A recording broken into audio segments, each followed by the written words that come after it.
Well, a very warm welcome, everybody, to North Wales, to Glan Y Gors for event 4 of these Wera Tools Motorsport UK British Kart Championships for 2025.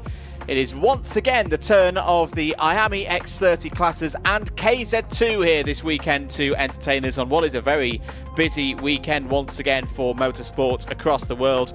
Very, very glad to have you with us here at GYG. My name's Andrew Mather. Alongside me in the commentary box this weekend is Nicole Sutherland. Piers Pryor also out there braving the elements here just along the A5 for everything that's going on in the paddock, down on circuit, tyre choices, all of that. Piers is going to be reporting in on us. But Nicole, welcome once again back into the box. You were in sunny Italy 7 days ago, but back with us here in the British Champs paddock, and I think we're both looking forward to this one, aren't we? Absolutely, always glad to be back. A bit of a stark contrast in the weather, going from 32 degrees to what feels like 0 degrees. It's cold out there, and as you can see on the screens in the background, we've got a little bit of drizzle going down as well, making some adverse weather conditions out there for not only the drivers, mechanics, our team of hardworking marshals and our BKC team, but all great fun. Will make for some interesting racing here at GYG. Track length then, Andrew, 1.1 kilometres, 13 turns going round the circuit, so actually shorter in length than maybe some of the circuits we sometimes see these drivers race on abroad or in the country. Very undulating circuit this is. A lot of drivers refer to it as a bit of a roller coaster. Big elevation change, 39.4 feet. So a bit of a challenge for drivers, I actually think this circuit is. I love this place. Whether it's raining, sunny, and we've had a bit of that, all of that so far this weekend. Yeah, this is a proper driver's circuit. Often described in some ways out in the country here. It's got elements of a Spa-Francorchamps Nordschleife, Nürburgring Nordschleife, and as you say, it's a real challenge for the drivers and the mechanics, particularly this morning. Qualifyings have been completed.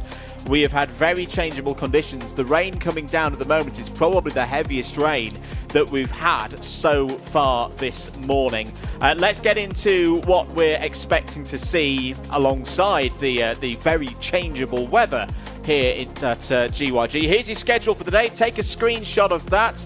It is provisional, of course, but if everything runs to plan and on time, we'll kick off at 11:15 with the first heat for Junior X30. Seniors at 11:30, Water Swift restricted 11:45, Water Swift non-restricted at 12 o'clock. KZ2 are here as well. They have a further rounds of practice for most of the day. Their timed qualifying is right at the end of the day. We'll be with you for that. They race tomorrow.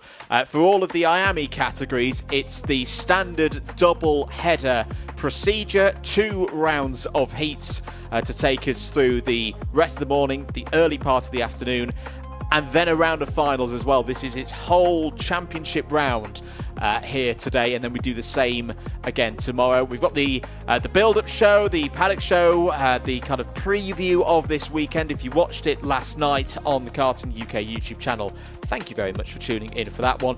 If you missed it, don't worry, you've got another chance to watch that at your leisure at 1:40. And then, as I say, the 4 finals for the IAME categories here today. 2:15 for juniors, 2:40 for seniors, 3:05 for the cadet category, the IAME Water Swift restrictors, and then the inter category, which should be a cracker at 3:30 to bring us to an end of the racing. And then, of course, we've got the qualifying practice for KZ2. Nicole, this circuit, we've talked about it already, is a proper driver's favourite. You've been doing some good work gathering some onboards together for us. Shall we take a look at one of them? We absolutely will, and we'll start with Thomas Minspearing, then one of our senior X30s for premium karting.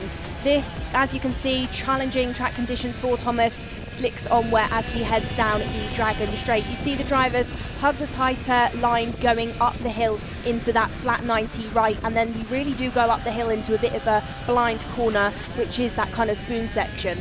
Back down the hill, this is where you see those elevation change into that double apex corner of turn number 6. Curb is clipped as they head back up the hill on that left hand side. tightening things back up, and this is where the circuit really becomes challenging for those drivers. This is a twisty, tight section where it really does flow downhill, and the drivers need to be careful on those tyres, really making sure they're not over leaning, not overusing, and crucially not falling over the sidewall of the tyre. And then, as you can see, that last corner, just have a little bit of a blip of the brake or a slight lift, and you will see throughout this weekend as well, Andrew, that last corner is an overtaking hotspot for every single driver. It is indeed, but it's very tricky to get through there side by side through the whole of the corner. As you can see, the drivers getting ready for heat number 1 in the Junior X30 category. Right now, though, let's head out on circuit for our first report of the day from what I'm sure is a very dry, very warm, very ready Piers Pryor. Piers, how is it out there? I'm down here in the assembly area, looking ahead to the first race of the day. My name's Piers Pryor. I'll be keeping you up to date with everything going on down here in the Paddock post and pre-race this weekend.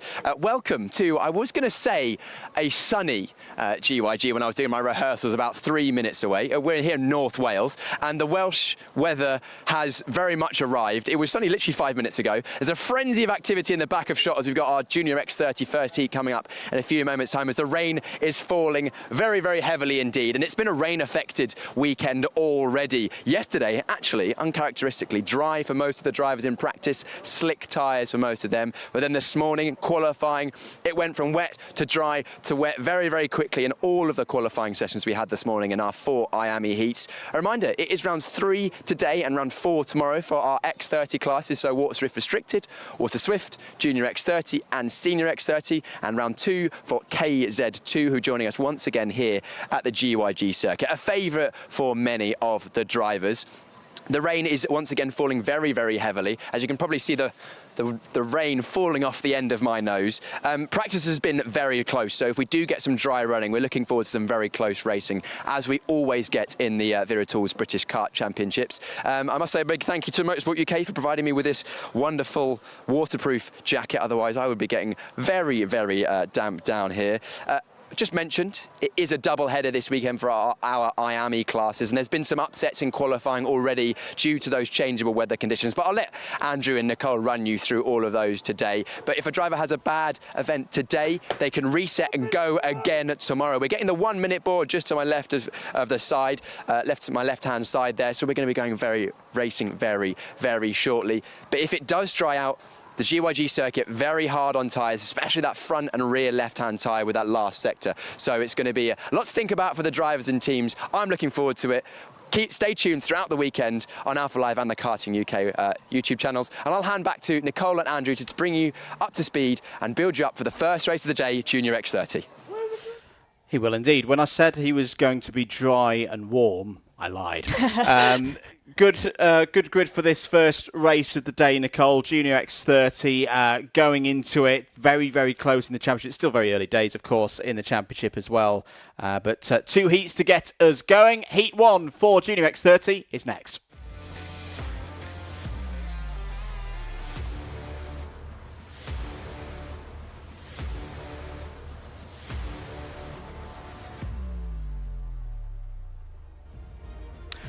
Let's take you through the grid then. The grid determined by timed qualifying earlier on this morning in damp conditions. George Edgar and Finlay Lines start on the front row of the grid. Aaron Richardson and Nat Johnston form up row number 2.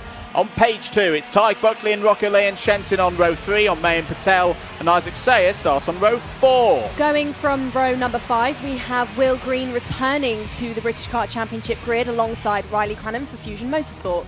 Row number 6 looks like Freddie Wood and Harley Musk. And shortly behind on row number 7 is on home soil Archie Owen with Max Yule.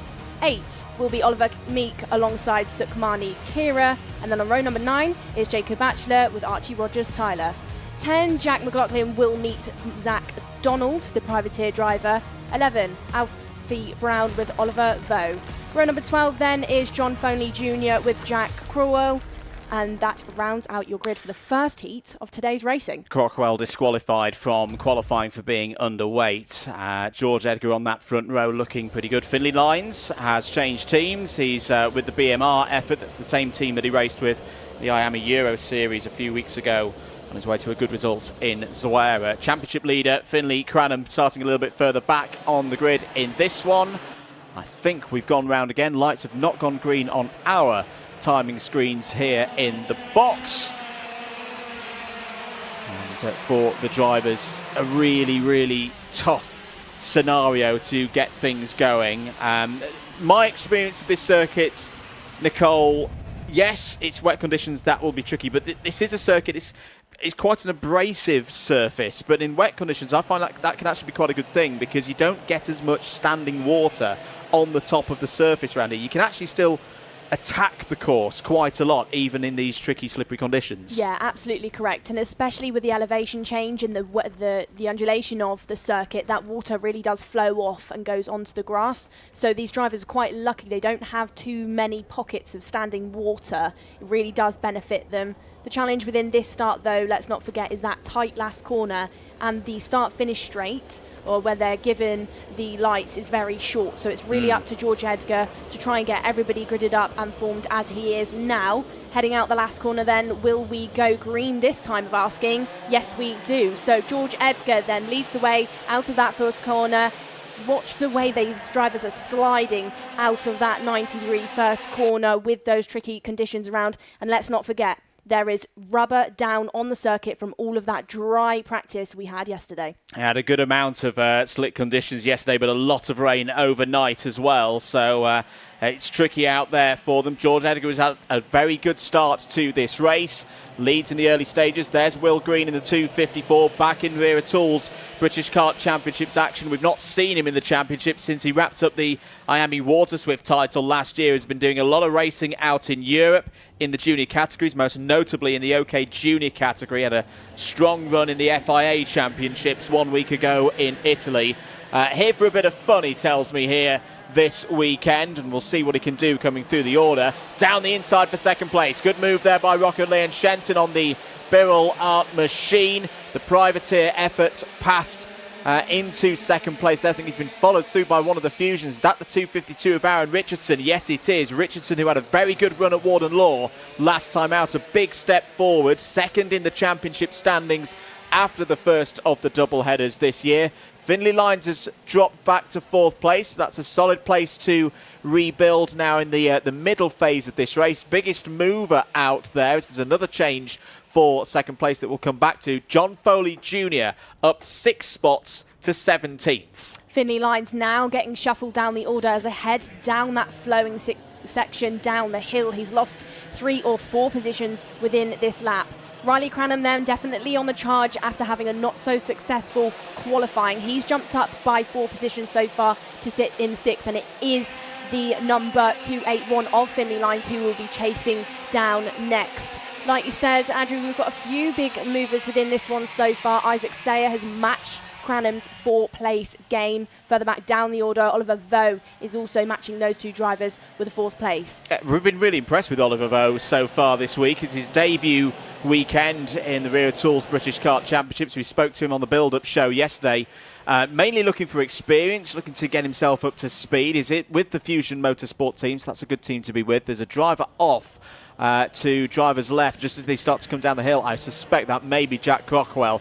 Crockwell has not come through to complete a second lap on the timing information that we've got here in the box. It's been a tough day so far for the Irish driver. DQ'd from qualifying, and now potentially could be a retirement from heat number 1. Varied lines being taken out of that last corner then, Andrew. You can see some drivers really deciding to smash that last curb, get the kart rotated and help the kart to hook round. Others driving deciding to avoid maybe. This is the battle then on between Shenton, Buckley and Cranham going down the hill. Cranham taking that wider line. We've got Buckley goes down the inside of Shenton now. Almost 3 abreast going back up the hill. Clipping these curbs then. You can really see a theme. Look at Riley Cranham. Down the inside, he watched those 2 drivers jostle for position, lose pace, lose time to one another, and absolutely didn't think about it. Down the inside, 2 for the price of 1. Perfect stuff there from Riley Cranham. Just a recap of his season so far. It has been brilliant. A clean sweep of the championship points at Warden Law means he is your championship leader. Won the O-Plate at the start of the season as well. As there's a fight there going on between Green and Buckley. That's all over 7th place. Ahead of them, Mayan Patel's had a decent run. Change of equipment. He's now, of course, with the MDL Motorsport team. Having a strong run on the BOL ART last year on his way to that number 10 seeding for the 2024 British Kart Championship season. Still there, Jack Crockwell. I think he's had a go at trying to recover the kart. We had a look at that area yesterday on the build-up show. The track really drops away to drivers left. If you go off there, it's going to be a tough recovery. Turn number 7 then, it looks like we have lost a driver further back. So that is Crockwell. Yep. Like we said, Andrew, you can see him on your screens out of this one. And of course, let's not forget, when these drivers get onto that wet grass, they're not getting back off of it. The rain that went down overnight and the rain that's going down now, it just makes it such hard work. So it will be a retirement within this race. I said that shot that we got there from the reverse angle showed it pretty well. It doesn't look like the greatest of inclines, but trust me, as someone who's been in there many times, that's not an easy part of the course to recover a kart from, particularly in these conditions. Back with our battles on circuit. This is Rocker Lane Shenton in the 286 going wheel to wheel with Mayan Patel, and Patel gets down the inside through compression corner, through Devil's Elbow. This is a really tricky part of the course. Now the teams will have set the karts up for these wet conditions. Whoa. Wide goes Patel, wide goes Shenton as well. Down the inside, here comes Tyke Buckley. Buckley's able to get one of them. Not for long though. Back comes Shenton up the Dragon Straight now and towards Spoon Corner. This is the fastest part of the circuit as they go over the top of the hill. Brake hard. Through once again goes Shenton. He's got past Buckley. He's now got past Patel as well. Buckley's going to have a response down the inside into Carousel Corner. This is a brilliant scrap here for 5th place. And this is writing an invitation for all of the drivers behind the likes of Will Green and Sukhmani Kira sat there in 9th and 10th to really get involved. Both drivers jumping up to the Junior X30 category. Last year they were mini drivers, but they're right now qualifying into that top 10, and this battle going on between Buckley, Shenton and Patel, as we see out of the final corner, is turning the rest of the grid into this really long snake of karts. Sukhmani Kira then up by 6 positions within this race so far, Andrew, as you can see, wheel to wheel going down that start-finish straight. Will Green then up the hill. Watch the driver of Green, who is one of the best overtakers within the mini category last year. He's jumped into juniors and is performing and displaying the exact same racecraft. Goes down the hill and is now being hustled once again by Shenton, who gets through as Will Green just drifts slightly wide between that double apex. Will Green, who, yes, has been doing a lot of junior racing on the continent, but actually hasn't done that much, if any at all, of X30 juniors. I think it is his first race weekend in an X30 junior. As you would say, he stormed to the British title in IAME Water Swift last year. He also took the IAME Euro Series X30 mini title, particularly strong through these longer race weekends. The Williams-backed driver joined their driver academy at the back end of 2024. At the moment, though, has got an Alpine academy driver immediately ahead. Sukhmani Kira through and into 8th place. That means that she is now the sole biggest mover. Wasn't a tie for most positions gained with Riley Cranham a few laps ago, but now it's the only driver who's gained 8 spots. As off there is one of the Mick Barrett racing machines. I think that's, yes, Max Ewell in the 275 was in the top 10, had gained 4 places, but ran wide there, coming over the crest of the hill, and has now got to be patient. If you get out of the rhythm in this second half of the course, it can seem like an age to get back onto the racing line and back up to racing speed. Where has Max Ewell fallen to? Well, all of those 4 positions they've gone, he's back down to 14th. Let's not forget as well that all the rubber that would have been put down on this circuit through yesterday's dry testing will be holding the oil, will be holding all of the marbles. So when you get on these wet tyres, it really does make it hard work to get back onto the racing line. Look at Sukhmani Kira within this one then, Andrew, really getting her elbows out, overtakes Rocco Shenton, who loses it going up the hill all over the grass. does manage to catch himself and cut back on in front of the likes of Lines and Archie Owen. Owen then home track, but is having a difficult race within this one. No real places gained, 2 positions, but just kind of capitalising off of others' mistakes and not necessarily outright overtakes. Final lap of things then, and who we haven't spoken about at all within this race is George Edgar. I was going to say, he's got a 7-second lead. Brilliant response and pace from last year's FIA Motorsport Games gold medal winner. This is quite a performance. There's Riley Cranham on your screens, who's now up to 2nd place. That's a gain of 8 positions for Cranham, but George Edgar had pole position in the slippery conditions earlier on this morning, takes the first heat in dominant fashion. That'll be a full complement of intermediate points to start the day for George Edgar. Championship leader Cranham comes over the line P2. Richardson follows home for a Fusion 2-3. Isaac Sayer scores well there in 4th place. Buckley 5th. Patel, then Kira, then Will Green, Shenton and Findlay Lines completes the provisional top 10. Some good scraps there in the top 10, Nicole, but how about that for George Edgar? That is a very, very good start to his day. Absolutely. When IAME Cadet was a class within this championship, he took the win the last time we were at GYG in the IAME classes. So what a way to head off for his first race of the day, starting in the same fashion as he was in 2022 when we were last here for the X30 races. Edgar, not really much to think about other than keeping that kart, the Mick Barrett branded kart, on the circuit. Absolutely. 3rd on the podium last time out at Warden Law, but wants to improve on that. Let's take a further look at the provisional result from Heat 1. Edgar from Cranham, Richardson, Sayer and Buckley, Tig Buckley, your top 5. Patel, Kira, Green, Shenton and Lines. Solid results, but they'll want to improve when we get to Heat 2 later on today.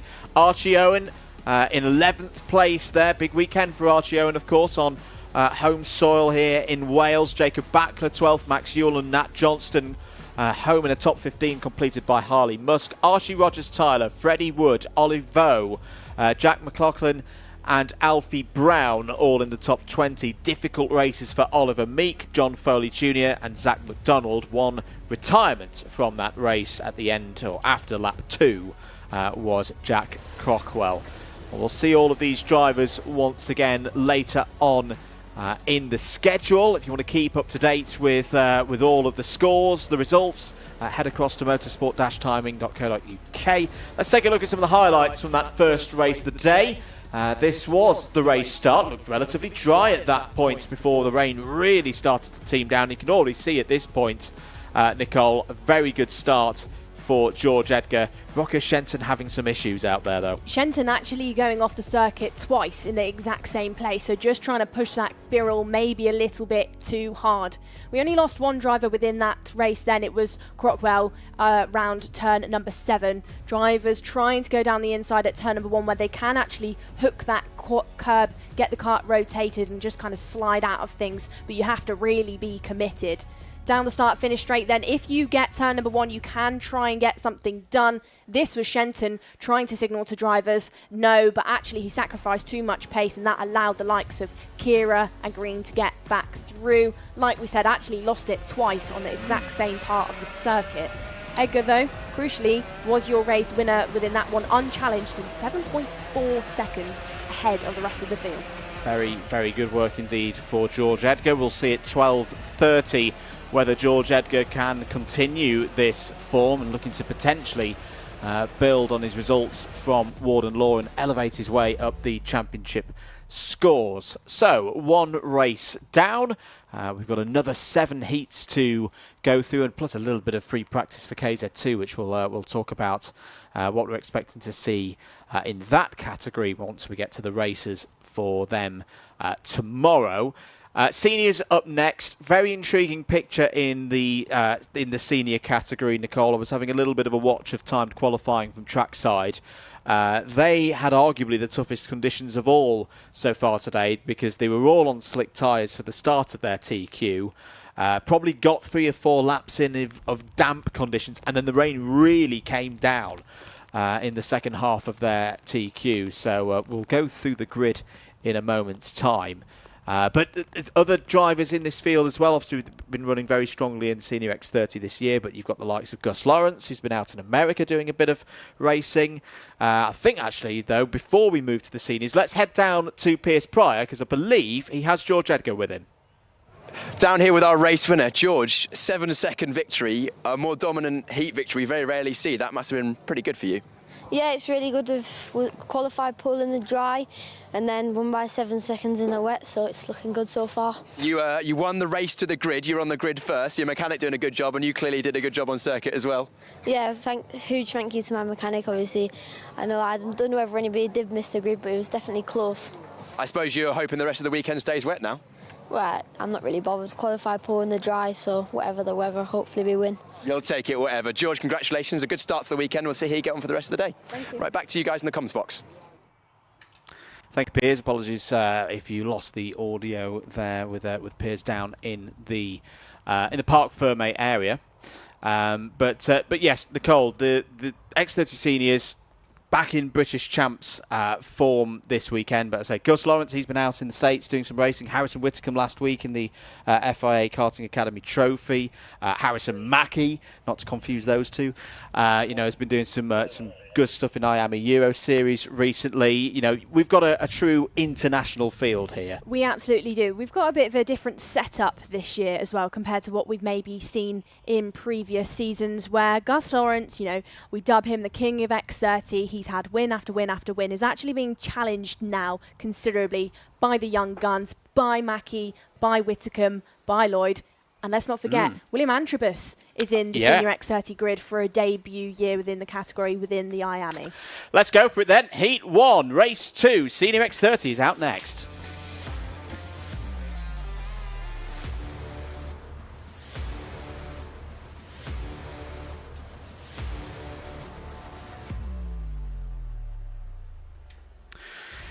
Let's take you through the grid then for heat number 1 for Senior X30. These positions determined by timed qualifying earlier on today. Freddie Lloyd, Fast Freddie, on pole position. Thomas Min-Spearing returning to the championship this weekend is alongside on the front row. Gus Lawrence, back on this side of the Atlantic, is on row 2. He's joined by Gabriel Stilp, who did have problems in timed qualifying. Harrison Mackie and Joey Brown form up an all-fusion row 3. Morgan Moore and Tristan Powell are there on row 4. Well, on row number 5 is Jack Buckley alongside Jack Nettleship. Number 6 is Harrison Whitcomb with William Antrobus, both drivers slightly out of position. And on 7, Luca Mann meets CJ Bennett. Row number 8, we have Laith Khan alongside Cameron Edmonds. And row number 9 will look like Aaron Brown with Theo Lestrange. 10 is Reese Newburn alongside Harrison Murrow, and then the rest of the field lining up nicely as we head out of that final turn. And of course, it's a false start. So we'll go through the rest of the grid. Joao Castro, Sam Lewis go from row 11. Harry Cottrell and Sara Matsui of Japan here for a wildcard run. Start from row number 12. Row 13, Lewis Bird, I think he's had quite a penalty from timed qualifying, hence he's down there, 25th on the grid. Hayden Eldridge had problems in the wet this morning as well. And Zach Green starts from the back. Another Green returning for a bit of British champs action. I am just going to refer myself back to qualifying practice, because Lewis Bird definitely, in terms of lap times, was a lot higher up the order. Kart number 5 gaining an unfair advantage, best lap cancelled. So that was quite costly, because I say the drivers got maybe 3 decent laps in terms of conditions. Then the rain came down, so one of the wet laps for Lewis Bird has come into play. Never mind that right now. We are racing once again at GYG. Good start at the front of the field, and round the outside goes Spearing into the race lead. Brilliant start there against Freddie Lloyd from the front row of the grid. Up towards Spoon Curve for the first time. Got to get the braking right. Harrison Mackie's trying to wrestle his way through on the inside. Started this race from the third row of the grid, downhill into the carousel corner. Freddie Lloyd looking around the outside. It's been a good start for Gabriel Stilp as well. Is up to third place. Gus Lawrence is down to around maybe 7th, maybe the 8th place. Is off the road there.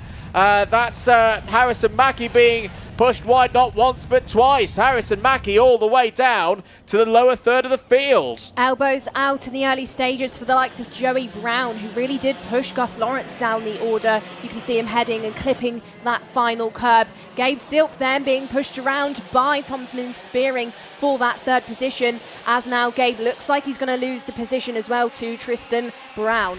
Back up the hill, the whole field goes then, and it is Min-Spearing that's been given a little bit of breathing room. It was Lloyd, Powell and Stilp then that were actually battling as we headed down the Stragan Straight. Drivers heading their heads over their shoulders just to look at what the gaps are to the drivers behind. Of course, within these conditions, the smallest little mistake will cost you. Mistakes within wet racing are so exaggerated compared to dry conditions, so you really can see drivers have a large, considerable gap and lose it within the, next corner.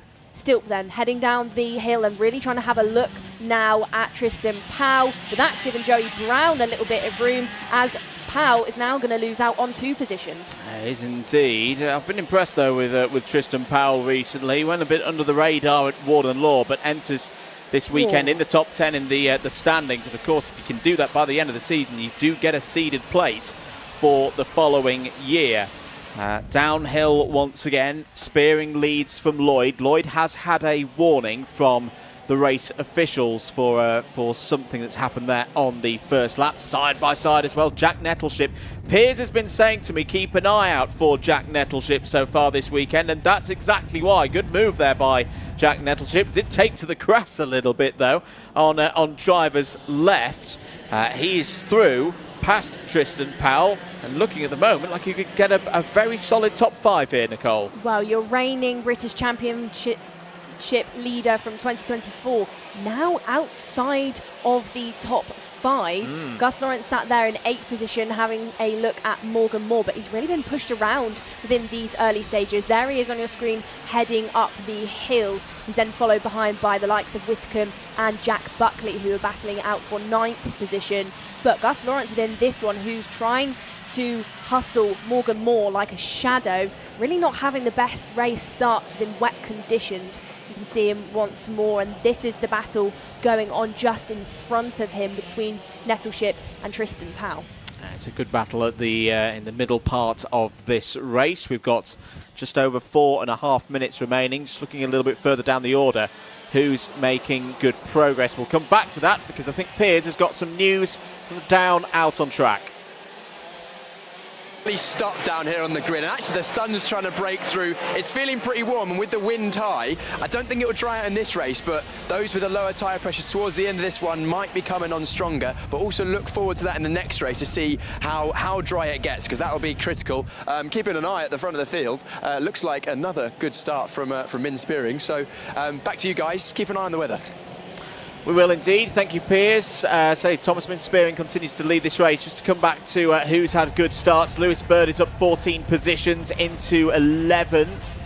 Hayden Eldridge and Zach Green. And there is Zach Green on your screens. Both up 11 positions at the last count. So you can overtake round this circuit. You maybe can't overtake on every single corner as Lewis Bird gains another position there.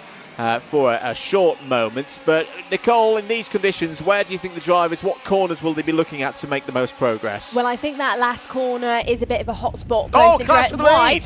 So this was the race leader, Thomas Min-Spearing, but as we've been going up that spoon curve, he has lost it. Questioning then, has something gone on between him and Freddie Lloyd? But some kind of incident out there on the circuit. It's lost our race leader position, and that's drama for Thomas Min-Spearing as he joins us once again for the Wera British Kart Championship. Well, we caught the end of that, but the 2 leaders were 2 seconds clear of Gabriel Stilp. So Spearing and Lloyd both being delayed there. Gabriel Stilp is now your race leader here in heat number 1. Is this the first bit of major drama of this second British Kart Championships weekend for the IAME classes? Out of Club Corner, ascending up the hill now once again to Spoon Curve. Lloyd has obviously got back into a rhythm. He's still there in 2nd place. Thomas Min-Spearing. Thomas Min goes down to 8th place. So still decent points, but is now into the clutches of Lewis Bird, who's now gained 16 places in this race. Joey Brown still looking good as well out there, Nicole. Another one of the Fusion Motorsport drivers currently circulating in 3rd place. Well, let's not forget as well that Lloyd and Min Spearing are teammates. So of course. I'd like to be a fly on the wall in the premium karting awning after this race to see what the conversation is between those two dramas. But I can't imagine they're going to be on each other's Christmas card list after that kind of incident. Although, within wet conditions and you're sliding around, it could have been, you know, a driver Spearing making a mistake and Lloyd catching. Yeah, went for a move that you just naturally slide a bit wider. They could have clashed pods, but it'd be interesting to find out as we talk about it. Freddie Lloyd is under investigation. I think we've got a replay actually of what happened. So this is the moment then. Up the hill they go. Spearing just getting it a bit sideways. That opens the door slightly for Lloyd, who goes in a bit too fast and clips Spearing with that front nose cone. It's a question of whose fault it is. I'd say Spearing was a little bit of a victim within that one. Yeah, it's tricky in these wet conditions as well to get stopped quickly. The officials, of course, have many more camera angles than we do, and we'll be looking over that. We know that for a fact that they're investigating Freddie Lloyd there, the number 2. Who has retaken the lead on the road, but for how long? Gabriel Stilt has a little look down the inside through Spoon Curve. Lloyd holds the wider line. Downhill now into Carousel. If you've never driven this circuit, this part of the track is supreme. You head downhill, then back uphill once again through this long right-handed, making sure that you don't run too wide and into the dip on driver's left. Then you're into this part. I've never been skiing, Nicole, but this is what I like. Slalom skiing this is what I imagine it's a little bit like. You've almost got to be dancing on the front axle, don't you, down this part of the course? Absolutely, and it's maybe not too clear to see on the screen, but this is very physical for the drivers. Very physical, especially as you head through the first sector and you go up the hill. That tight 90 right, especially in dry conditions where it's flat, the load and the pressure that gets put on these drivers' torsos and your neck, the G's that you actually pull up the corner is physical, and you're going to see as the weekend progress, maybe some drivers are going to start to struggle with that fitness. Here we go down the hill then to that long sweeping left-hander. This is the battle between Gus Lawrence, Powell and Nettleship for 4th. Gus Lawrence now having a look down the inside. We'll see later on if he's managed to pull it off. I think he has now jumped into 5th place ahead of Powell. Still there on your screen, continuing to chase down Freddie Lloyd to try and grab that lead back. But Lloyd has lit things up within the late stages and he's given himself a 1.2 second gap. Your current reigning British champion then, Gus Lawrence. He's been pushed around a little bit so far this weekend, Andrew. He's been pushed around, but he's digging deep, and this is similar to what we saw across the course of 2024 in his successful defence to go back to back British Championships. Lawrence having a little look down the inside of Jack Nettleship into Carousel Corner, and maybe just trying to work the privateer off the main racing line in these wet conditions. We are on the final lap. Freddie Lloyd is in the lead. Oh, Lawrence sticks it down the inside, but a little bit too much speed as they head downhill through compression, through Devil's Elbow. Such a tricky part of the circuit. There on the road, Freddie Lloyd takes heat 1, but is under investigation. Gabriel Stilt 2nd, Joey Brown 3rd. Jack Nettleship does hold off Gus Lawrence for 4th. Lawrence, of course, completes the top 5. Tristan Powell, another solid result there for MDL Motorsport, the rookie. It's the first time we've seen Tristan Powell do a full season in these British Kart Championships, and he's having a good one. 6th place there, ahead of Thomas Min Spearing. Morgan Moore 8th. Lewis Bird was your biggest mover, up 16 to 9th. Jack Buckley completes the top 10. Only 2 drivers stayed where they started. One of them was Harrison Whitcomb, who may be having a bit of a tougher weekend. Had a strong run last weekend in the Turbo for the FIA Karting Academy competition, but 11th in that one for your championship leader, who was perfect through all the rounds and scoring parts of Warden Law. 12th place, another big mover, Zach Green up 15 spots. Cameron Edmonds and the other driver to finish where they started. CJ Bennett was 14th. Hayden Elridge completed the top 15. Harrison Mackie 16th. Not a good start for last year's junior champion. Just ahead of the driver that He had a lot of races with in 2024. William Antrobus P17. Theo Lestrange, Aaron Brown and Harry Koch will complete the top 20. Laith Khan, Sarah Matsui, Reese Newburn, Luca Mann and Sam Lewis in the top 25. Last two of the finishers, Joao Castro and Harrison Morrow. Pretty settled race within the later stages after we saw that incident then, Andrew, between Lloyd and Min's spearing. But it is the question of now, will Lloyd get to keep hold of that race win? He is under investigation, like you previously said. We looked at to see, was that his fault? These are your race highlights then. Race start, you see these drivers really get mixed up with each other side by side as they slide out that final corner. Stilp and Lloyd really having a lot to say to each other through the first corner, and that opened a door for drivers around. These drivers then really trying to smash those curbs, get the karts rotated and give themselves traction round such a slippy circuit. This was the moment then. This was the key story within this race. Spearing versus Lloyd. Spearing lost it out of the spoon section. Lloyd did hit to that back bumper with the nose cone, but was it the case that Lloyd went in too fast, or did Spearing lose it before they actually tagged each other? Yeah, we'll update you on any further news as and when we receive it. Other highlights out there. This is towards the end of the race as Gus Lawrence had a go for 4th place over the line.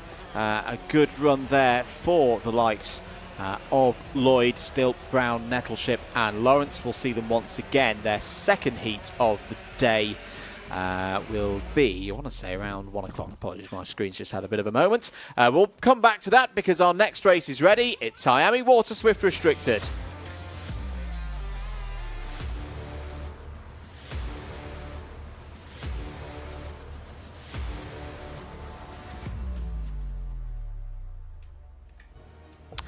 Time for our youngest drivers in the paddock here this weekend. It's IAME Water Swift Restricted, and quite a story from their timed qualifying. Corey Lyons on pole, Harry Chapman alongside on the front row. Bodie Batch and LBJ Stubbs go from row number 2.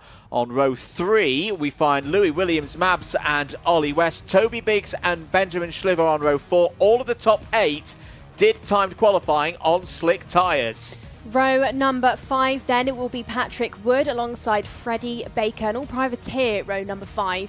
Row number 6, we have Leo Russell in the Energy Course Kart alongside Harry Murphy. And then behind on 7, we have Logan Hodgetts with Frank Morris on home soil.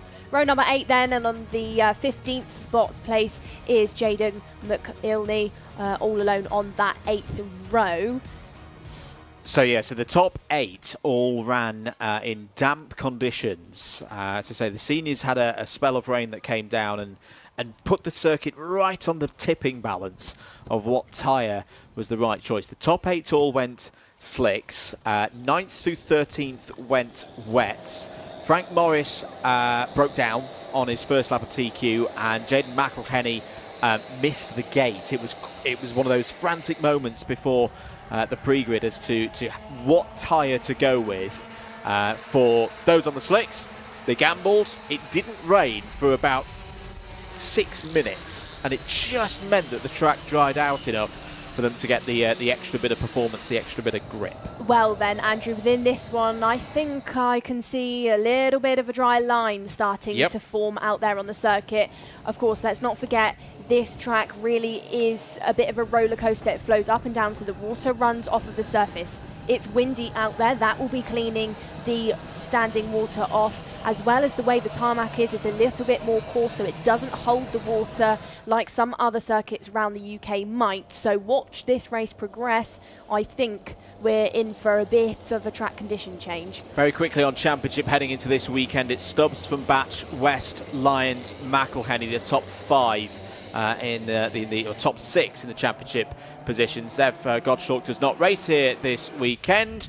Are we green? Are we racing for the first time here in IAME Water Swift Restricted? No, I think we've gone round again for another formation lap. That's for the drivers out there. Corey Lyons, we should of course say, he not only got the tyre choice right, but was able to get the best performance from those tyres. Of course, again, it's a 3-lap average qualifying. So if you're new to the Wera Tools British Kart Championships, what we mean by that is the driver's first, second and third fastest lap times in a session where they probably do 7 or 8 laps. It's those 3 times and the average of them. So for Corey Lyons, he was able to get the heat into the dry tyres quickest of anybody. That's why he's on pole position here after a very good run at Warden Law just about a month and a half ago. Drivers, I think, are going to go around again. They were definitely not in formation that time around for the start of this 8 minutes plus 1 lap heat. Now problems. That's Leo Russell on the right-hand side, and your pole sitter, Corey Lyons, has fallen off. Now this is going to be at turn 7, turn 8. It's that part of the course again where if you run a little bit too wide to driver's left, it is very, very easy to almost get gravitationally pulled off the circuit. And once you are in that grass bank there, it is very, very difficult indeed for fully grown drivers to make it back onto the circuit, never mind our youngest drivers in IAME Water Swift Restricted. So that is a bit of drama straight away that our pole sitter is off before this race has even begun. Harry Chapman becomes de facto pole sitter in the number 32. Are we ready for the race start this time around? Yes, we are. Green light on our timing screen. Lights out there on the circuit. We are racing in IAME Water Swift Restricted, and it's a 2x2 formation up the hill. There on your inset cam, we can see Leo Russell trying to get back in the race. Corey Lyons likewise. And it's one of the Excel Motorsport drivers who was in the lead of this race, Nicole, because back down the inside, here comes Harry Chapman. Your championship leader then of subs, trying to go the long way round through the spoon section of the circuit and getting that run on some of the field as they head back up the hill. Loses it though as he heads back up the hill once more, as he's just lost a little bit of pace through the rest of the field. Oh. Once again then, Andrew, this is the section of the track that the drivers just keep falling off the road. I do think, though, Leo Russell has done a great job to pull that entry kart off. You saw him on your screens. He was not giving this race up. Continued to push and pull that kart back onto the circuit, and I think he is now circulating. He will be behind the rest of the field, but yeah, I can see him putting sector times in now. Chapman then leads the way as they head up the hill from Batch and Slivar. Slivar has done a great job so far within this race, up by 5 positions to sit within the top 3. Stubbs, your championship leader, your double winner from Warden Law, your driver that had so much success at Wilton Mill at the O-Plate on your screen then, trying to pick off those positions now after having the qualifying that he wouldn't have been happy with. Stubbs is a race winner this year. Qualifying anything but pole is not good enough for that driver. We need to keep an eye on Jaden McElhenney in the number 77, Nicole, because the Irish driver for the Daily Motorsport team is on a flyer there. He is up 10 places so far in this one into the top 5. Runs a touch wide there. Driver's left is quite a sizable curb as the drivers exit the final corner here at GYG. Oh, out of the race is number 74. That's Logan Hodgetts, and it's that position, that part of the circuit again. Just coming out of the carousel, up, round and over the hill. That next right-hander, very, very tricky indeed. And catching a number of the IAME Water Swift Restricted drivers out here. 5 minutes and 40 seconds to go. There's a challenge for third place. Stubbs versus Slivar. Slivar trying to cut back to the inside. Here comes McElhenney as well. McElhenney down the inside, takes 4th. Nice move there from Jaden McElhenney. Benjamin Slivar still doing well there. On for some good points here, there in 5th. Slivar then, one of your youngest drivers here at the circuit this weekend. Not even coming up to 8 years old is Slivar, so up there within the top 10, doing a great job this weekend under the guidance of Lewis Malin, who's been within the British Kart Championships paddock for a long time, so under some good guidance is Slivar. McElhenney then 4th position now, 11th place gain within this race. Stubbs, sorry Andrew, you just going to say? Sorry, I believe we've got some news from Piers Pryor down in the paddock. Just looking at the circuit here, guys, I have to tell you, it's drying out extremely quickly, especially down in this last sector. The darker parts of tarmac, it looks like there's some dry patches already, but what with the undulation change around here, I think some areas are staying fairly wet, with other areas drying out quickly. So that's going to potentially be something the drivers will have to look at. Back to you. Thank you very much, Piers. Yeah, it's starting to clear up a little bit as we look out of our commentary box window. New fastest lap of the race, Harry Chapman, 53.47 seconds. Has got to get the scores in this weekend. For those of you who didn't see the final result, as McElhenney has a look at Stubbs here. A technical disqualification. It's off the road goes McElhenney. Where did Stubbs go in all of that? As Stubbs kept going through. Louis Williams-Mabs there on the DAP machine, the number 22.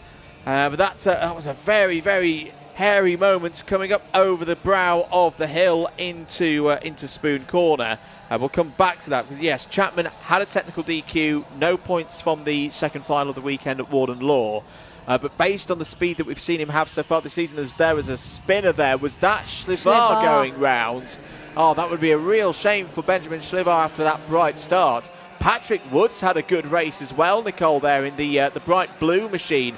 Kart number 36 didn't quite get the tyre choice right in TQ, was on the wet tyre, but at least that's given him some experience on the treaded tyre. He's using that to great effect now. Here he is, past Louis Williams-Mabs for 5th. Your double Warden Law winner then of Stubbs wasn't caught out within that moment that we lost one of the drivers going up the hill. Will still circulate in that 3rd position, but Jaden just did get it wrong as they headed out of that flat 2nd bend.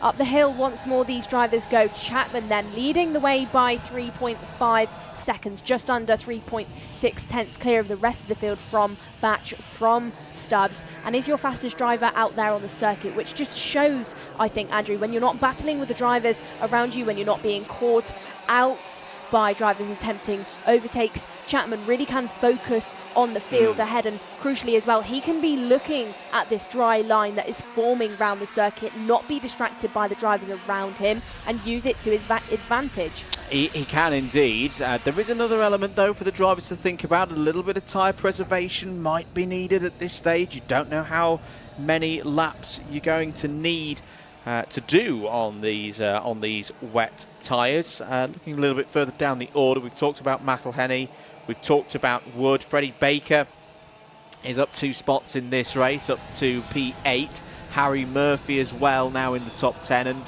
good to see Frank Morris, who I really felt for Frank earlier on this morning, because Frank had made the right tyre choice. Would have been our 9th driver on slick tyres. Was our 9th driver on slick tyres, but then had a technical problem on the outlap. So that's why Frank Morris started further down the order, but is up to 11th place now. Here at the front of the field, this is not a battle for the lead, because the second kart on your screens is the number 63 of Leo Russell. Leo, the young son of former British champion Benji Russell, of course. Russell is a lap down, but fair credit to Leo Russell. He's kept going on, and at the moment he does stand to pick up a few points. He's picked up a couple of positions. Corey Lyons hasn't continued. Logan Hodgetts hasn't continued. Oh, and just as we say that, problems further for Leo Russell off the road, trying to get out of the grass. You can see him there weaving the wheel back and forth. Now he's found the grip, back onto the circuit, and we'll continue on there in 13th place. Apologies there, I think that's my first commentary curse of the weekend. Well, he's not lost any positions from that incident, but like you said, credit where credit is due to Leo to get that kart back off the grass at that race start and continue to go round, because of course points, it's a championship at the end of the day, and he will hopefully finish this race. And it's experience as well. I know he's got the name, I know he's got the number 63 number as well, and all of that, but this is a driver who's very much learning at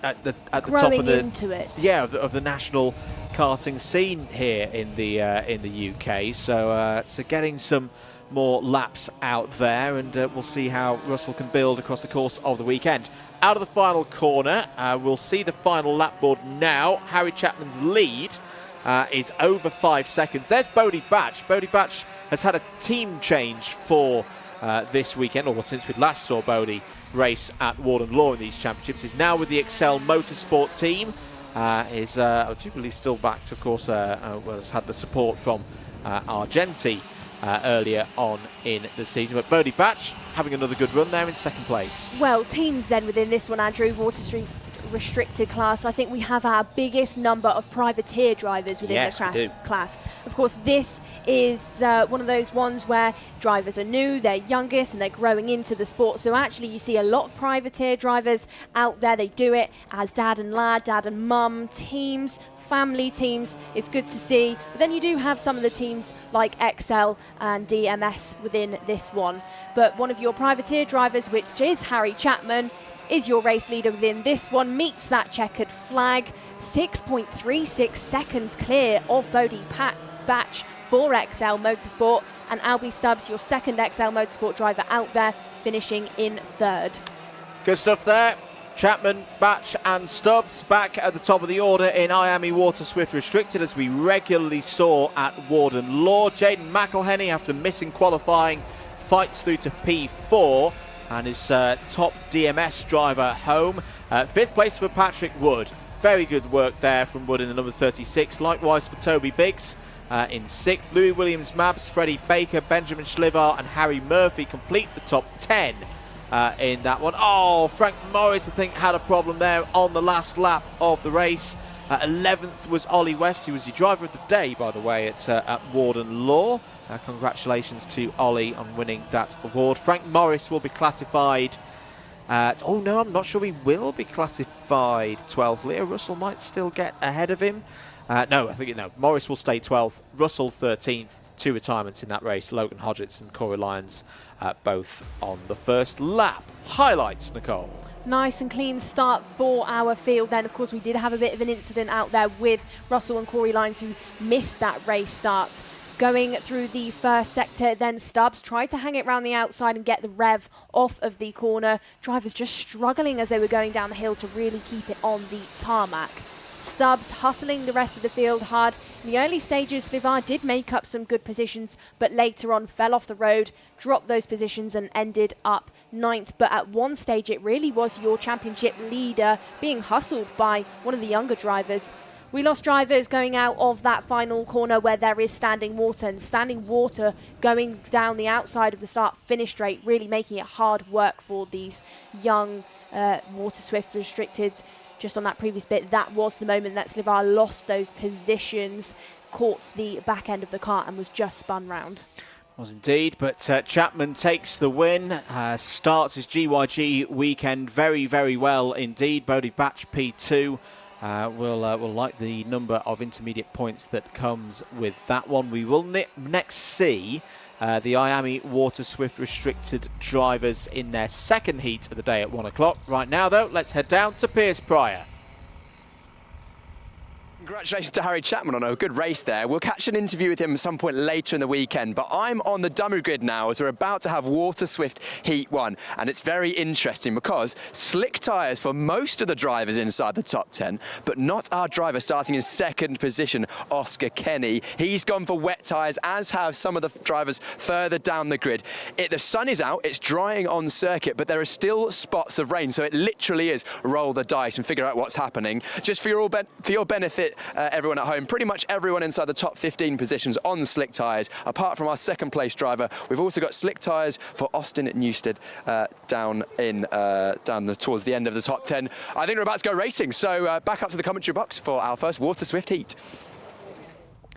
Great to hear from Piers Pryor then, giving us some good insights on those different tyre choices, which is definitely going to throw a bit of a spanner in the works for the first Water Swift heat of the day. It's indeed. It'll be 8 minutes plus 1 lap once again. Race 4, Heat 1 for Water Swift is next.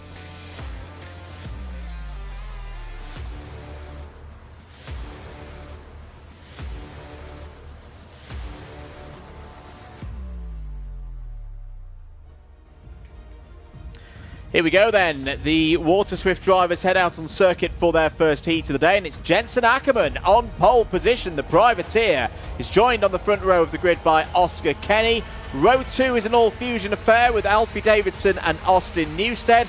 On row 3, Charlie Clough joins Ethan Robinson. George House and Colby Patterson, the Excel boys, are there on row 4. Row number 5, George Clark will meet Mason Hibbett, both Fusion Motorsport drivers. And on row number 6, we have Joseph Davies, who will see Harry Williams, your O-Plate and Championship leader.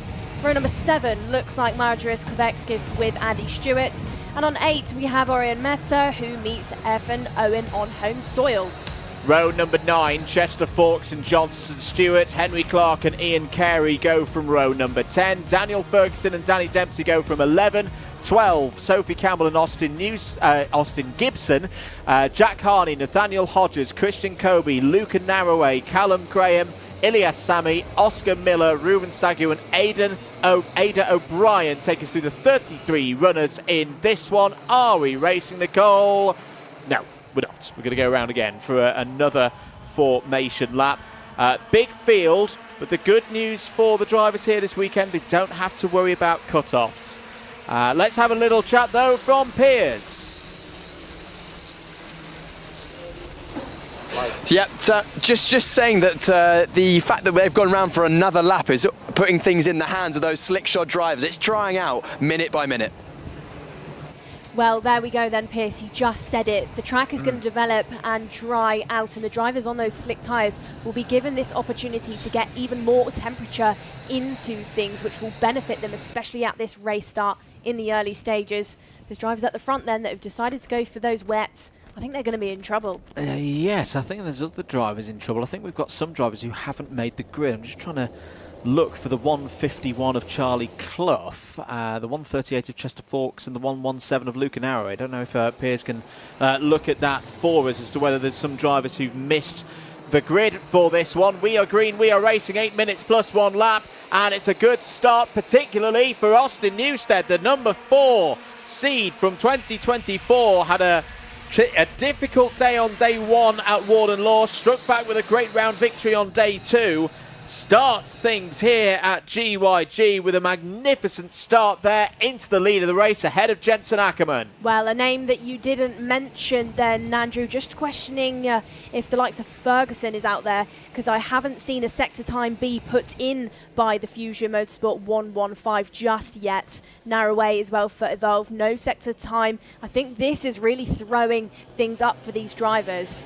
Good start, like you said, Andrew, by Newstead, who had some great showing out at Warden Law, slides out of that final corner. But now, reporter of Piers Pryor is now saying drizzle is coming back down on the circuit.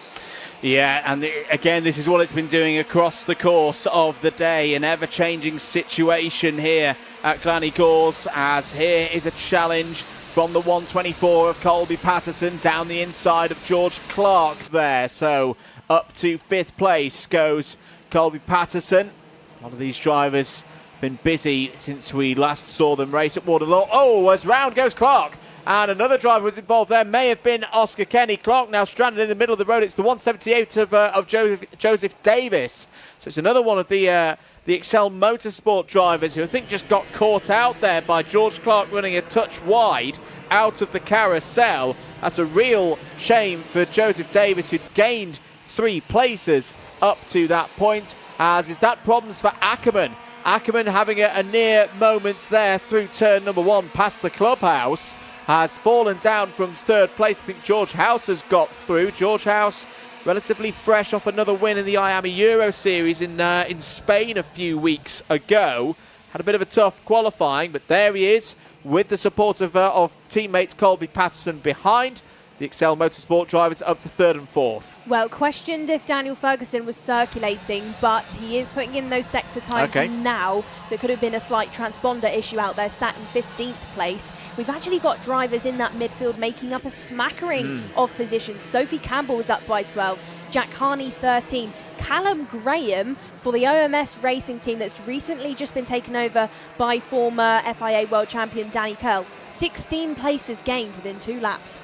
Brilliant stuff there from Callum Graham. I think we saw as well Orion Meta has fallen off the road, I think also out of the carousel curve on driver's right. I did see a flash of Premium Karting Blue, and the Premium Karting 157 has fallen down the order on our timing screens. 5 minutes of this first heat of the day for IAME Water Swift Restricted to go.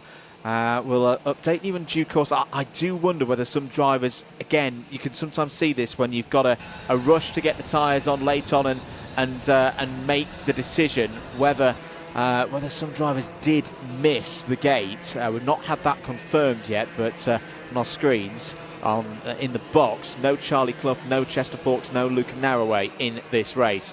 We do definitely have a Fusion 1-2 though. Austin Newstead leads this race by just over half a second from Alfie Davidson, as another one of the Fusions is having a moment there, running wide. That was the 1-1-5. Ferguson. Daniel Ferguson having a moment there, had gained 7 places, but I think it's just lost 14th place to Ilyas Sami. Ilyas Sami, who was in good spirits yesterday during the build-up show, has gained 15 places so far in this race. Good work from Ilyas there. 4 minutes to go. Fastest driver out on circuit at the moment. The driver in 3rd place, George House. Well, it is your 2 Fusions from your 2 XLs. Currently, the gap between Newstead and Colby Patterson, these obviously are your front 2 packs, is 2.8 seconds. So it really is a two packs leading the way.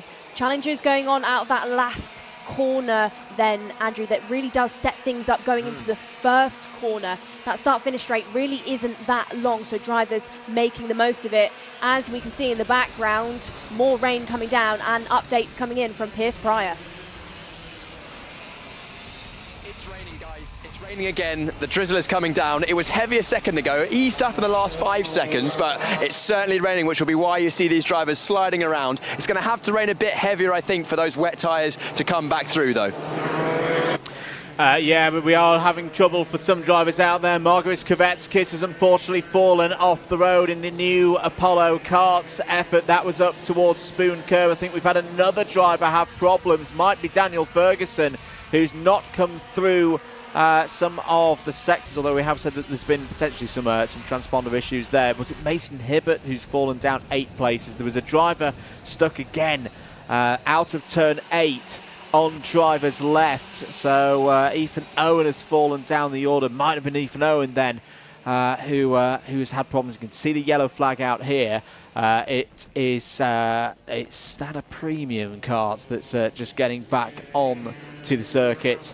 We've seen that Ryan Metters had problems, and unfortunately for the 157 is now right in front of the race leaders. Well, this is going to throw things up. House and Newstead do get through on that back marker, as does Davidson so far, but that almost did throw a bit of a spanner in the works for your front 2.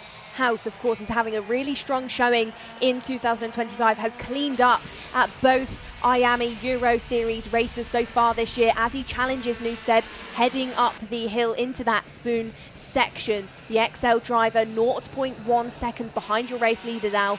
Is he going to have a look going down the hill? Of course, he's going to be considering the wet patches that are now being placed down on the circuit. You don't want to risk a slide. You don't want to take out the driver in the race lead, but is edging closer and closer. Back down the hill, House goes, and you can see by the way he's driving, he is chasing Austin Newstead, who is your fastest driver out there on the circuit, but it's not putting House off.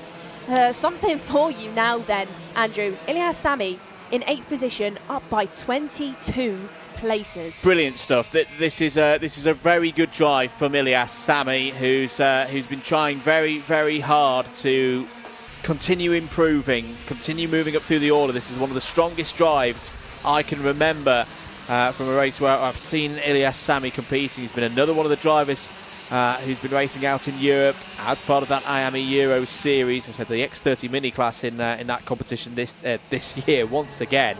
It's probably got about a third of the grid of drivers who are based in the UK or do a good chunk of their racing here in the UK. 25 seconds remaining on the clock. Austin Newstead kicking here and extending his lead over George House as they come around the final corner. 2 more laps to go. The lead is now 0.42 of a second as Alfie Davidson runs a little bit wide there. Could fall into the clutches of Colby Patterson, who has just set the fastest lap of the race so far. Can Patterson shape a move into Spoon Curve. Davidson, last year's IAME Water Swift restricted champion here in the Wera Tools British Kart Championships, having to work very, very hard at the moment, Nicole Sutherland, to defend this third place. Yeah, absolutely closed the door on Patterson going down the hill. Patterson couldn't get the run to try and have a look round the outside, but it is on the dying stages now. Watch Patterson. Don't think he's going to have the opportunity to go for the move. Neither is his teammate of George House, sat there in second. Out of the final corner then, nothing attempted just yet. They'll keep chasing each other and looking over their shoulders. You can see these drivers, it's a bit of a meerkat thing where the heads just go over the shoulder, see what those gaps are, see what the competition is looking like. Newstead now being challenged, as is George House, by Davidson. Colby Patterson now having a look down the inside and does get the move done. So it's Newstead from House. Colby Patterson has promoted himself. Davidson sat there in fourth, and it's now House, Patterson and Davidson that are on for this second to fourth place battle. It's given Newstead a little bit of breathing room. The two XLs now working together to keep Davidson at bay, and it does look like it's going to be an XL 2 and 3, but no, it's not, because Alfie Davidson has other things to say. Austin Newstead takes the checkered flag as your race winner, half a second ahead of George House. Davidson just pipped Patterson at that final corner, finishes in third, and Colby has to settle with the fastest lap, but for fourth.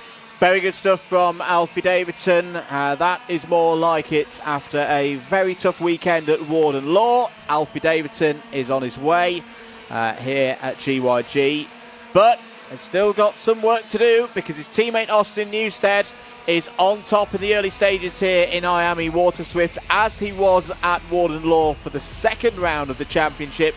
Newstead wins by half a second ahead of George House, Alfie Davidson, Colby Patterson and Jensen Ackerman all in the top 5. Oscar Kenny, Andy Stewart, Harry Williams, Ilias Sami, what a star, up 21 positions there was Sami. In a top 10 completed by Christian Kobe, who was pretty strong as well, up 17 places for the Irish driver. Ozzie Gibson in 11th ahead of the debuting Jack Harney. That's a good run from Jack on his first race in the Wera Tools British Kart Championships, a gain of 13 to 12th. Mason Hibbert had problems, fell to 13th. Callum Graham up 15 to 14th. Henry Clark completed the top 15. Sophie Campbell, Johnston Stewart, Daniel Ferguson, George Clark and Danny Dempsey all in the top 20. Ethan Owen, Ethan Robinson, Ian Carey, Oscar Miller and Nathaniel Hodges take us down to 25th. Ada O'Brien up 7 places in that one for Ada, P26.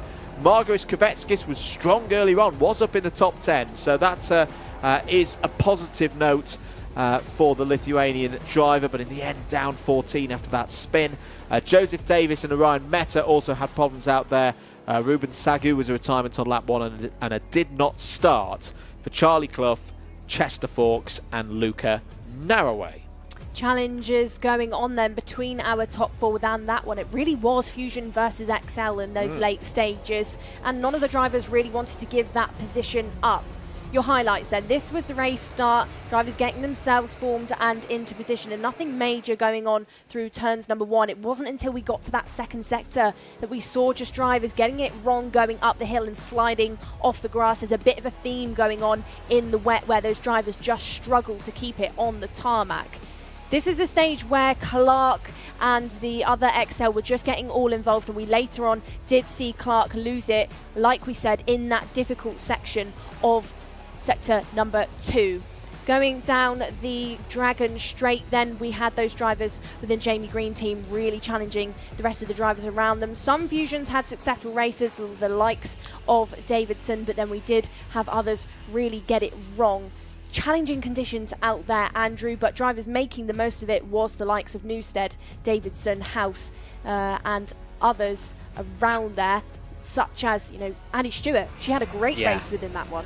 Experience, I think, was the key one there for me. The experience that drivers have had, whether they've been in the championship in previous seasons. I remember back to the first round of IAME Euro Series as well at Cremona. I wasn't there that weekend, but it was very, very wet. from the reports on that one, so they've had good experience in that. Before we move on, let's head down once again to Piers Pryor. Here with race winner Austin Newsted. Austin, that was pretty tricky out on the circuit there. Yeah, obviously the majority of everyone in that session was on slicks, and it was starting to dry, and then it started raining again, and then just towards the end it started raining. So obviously it was really hard, like trying to not keep it on the track and not sliding out wide and making no mistakes. It looked like there were still some damp parts on the circuit even towards the end. Yeah, like it's halfway through the race it started pouring down a bit, and then it started to stop, but even though it stopped, it still couldn't dry in time for the end of the race. A good start to the weekend for you though. Yeah, very good. Amazing. Austin Newsted, congratulations, our first winner in the Water Swift category. We've got KZ practice in a moment. Before then, a word from our partners.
Motorsport is naturally a fast-paced and dynamic environment. Dealing with a specialist insurance advisor helps to ensure that your specific needs are covered.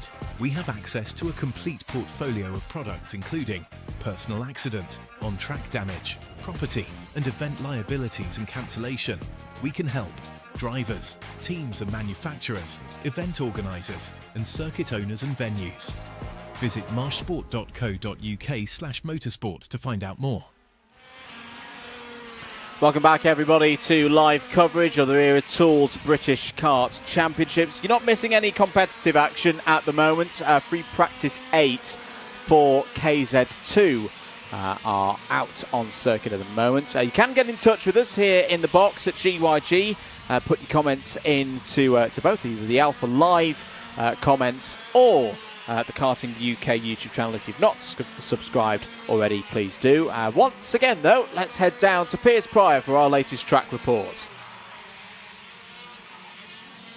At GYG, a wonderful clubhouse we have, I must say, but it's to give me a better look down at the circuit. Of course, you can see the circuit in the background, lots of twists and turns, very undulating, but also fair few different patches of tarmac. There's some older tarmac, some newer tarmac, and a perfect example of how that affects the drivers is here through turn number 1. There's a wet patch on the darker patch of tarmac at the apex, so the drivers turn in and they've got a decent amount of grip. Then it goes, the kart goes loose and slides through the middle middle of the corners. We just saw from the number 42 of Bryn Kinch going through turn 1 there, and then it grips up again on the exit. And this is just one of the patches of tarmac around this circuit, built in 1999. That's had some updates and some patches repaired. It makes it a unique challenge for the drivers, both in wet and dry conditions, and actually caught out 1 or 2 of the drivers already in this session so far. But it's just an example of why the drivers love this circuit, but why it's so hard to get the lap time around here, especially in tricky conditions.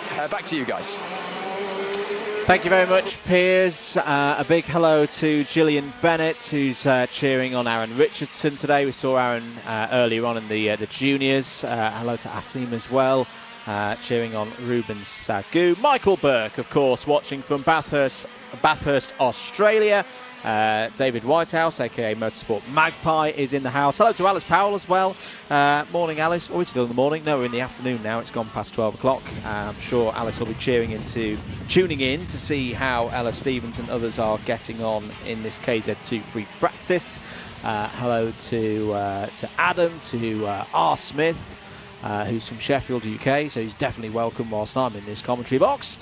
And indeed, keep your comments coming in. Let us know who you are cheering for. Make sure that you've given the streams, the broadcasts, a thumbs up as well on the YouTube platform.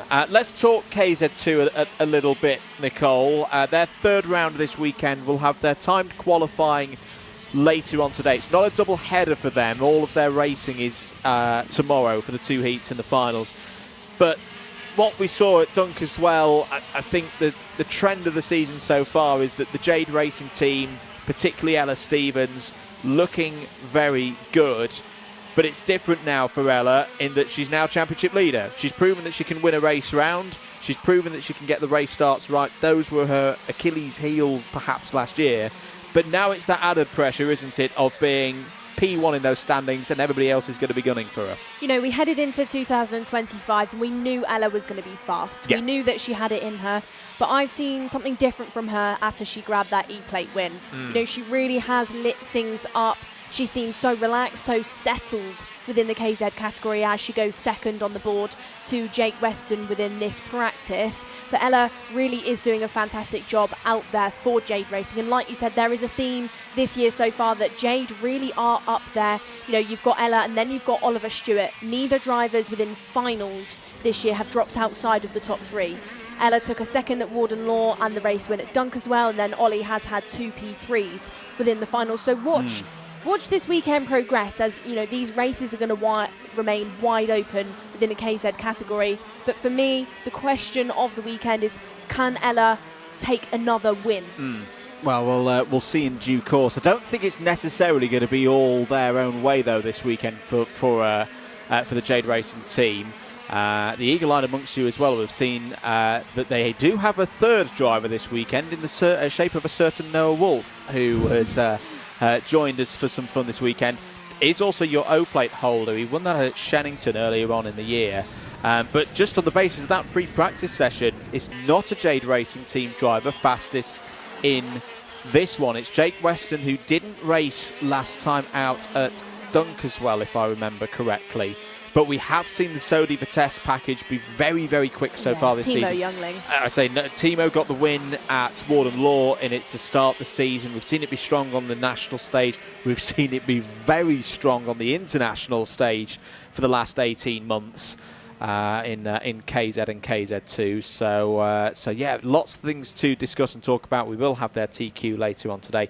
And we haven't even mentioned Rush Performance yet. They took a big step forward back at Dunks with their new Formula K chassis. For them, Charlie Turner 5th, Ashley Lewis 6th, Nat Thomas 7th. So again, I do think the pace, by the end of the season, we're going to see the Rush Performance team right back at the sharp end of the field, which I think for me makes this weekend for Jade Racing team and their Birrell ARTs even more important. They've got to get the points on the board now, whilst the Formula Ks are still finding out what's the best approach for their setups across all the circuits that we go to. Absolutely. When, you know, at Warden Law we headed into the new season, Charlie Turner he's one to watch. He's one Yes. to beat. He's got so much experience, so much talent and skill. And when he wasn't happy with the kart setup and the performance, when they switched machinery, it wasn't him as a driver.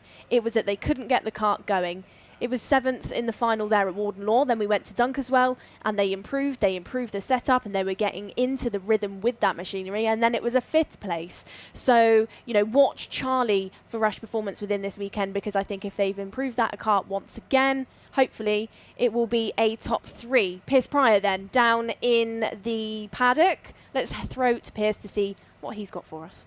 Well, the mechanics will be glad to say, or glad to hear, that this is probably one of the most confident races where the drivers have selected their tyres. Everyone on slicks, because it hasn't rained for a little bit, although I don't know how long that will last. Slick tyres for the Junior X30s. They were on wets earlier on. We saw Finley Lyons go from the outside of row number 1. He had a tricky one in that first race on the wet tyres, getting shuffled wide. This man, however, did not have any troubles whatsoever. George Edgar, quick in the dry conditions yesterday in practice. I was watching him, and he pretty much went out on his own, and most of the sessions just minding his own business, setting some fast lap times. He'll be hoping for more of the same today. And then it was, well, busy, should we say, all the way up and down the field. A lot of these drivers getting nose cone penalties, what with the conditions changing from what they were used to on Friday practice. Then we had changeable conditions in practice this morning, then qualifying, and the race was wet this morning. This is going to be a whole other ball game now.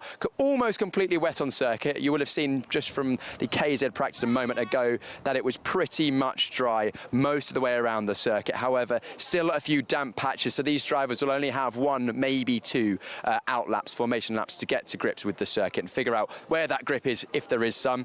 Tyre pressures will be critical for this one as well. Going too low means that there'll be no grip at the start of the race and you'll get swallowed up. Too high with it drying out, and it might be a sitting duck towards the end. A very big grid that we've got this weekend in Junior X30, very competitive. If I look at my notes, in first practice on Friday in the dry conditions, it was 1/10 that covered the first few drivers. And then but the driver of the day really was George Edgar, fastest in practice 1, fastest in practice FP3, fastest in FP4, and then second in free practice 5, all of those dry conditions. But for the whole of the practice sessions in the dry, it was very, very close. And for example, free practice 4, 1/10 covering the top 6 drivers. So pretty much it's going to come down to racecraft. I'm hearing that we've only got 30 seconds to go. So next up is Junior X30 Heat 2.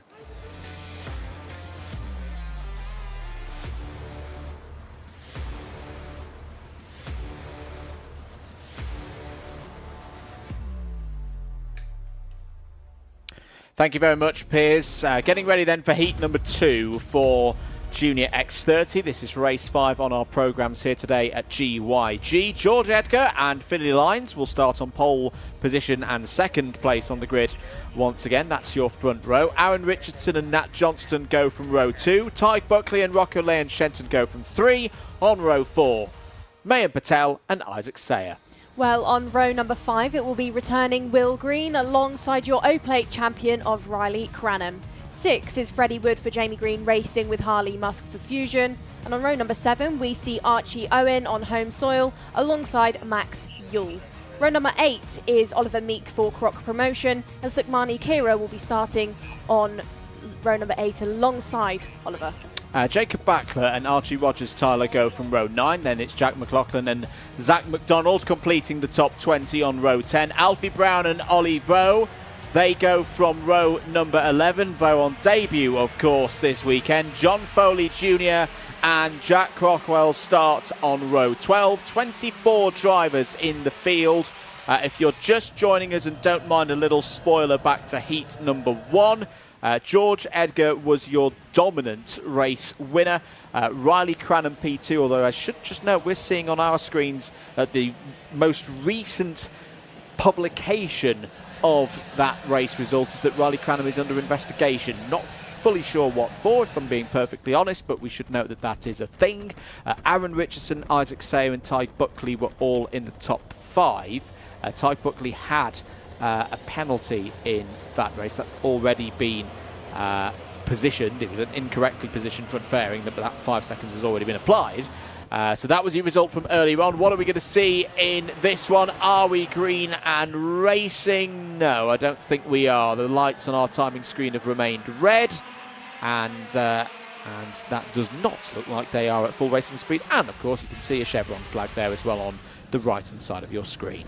Nigel Edwards then will be your race director, just keeping an eye on these drivers and deciding when he is happy to send them green and let them go. But within that one, George Edgar just not forming up that grid quite enough. Of course, these drivers are really weaving those karts hard, trying to get as much temperature into the Comet as possible. So that makes for an interesting and tricky formation as these drivers are just kind of all out of sorts. You can see Finley Lines on your screen just demonstrating that weaving of the kart. But this is their next opportunity.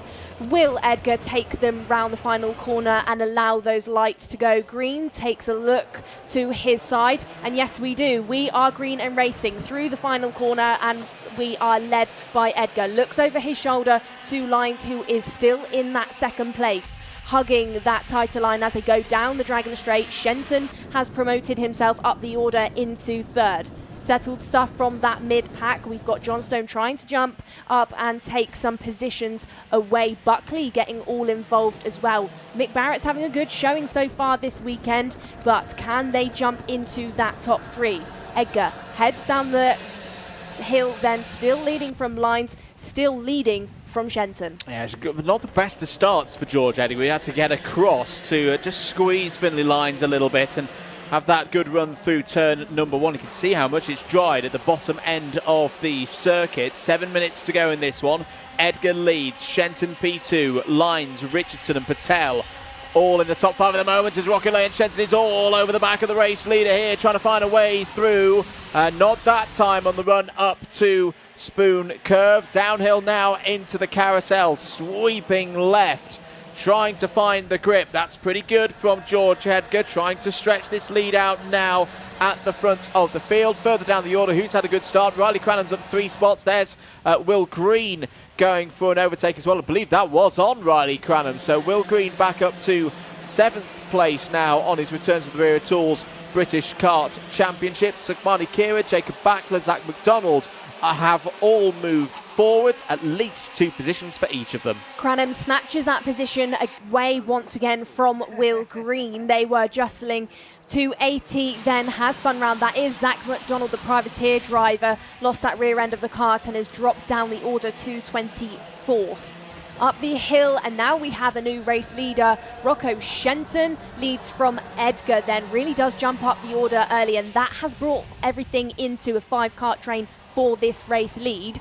Shenton then, you can see how much these karts jump up and down through that final sector, move down the inside on Finley Lines, and that's Aaron Richardson getting all involved as they head through the final corner. Well, particularly as we're getting closer and closer to dry conditions, as Finley Lines has a look there at Aaron Richardson for 3rd place. Lap times now down into the 42s. We're pretty much on the same pace that we had in their timed qualifying earlier on this morning when it was damp conditions, but before the first bout of heavy rain came down.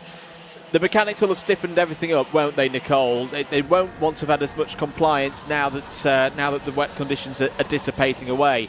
And you do often see, particularly through this part of the circuit, the front end of the karts, particularly here, get very light as they dip down.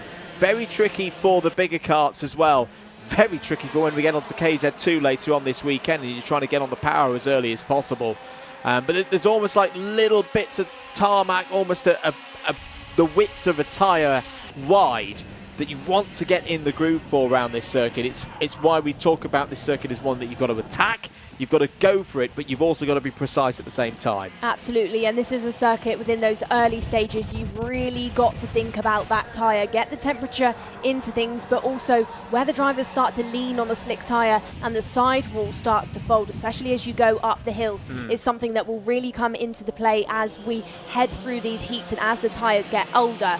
Edgar now down the inside of Shenton as Shenton gets it wrong out of that final sector, does overshoot it going into the final corner. Shenton gets it back, and now that's written Richardson an invitation, but spins round down the start finish straight. Dragon Straight then clips that grass and loses it all. And I say there was a little touch there between Edgar and Richardson going up the straight. I think that just pitched Richardson to driver's right, and the second he got onto the grass there, that shows you how treacherous it is. It almost like pulled him in like a magnet. It just simply couldn't get the kart out back onto track, and unfortunately for Aaron Richardson, he falls down the order now. It's going to be a long way back from there. Of course, all of the results from these two heats set the grid for the final later on today. It's looking a bit of a long shot that Richardson's going to be able to repeat the podiums that we saw at Warden Law. So here's going to be a little touch. There's the tyre smoke there. And Richardson's just a passenger at this point. Has got no grip on the right-hand side.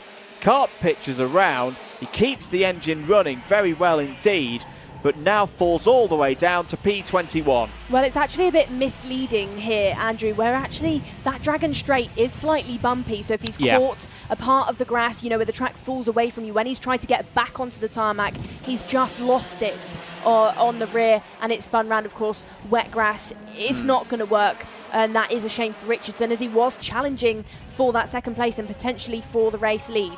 Edgar has not been put off by that, has now caught back up to Shenton now once more. They head into that spoon curve section, and he really has jumped back up the order. It's 0.06 that now separate the two. Looks down the inside, but Shenton slams that door close. No way, Shenton says. Back up the hill, but George is still there. Third and fourth then, Cranham, your O-plate winner, has jumped up the order. Buckley sat there in fourth, and that's bringing Patel into things. And now who is starting to arrive and who is starting to knock onto the door of these top five is Will Green. Yeah, Will Green having a good run here, starting to get back into the rhythm of things. Big curb clip there from George Edgar through Club Corner. Could give Riley Cranham an opportunity here for second place up towards Spoon Curve. 2 minutes remaining in this race. Not this time. Cranham has to sit there in third place. He knows this is still good points for him at the moment as Edgar goes for the race lead down the inside. It's Carousel. Beautiful stuff from George Edgar to get through past Rocco Shenton. Shenton's going to have a go back as they come back down the hill once more into compression.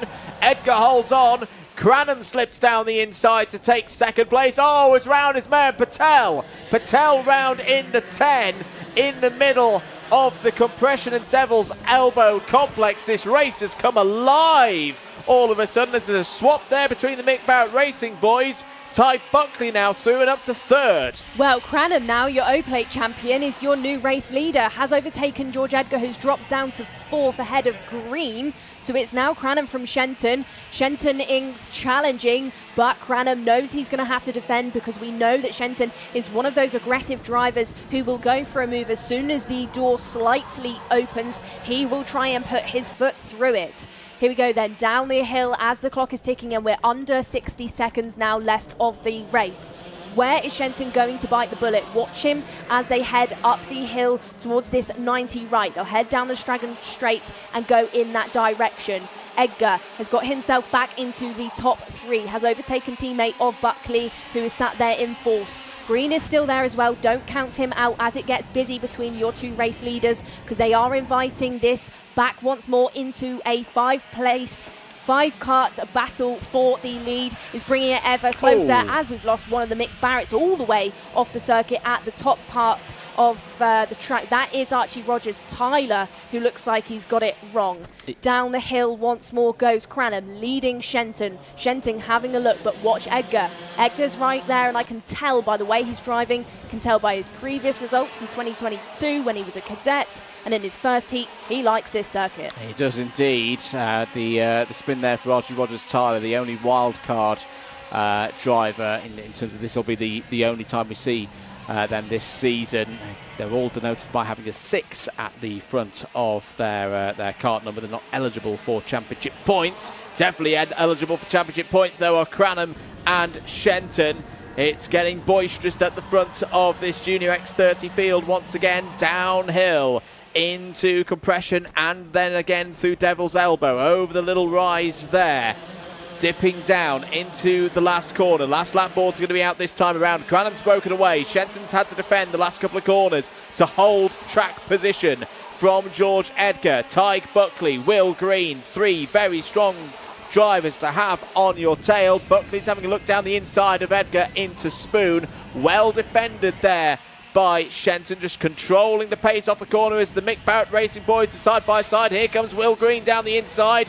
Green takes fourth place. Great positioning there from the Williams F1 Junior. Downhill once again. Cranham's got this race won. He's gone. He's going to take the full complement of intermediate points, but it's still a question mark over who's going to take P2 out of the final corner. Riley Cranham wins Heat 2, and second is going to go to Shenton by not a lot at all.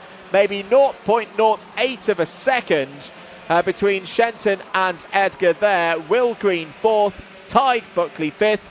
Another good result as well, Nicole, for Sukmani Kira. She comes home in sixth. Well, I think the story of that race then, Andrew, was Shenton versus Edgar, because neither one of them wanted to give that position up to them, each other. From 5th to 10th then, Sukmani Kira was in 6th, Musk 7th, Lines 8th, Archie Owen did make up positions to finish in 9th, and then Isaac Sayer rounds out your top 10. Sayer then maybe not having the race weekend he would have liked to have, came into this weekend really high up in championship standing, so has got to put in a little bit more graft throughout the rest of the weekend. Johnstone just outside of your top 10, he finishes in 11th. Then it's Batchelor, McLaughlin, Patel in 14th, Meek, Freddie Wood, Alfie Brown, John Foley Jr., Aaron Richardson, and then Jack Crothwell rounding out your top 20. Max Ewell 21st, Oliver Vaux in 22nd, Zach McDonald was the last of the 23 finishers in that race, Archie Rogers Tyler the single retirement. That's the heats completed then for X30 Junior. Their final will be the first one at 2:15 later on today. For now though, once again, let's head down to Piers Prior. Well, that was the most interesting race we've had so far, wasn't it? It was a good race at the front. Very much enjoyed that. Good to see the camaraderie between Riley Cranham and George Edgar. Riley, we get you to flip round this way so we can frame up the lovely Motorsport UK branding. This side for me, mate. There we go. We'll organise ourselves eventually. You don't need to qualify well, do you? No, not at all. 10th place on the grid for both Heat 1 and Heat 2. 2 podiums, including a win in that one. You must be pretty happy with how things have gone so far. Yeah, things have gone amazing so far. I mean, that race was a good race, so we'll see how we go in the final. Yeah, were you discouraged or disappointed after qualifying? A little bit. I don't think 10th was really the place where I should have been, but it doesn't really matter, so... And also, do you have a preference on conditions? We've seen wet, we've seen dry, we've seen a bit of both today. It seems like we've seen you come through in the wet and the dry conditions. I don't really mind which one it is for the final. I mean, it's been on and off all day, so we'll probably end up getting rain at some point, aren't we? I think it's very likely. Riley Cranham, our winner in that Heat 2. I'm going to try and grab a word with George Edgar, but he's run away. So I think that's probably all we've got time for now in terms of Junior X30. Next up, Heat 2 for Senior X30. And just as I say that, a bit of drizzle in the air. That'll be up next after a word from our partners.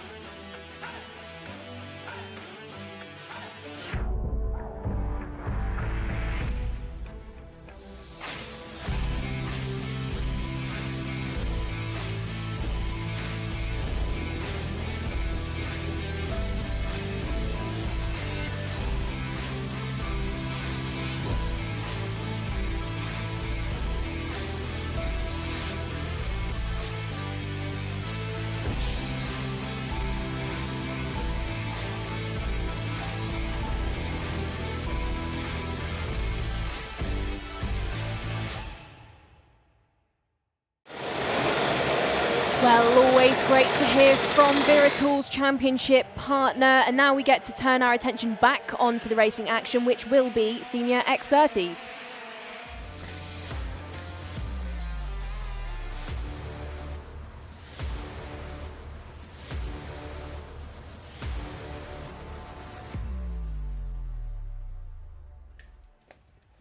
Second heat of 2 then for the X30 senior category. Let's take you through the grid for this one. Freddie Lloyd and Thomas Min-Spearing on the front row. Gus Lawrence and Gabriel Stilp, they go from row number 2. Harrison Mackey and Joey Brown once again go from row 3 for this one. On row 4, Morgan Moore and Tristan Powell. Row number 5 then, it will be Jack Buckley alongside Jack Nettleship. 6 is Harrison Whitacombe with William Antrobus, and shortly behind on 7 we have Luca Mann with CJ Bennett. 8 is Laith Khan for MDL with Cameron Edmonds. Andrew, who is on row number 9? Row 9, we've got Aaron Brown and Theo Lestrange. Row 10, Rhys Newburn and Harrison Morrow. Row 11, Joao Castro flying the flag for Brazil is joined by Sam Lewis. On row 12, it's Harry Cottrell and Sarah Matsui. Lewis Bird starts row 13 after a penalty in timed qualifying. Hayden Eldridge alongside 26th on the grid. Zach Green completes the 27 runners in this one. Piers Pryor, what have you got for us? Yeah, just like that. We thought it was going to be dry. The rain is falling. It's drizzling, not too heavy so far, but I'm looking over the hill in the direction that the rain is coming, and it looks like it's getting a little heavier. So this could be an interesting start to the race. It could be indeed. Welcome to GYG. If you're just joining us, Glan Y Gors in North Wales. Beautiful parts of the world. On a clear day, be able to see parts of Mount Snowdon. Not today, though, with these mixed conditions for us here at the circuit. We are racing then, 8 minutes plus 1 lap in Senior X30, the race that will set the grid for the final later on today. And it's been a good start for Joey Brown at the front of the field, but not as good as once again Thomas Minspearing takes the lead in the early stages. Premium Karting 1-2 at the moment, Nicole. Freddie Lloyd there, P2. Seeing a theme here so far this weekend where Joey Brown is like a bullet out of the gate. As I've said that, I think there's drama for his teammate of Fusion Motorsport, it's Harrison Mackie. I've lost him on the screen, Andrew. I think going back up the hill towards turn number 7, looks like Mackie maybe had a bit of a technical problem. We'll see if he has dropped down the order, but that's going to be drama if he has, because of course he headed into this weekend second within your championship and is, of course, is always a contender. There it is. And there is the 3-2-1 Kart. Mackie is out. And that's not going to be a good starting position on the grid then for Harrison Mackie, who was 17th in the first heat. It's, well, just shows once again how quickly this sport can change. It's in great form a few weeks ago in Spain for the latest round of the IAME Euro Series. Took his first senior victory in that one, but he's going to have to work his way from the back of the field today if he's going to get his first one here in the British Championships. There's the unmistakable sides of Harrison Whittaker on the move with the bright red helmet down the inside. Takes 9th place away from Tristan Powell. Very good run last week representing the UK in the FIA Karting Academy Trophy. Second in his final in the OKN based series, and is looking to move up the order now, particularly knowing that one of his big championship rivals, Harrison Mackie, is out of this race. Now then, the story of heat number 1 was the story between Tom Minspearing and Fred Lloyd, the 2 premium kart outfits out there on the circuit. There are your 2 race leaders sat there in first and second. So how will they respond to each other within this one? Because they had a little bit to say to each other through that spoon section on the top of the hill. So, will they work together, or are they going to be holding grudges? Lloyd there looked like he was defending slightly from Gus Lawrence, who's your fastest driver out there on the circuit within these early stages. They were heading up the hill, and there's been no change between your top 3 just yet. Stilp sat there in 4th. Stilp, of course, within the junior category is a double IWF IAME Warrior Final champion, which is your equivalent of your X30 World Championships.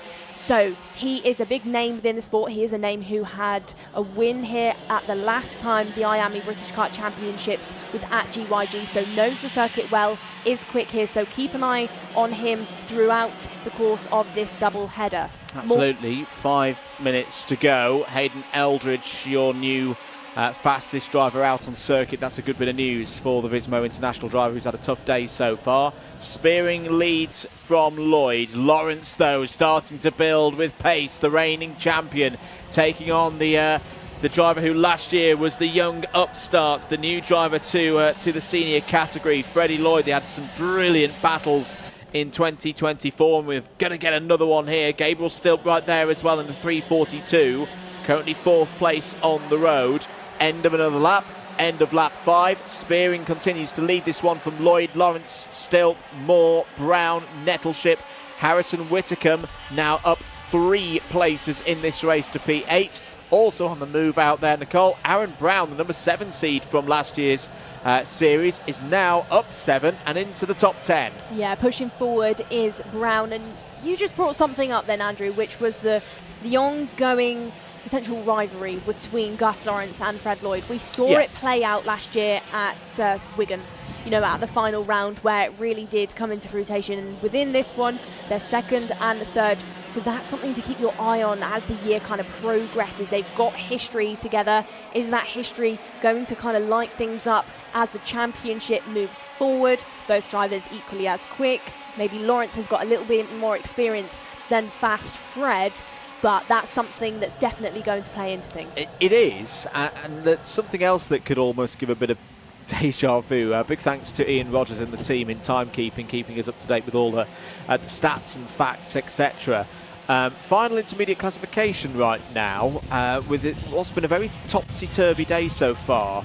How many times in 2024, particularly off of back of a first heat, did we say, ooh, Gus is under a bit of pressure today, ooh, Gus isn't having everything his own way, yet somehow he finds the way to right now be on top of the FIC and clear by 2 points. So he doesn't actually need to gain this position at the moment past Freddie Lloyd. It's not going to gain him anything in terms of where he starts on the grid for the final, and also where he gets, what number of championship points he gets. It would be a full complement of 65, of course, for being top of a final intermediate classification. However, there is also the argument where he can't gain anything himself, but he could cause Freddie Lloyd to lose something out there. Freddie Lloyd at the moment 5th in this final intermediate classification on 12 points. And yes, he's gone for the move. So Lawrence goes through. That drops Lloyd down a position not only in this race, but on the grid for the final and in the final intermediate classification for today's round. Takes a few points off of Freddie Lloyd in that championship running. Well, the thing is with Gus Lawrence, you know, he's experienced enough that when he's driving lap by lap, he will be thinking about this. He's more than aware of how the point system works. So actually watch him. He doesn't need to go for those risky moves because he's smart enough to actually, you know, I can still start pole without making big risks. And that is what we see from him time after time. That's kind of what we're seeing from him right now. He bided his time making that overtake on Lloyd, you know, get it done in a sensible position. As some drivers in the background of this order then getting a little bit silly with each other. That was further down as they go side by side, heading up the hill once more. There's been more progress for Harrison Whitcomb, just to report. Championship leader is up to P7 now in this race. Has got past Jack Nettleship. Nettleship drops from 2nd in the FIC to 3rd as a result of that in the live scores at the moment. I think Whitcomb is now having a go at Joey Brown for P6. You just see them there in the back of Sean. In fact, I think Whitcomb might have made the move on the Fusion Motorsport 311. 60 seconds to go then. Spearing continues to lead this race. At the moment, this result combined with what we saw for Spearing in race 1 would put him 4th. It would put him on the outside of row number 2, but it's a curious place. Oh, we'll come back to that because that was a change for the lead. Through goes Gus Lawrence into the lead of this race, not content on sitting on the points that will give him first in the final intermediate classification for today's round.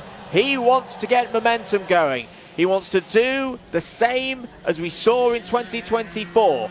He had an okay first weekend in that 2024 title defence, and then it was weekend 2 where Gus Lawrence really started to get going, and of course would then go on to become 2024 champion. That's a big statement move there from Gus Lawrence, Nicole. Puts him into the lead of this race by 1/4 of a second. This is opening things up then for Gabe Stilp, who sat there in 4th. Of course, Stilp has come back to karting for 2025. He's previously jumped over to F4 briefly with High Tech, had some success in British F4, but has come back to his roots for this year. He's now sat there in the final intermediate classification 2nd. So if this race plays out the way it currently is, would start alongside Gus on that front row. So, you know, it's a theme of these drivers. You know, they know each other, they know the way they work. Watch what Gabe does within this one. Is he going to go for a move on Lloyd, who is now your fastest driver out there on the circuit? I think not. I think he would sit there, be sensible with it as we head through this final lap. No, too far back on that occasion. Spearing's now defending from Lloyd as they run through Carousel for the final time in this heat. There's a little bit of traffic up the road for Gus Lawrence, but I don't think it's going to come into play on this occasion. Morgan Moore's having a strong finish to this race as well. The Irish driver there in P5. Down the hill once again, weaving their way through this brilliant sequence of corners. Out of the final corner, Gus Lawrence is back in the British Kart Championships, on form, on pole for the final. That is a magnificent start to the weekend for Gus Lawrence, and he's got an opportunity now to take his first round victory of the season. The number one P1 back where he feels like he belongs. Spearing P2, Lloyd P3. They will feature high on the grid for the final. Gabe Stilp 4th, Morgan Moore 5th, Harrison Whitcomb 6th. I think might be quite happy with that one, Nicole, because that showed something that we didn't see in race number 1 for the championship leader, race pace. And strong race pace, gained 5 places in that heat. Absolutely, but going back to Gus Lawrence then, Andrew, he's been out in the States, he's come back over, it looks like he's brought maybe a bit of US energy over with him, he's refreshed, and he's probably going to be reflecting back on the first 2 rounds at Warden Law where nobody could take down Harrison Whitcomb at all. You know, he was really on top form, but Gus within this one, he's jumped right into things, fresh energy, you know, but same results, and crucially takes that race win. Absolutely. King of the Seniors back on top of the pile. Will he remain there for the final later on today? Do stick with us to find out. Thomas Spearing P2. As things stand, of course, all of these results are provisional. Will be on the inside of row number 3 for the final, being 5th in the intermediate classification. There's actually a tie, though, on 12 points between Lloyd, Spearing and Brown. So if there are any further changes in the results, things will be affected there with how they line up for the final. Rest of the order: Lloyd, Stilt, Moore, Whitcomb, Joey Brown, Nettleship, Brown, Antrobus is your top 10. Edmonds, Bird, Buckley, Lewis, Eldridge, Zach Green, Powell, CJ Bennett, Luca Mann and Harry Cottrell all in the top 20. Laith Khan, Theo Lestrange, Sarah Matsui, Reese Newburn, Harrison Morrow and Joao Castro, your 26 finishers. One retirement, which was Harrison Mackie. We must go down, though, immediately to Piers Pryor, who is with our pole sitter for the final, Gus Lawrence. In the Parc Fermé now with our winner of that heat, Gus Lawrence. Gus, that was a very Gus Lawrence victory, I would say. Yeah, well, I didn't get the best of starts. I'm struggling to get off the inside today. Then had to pluck my way back through and end up, I was quite lucky to take the lead with 2 laps to go and then bring it home. Yeah, the reason I say it was a Gus Lawrence victory is it looked like it was very measured. And also, looked like the kart came on really strong towards the end of the race. Was that a tactic that you did before the race? I'd say today is more of a gamble than a tactic with the weather. You just need to roll the dice and hopefully you get it right. But it was faultless there, I can't moan at all. Yeah, I'm hearing through my ears that you're ahead of the intermediate classification, so good championship points and a good position for the final. Yes, start first, you can't be no better than that, and again, gain the points from the classification, it's perfect. Do you have a preference in terms of Mother Nature? I'm easy, I'm not fussed at all, but obviously we like to stay dry, no one likes getting wet, so yeah, hope for the dry weather. Hopefully dry weather, then less work for your mechanic pod to do. Yes, amazing. Right, Gus Lawrence, our winner of Senior X30 Heat 2. In a moment, we're going to be having Water Swift Restricted. But before then, a word from our partners. Here at Demon Tweaks, you probably know us for our massive cartwear range. We've got everything from suits, boots, gloves and helmets from the biggest brands in the business. But we are so much more than that, because if you're looking for kart parts, well, we've got you covered too. We've got everything from Rotax parts, sprockets and chains, discs and pads, data loggers and dashers, fuel tanks, steering wheels, bead breakers and loads more. But of course, it doesn't just stop at the track, and if you're looking to build your skills in the sim, then we've got everything you're going to need to build the ultimate rig. So whether you're just getting started or you're already at the top of your game, Demon Tweaks has got you.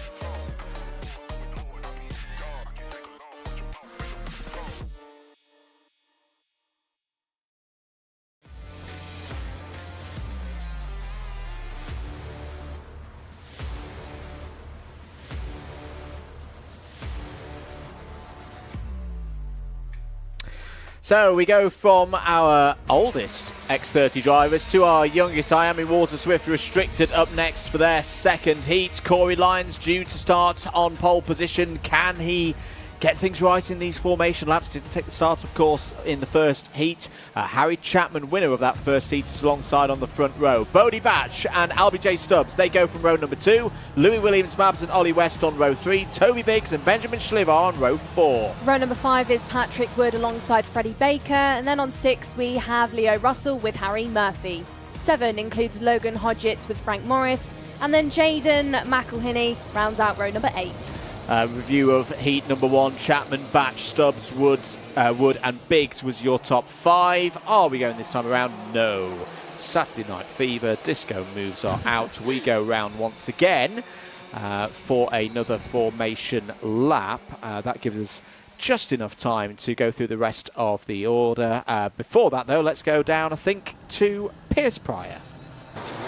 We're on the Vega tyres, of course, in the Water Swift Restricted category, and because some of the drivers took their wet tyres in the first heat earlier on, a lot of the drivers are on brand new slicks in this one. These Vega tyres take a fair few laps to get up to temperature, and with the dampness on circuit, those who have the brand new ones might have to work a little extra hard. So the drivers who were on wets in the race earlier on, they may have a slight advantage towards the start of the race, but then come the end, maybe those drivers who have got the brand new ones will have a bit of a pace advantage.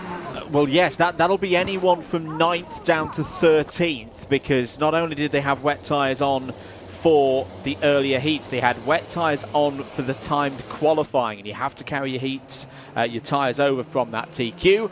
Let's see how they do. We are racing then once again in IAME Water Swift Restricted. It is 3 wide out of club corner as they run up to Spoon for the first time. Corey Lyons has had a good start, holds the lead at the front of the field. One of the Excel Motorsport drivers is through into second place. It's the number 88 of Bodie Batch into second place. Downhill into Carousel Corner. Nicole Sutherland, much better start this time around for Corey Lyons. As out is Leo Russell. Well, that is the second time we've seen this from Russell this weekend. Did not have the race start within Heat 1 either. Down the hill they go for the first time, and a little bit of pushing and shoving going on as we've lost 2 drivers further back in the background.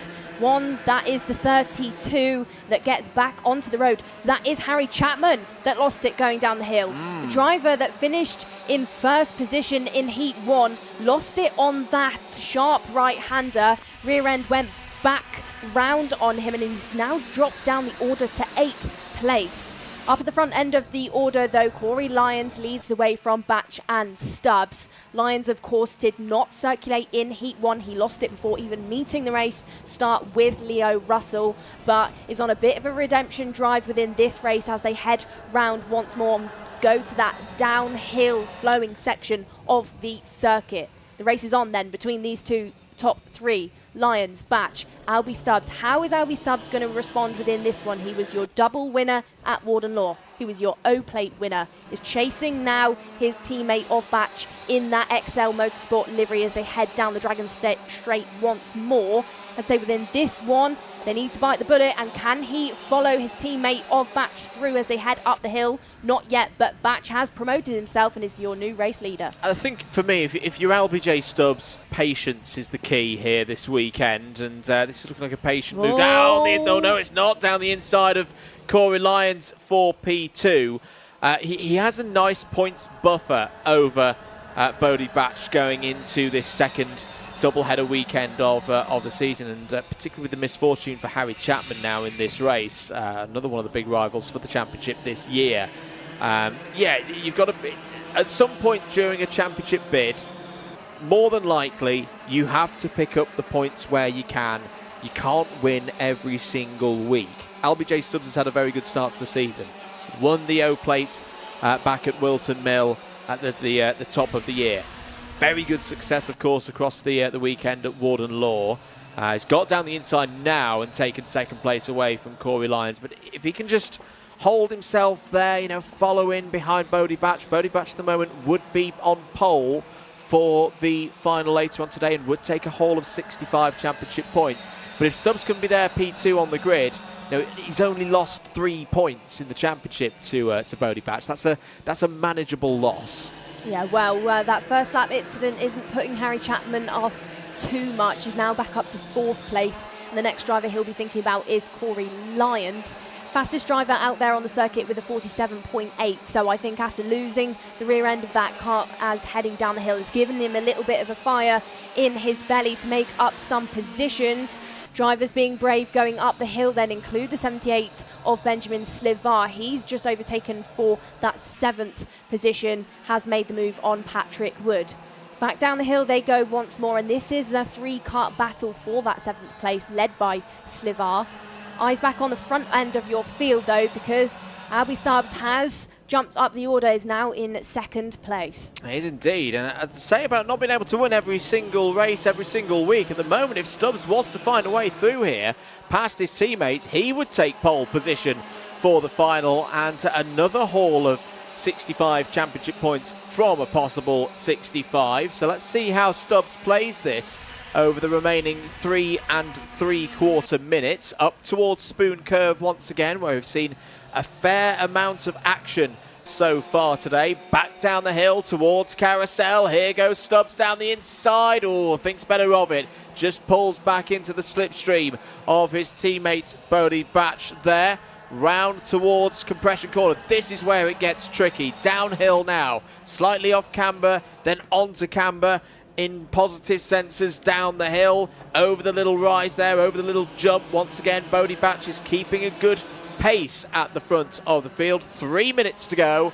Batch leads from Stubbs. Corey Lyons still running very well there. Nicole in 3rd. This is being well judged by Stubbs then, because he's more than aware if he breaks that racing line where it has been raining, it's going to make it hard work trying to get to that Energy Course chassis stopped, where the track will not be that grippy off that racing line. So watch him as the race progresses, because these overtakes are harder now for these drivers. That's probably why he backed out previously when trying to overtake Batch for that race lead. The last thing that Stubbs wants to do is take out his own teammate.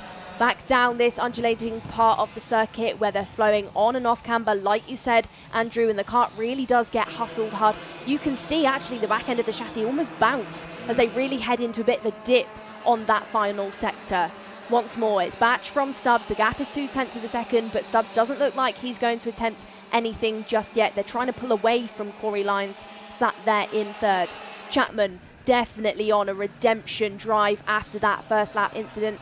Fastest driver out there on the circuit, and is really starting to catch up to your man in 3rd place. I was going to say, Harry Chapman, I wouldn't even say he's out of completely out of the realms of a race victory. There he is. Just saw the flashes of yellow go through your shot, particularly if we start to see a bit of a battle between Batch and Stubbs here, as we've got a minute and a half to go. You mentioned the different kind of ride characteristics of these karts down the hill. That shorter wheelbase almost means they shuffle down the hill, don't they, as opposed to the longer juniors, the seniors, the KZ2s, where you see the front axle properly pick up as they go down through both turn 10 and of course through turn 13 as well. Here's a little bit further back. This is the fight for 5th place. Ollie West, Jaden McElhenney, Benjamin Slivar in this one as well. That's good work from McElhenney through and into 5th place. At the back of that train, you've got Patrick Wood and Louis Williams-Mabs as well. So this is all down to 9th place. A bit further back in the field, Frank Morris has made good progress again, is P10. Let's actually have a look at some of the lap times, because it was well pointed out there by Piers that a number of drivers in this race have gone into this race with a brand new set of slick tyres, for the simple reason that they didn't use them in timed qualifying. They elected to go with the wet tyres, of course. That of course includes Jaden McElhenney, who didn't use any tyres in TQ because he missed the gate, unfortunately. McElhenney now up to 5th place. Pace last time around 48.37. So again, comparable with the drivers at the front of the field, Nicole. This is still your battle though from 5th to 8th position. So you've got McElhenney, West, Slivar and Patrick Wood getting all involved with each other. Let's not forget as well, Ollie West was your driver of the day for Warden Law. So he's really putting that to good use, and I think it's given him some confidence going into this weekend because he keeps making that progress. change now for that third position because Harry Chapman has overtaken Corey Lyons and has jumped back into the top 3. Doesn't change the final intermediate classification. He's still sat there in second behind Batch, but when it comes to championship points, it would have benefited him, and so will that fastest lap as they try and chase up to the top 2, who it looks like there could be a change going up the hill, because Albie Stubbs has finally bit the bullet and overtaken his teammate of Batch to get into that race lead. And that will change the final intermediate classification and the order for the finals grid later on today. Brave stuff from Albie J. Stubbs. Bodie Batch tried to hold on. Has Batch got a response into turn 13? Not on this occasion. Out of the final corner, Stubbs wins. Batch P2, a great recovery from Chapman, which will mean Harry Chapman is on pole for the final. 3 points apiece for Chapman and Stubbs. We go to the tiebreaker. We go back to the timed qualifying performance earlier on this morning. Chapman was a little bit quicker than Stubbs, so we'll have pole for the final, but it's once again the star trio in IAME Water Swift Restricted of Stubbs, Batch and Chapman at the top of the order. Good points for Corey Lyons, P4. Another top 5 for Warden Law Driver of the Day, Ollie West. 6th for Benjamin Schlivar, up 2. Jaden McElhenney has clearly got some good race pace today. Gained 8 places in that one to P7. Patrick Wood, Louis Williams-Mabs and Logan Hodgetts complete the top 10. Frank Morris up 3 spots to 11th ahead of Freddie Baker. Harry Murphy, and 2 retirements in that race. Toby Biggs after 7 laps, and Leo Russell unfortunately span out of the race on lap 1.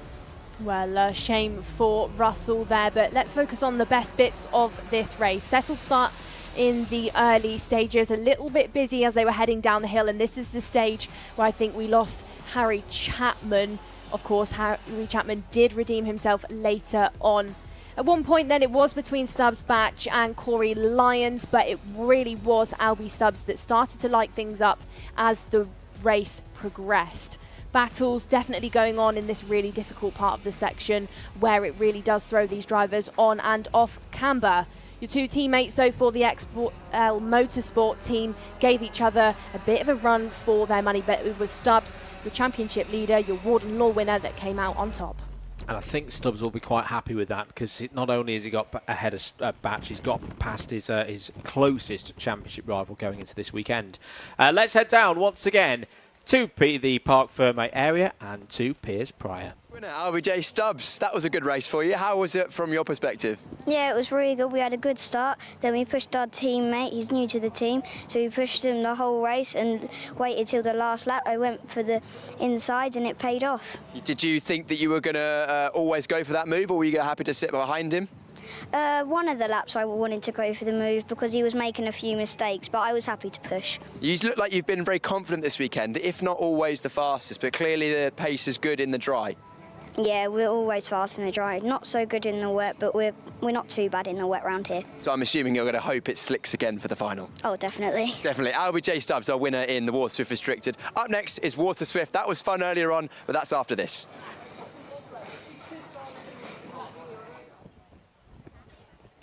Thank you, Piers. The sun, I think, has come out of sorts here at GYG. Clouds continuing to roll over. One more race before the lunch break. We will have a little bit of a chat during a KZ2 practice as well, and a replaying of the build-up show from yesterday afternoon. That's all to come before we get to we get to our finals. I think it's time for another onboard, Nicole Sutherland. We had a little look at Thomas Minspearings earlier on today. I wonder if we can have one of the younger ones for a lap round GYG. Here we are on board then with Johnston Stewart for the XL Motorsport team. This was yesterday in much sunnier conditions. Long run up the Dragon Straight, then we've already dealt with Club Corner. Brilliant part of the circuit this. You rise up over turn 2 and immediately on the brakes for one. On approach is a blind run into Spoon Curve. Downhill now, little bit of a dip onto the brakes into Carousel Corner. Nicely done there from Stewart, double apex.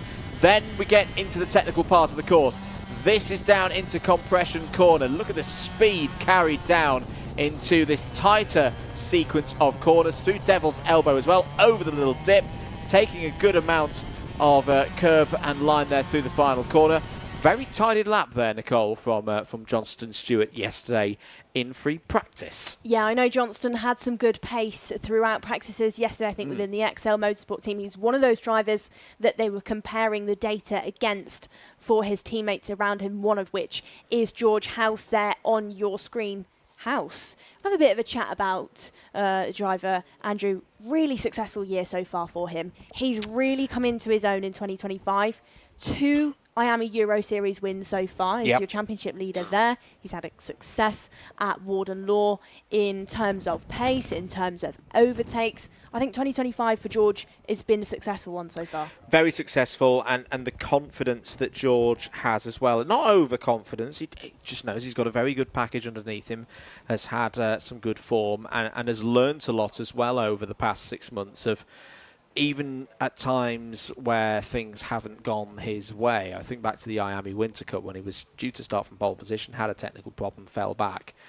He always has this ability to bounce back, and that's a really key thing for a young racing driver. Let's see what he can do in this one. Let's see what all of our drivers can do in what is the biggest field of the day. 33 drivers there in the pre-grid. The mechanics have been instructed to clear the grid. I do want to mention before we get going, though, what a job by Jensen Ackerman there to be on pole position for the start of this race. Had a little bit of misfortune in the first race, but still got a solid result in P5. This is a great opportunity for Ackerman there, starting at the front of the grid. Absolutely, best qualifying result for him so far this year. I think he's got a good opportunity within this one, especially around a circuit like this where you really do see racers remain wide open, especially in conditions like this, changeable conditions.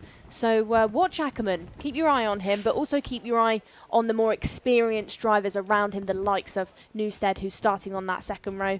Newstead has success at Warden Law, and he will be looking for more success within this Water Swift race.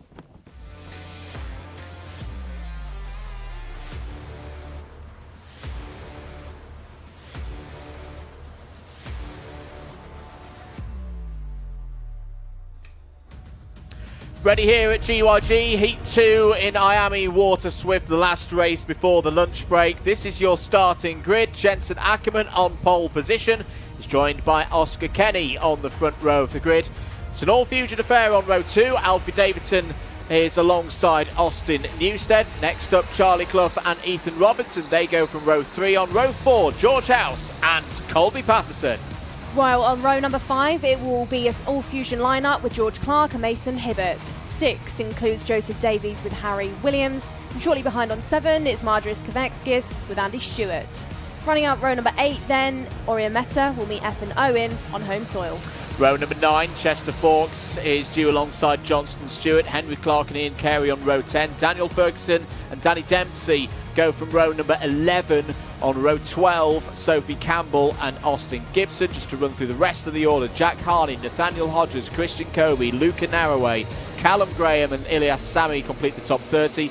Miller, Sagu, O'Brien, that's your 33 runners. And once again, we go around again for another formation lap. The lights did not go out on that occasion. Race director Nigel Edwards not satisfied with the formation there for it to be fair and above board for everyone to get going in that race. Little review of what we saw in heat number 1. Close your ears now if you don't want any spoilers. Austin Newstead first. So Newstead at the moment in the intermediate points is on 0. George House second is on 2. Alfie Davidson, Colby Patterson, Jensen Ackerman, Oscar Kenny, Andy Stewart and Harry Williams all running down 3rd through to 8th, 3, 4, 5, 6, 7, 8 points, etc, etc. Getting ready then for the second heat for IAME Water Swift. We'll keep an eye on those intermediate points because remember, the driver who is top of the standings at the end of this one gets 65 championship points. Are we ready for a race start? Through the first couple of corners, lights have not gone green on our screen. There is the chevron flag. So that is going to be something of note then for the drivers here, Nicole, that they are burning through some of the opportunities to get the start not quite right, I like to say. They need to get this one together to make sure that they don't get pulled over as a field and have a little bit of what I like to call re-education with our race director. Well, it's not just burning through your opportunity, it's also burning through your tyre, your fuel. You know, the more false starts these drivers have, actually, the worse off some of them on the grid can become. You really want to get these starts right as quickly as you can, but of course we're seeing a pattern this weekend because you've got such a short start-finish straight. It makes for more challenging starts. But will we have a race start on this time of asking? It looks much better, and we do. We are green and racing. Good start then by the front row. Ackerman is right there. Oscar Kenny has sweeped across to take that race lead heading up the hill. Nice and clean so far. Some drivers deciding to go side by side. It looks like Austin Newstead maybe getting hung out the outside there at the Spoon Bend. Back down the hill these drivers go. It looks like everybody is circulating so far. No major movers, no major incidents just yet. Back up the hill they will go. Kenny looks over his shoulder to Ackerman, see what the gap is. Ackerman loses that second place now. Davidson promoting to himself, and I think that is Charlie Clough now following him through again. Yeah, George House has had a positive run in the early stages of this race. Is up to third place, I think, at the end of lap number 1. It is Kenny from Davidson, House, Ackerman, Newstead, your top 5, and as you mentioned there, Nicole, Charlie Clough, positive start in 6th place. Yeah, absolutely. Mason Hibbert jumped up by 2 as well. Kovekskis, watch him within this one because I think he's going to be on a redemption drive after losing it in those wet conditions and losing a smattering of positions. Busy stuff by our young drivers going down the hill. Then it really is a train, a big snake of karts within your top 10. Kenny continues to lead the way down the hill from Davidson and House. No change between those top 3. This is that undulating part of the circuit where drivers can get it wrong, and that's what encourages moves through that final corner.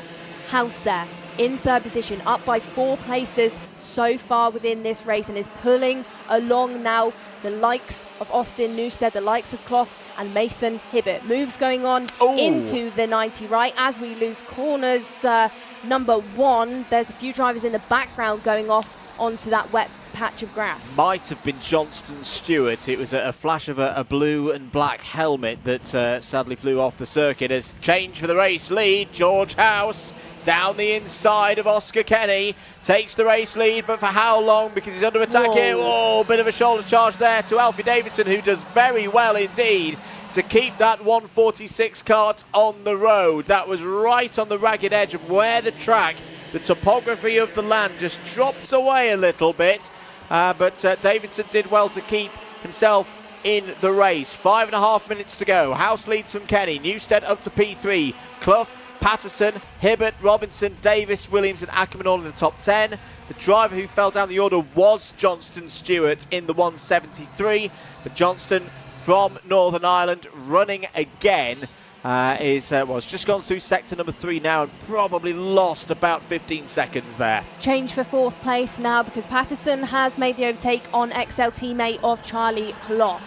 Watch them as they head down the hill and the gap starts to reduce between the whole field as these overtakes are starting to really bring things into a huge train of karts, and drivers absolutely cannot get anything wrong because I don't think it's going to be the case of one driver will make an overtake.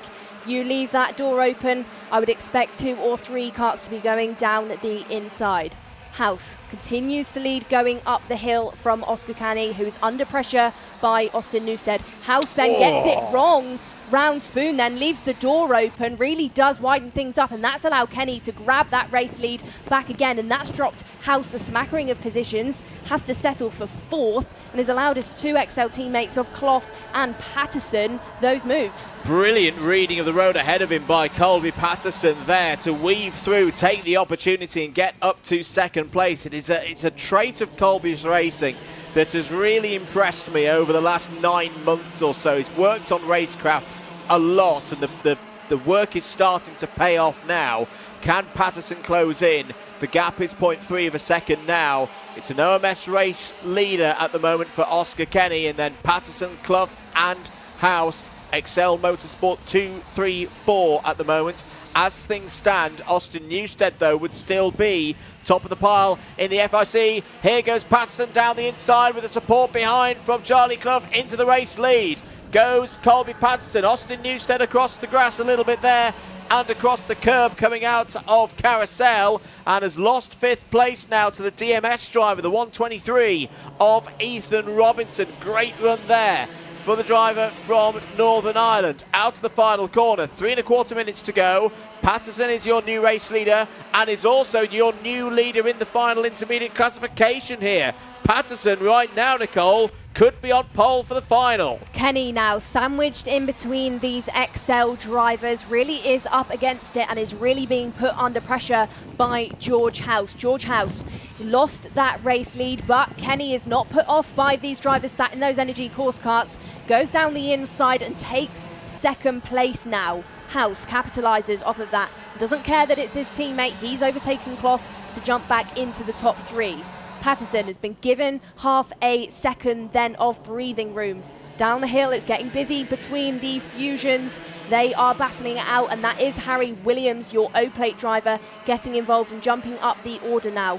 Not spoken too much about Harry Williams so far this weekend. He sat there in 5th. Had lots of success at Wardenlaw, had lots of success, of course, at Wilton Mill to grab that O-plate, but hasn't really lit things up so far this weekend at Glan Y Gors. Fusions now working together through the spoon bend on the top of the hill, and this is that battle between 5th and 10th. Eyes and ears back on your top 3 though. Colby Patterson continues to lead the way. Oscar Kenny still on the charge, pulling around George House and Charlie Clough and Harry Williams in there, as we now lose the 1-1-2 of Jensen Ackerman. That is from our driver that had so much success in qualifying. That is heartbreak, Andrew. It's a real shame for Jensen Ackerman, who falls out of the top 15. You can see the flags on the Motorsport UK Race Centre fluttering, but Piers Pryor, how's the weather out there? I hate to harp on about the weather, guys, but it's really strange out here. It's drizzling, and it has been for the last 3 or 4 minutes, but it's that type of drizzle that doesn't really, you can't see it in the air, but you can just feel it on your face, but that'll mean the drivers can see it on their visor, and we've just seen some slippery surface flags being raised around the circuit now, and it's that type of rain where it's referred to as mental rain, so the drivers that are potentially got the more experience in tricky conditions like this, or maybe even just a bit more bravery, might be the ones that can make the most of this sort of situation. Absolutely. It's a case where those drivers will be needing to trust what they're feeling, Nicole, versus what they're seeing. And again, with the experience I've had around this circuit, it's actually one of the better circuits for that, because there is a good amount of grip out there. When you're in these kind of conditions, if you're brave enough to push hard, you can feel that feedback through the tyres. It very much gives you a good level of information as to how the circuit is driving. Patterson, though, has got a different problem. Oscar Kenny all over the rear axle of his 124 machine at the moment. Just a note in the midfield as well, Ozzie Gibson having a good drive, up 12 spots to 12th. Luca Narroway up 15 spots to 13th. Christian Kobe up 12 spots, also up into the top 15. But something tells me here, Nicole, that we're going to have a bit of a grandstand finish to the last heat of the day before we move on to the finals. 5 seconds to go, 2 more laps, 1, 2, 3, 4 at the front of the field. Any one of these drivers could win this race. Well, it was a 4/10 lead that Patterson had, but Kenny has been on the charge, looking now as they get all bumper to bumper, and a bit of a domino effect as they were pushing each other through that spoon bend. Watch Kenny now. Tries to go on that outside line. Will he get a better run up the hill, as he's going to give himself the better opportunity to maximise the rev out of that mini IAME engine? It's now a 2-kart breakaway from the field, as George House has got to think about Newstead and Clough sat behind him. When is Oscar Kenny going to bite the bullet? Because within this race, he looks like the one who's maximising the grip out there the most. Patterson absolutely aware that Kenny is right on his tail, looks over his shoulder going under the start-finish gantry. Final lap of things for these drivers. Now Patterson continuing to lead, as we've got more intel from Piers Pryor. It's raining, guys. Last lap and it's raining. Well, how is the rain going to play into things? Kenny continues to look over his shoulder at George House. George House on the charge. The rain is coming down and it's going to provide some slippy conditions, and that's why you can see this train all getting bunched up as they head back down the hill.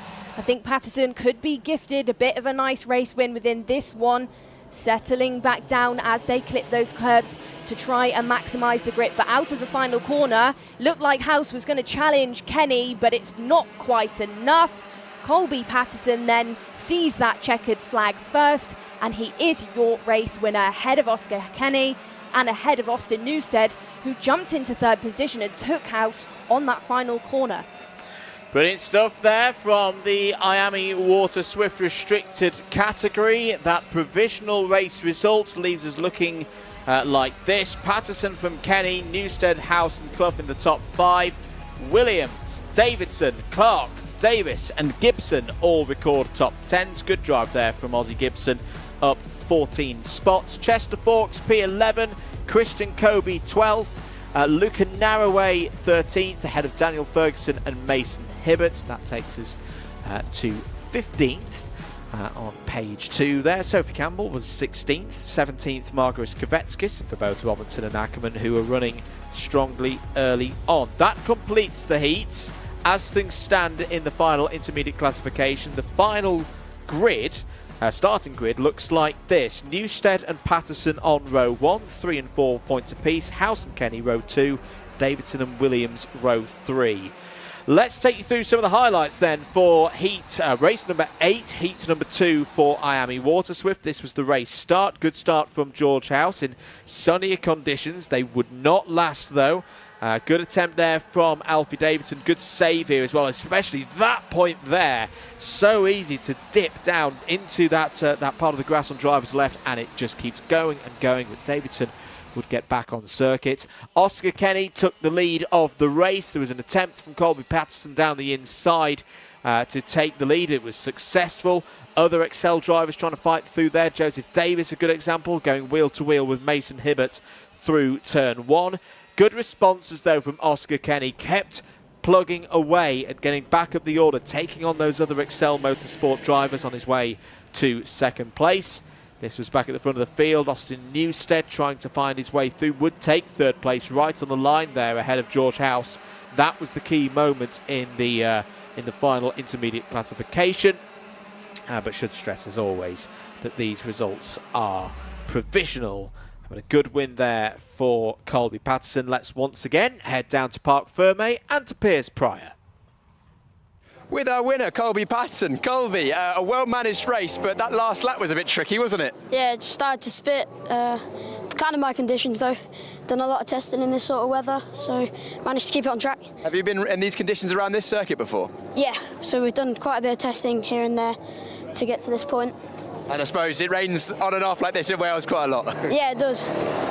You must be in a good position in terms of confidence after that win now going into the final. What's your outlook for the final? Is it full attack? Are you going to bide your time? What are you thinking?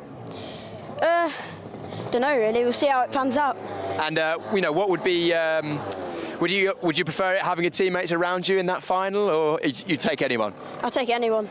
Colby, confidence as always. Congratulations on that one. That is our final heat for this morning, unless I'm very much mistaken. We have KZ2 with their non-qualifying practice up as the rain begins to fall, so that might spoil it for them, and that'll be after this.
Motorsport is naturally a fast-paced and dynamic environment. Dealing with a specialist insurance advisor helps to ensure that your specific needs are covered. We have access to a complete portfolio of products including personal accident, on-track damage, property and event liabilities and cancellation. We can help drivers, teams and manufacturers, event organisers and circuit owners and venues. Visit marshsport.co.uk/motorsport to find out more. Well, good afternoon, everybody. Welcome to Glan Y Gors, event 4 of the Motorsport UK Wera Tools British Kart Championships, and it's the build-up show, our preview to the full weekend here for all of our IAME classes, second round for their season, and KZ2 back this weekend round. Personally, one of my favourite circuits in the country. Free practice ongoing. As we stand, FP4 is out there at the moment, so we've got some of the time from FP3 that we're going to talk about, get you up to speed with what's been happening in the categories, both here in the UK and abroad as well. Who's looking in form, who's changed teams, and who's also returning for this weekend. As we say, we've got the KZs back at the moment. They've been looking pretty good so far this weekend. Very tough circuit for the KZs. I've been having a chat with some of the drivers earlier on today about what are the challenges around the circuit. We'll have a look at it in a minute with the senior X30s. Tyres are going to be key. Tyres, they have got some more tyres for use this weekend. I do believe that they've got a fresh set for the final, particularly when you get these undulation changes around here. A lot of the drivers saying that keeping the rear axle under control. We'll actually have a little look here at Lee Ward's number 8.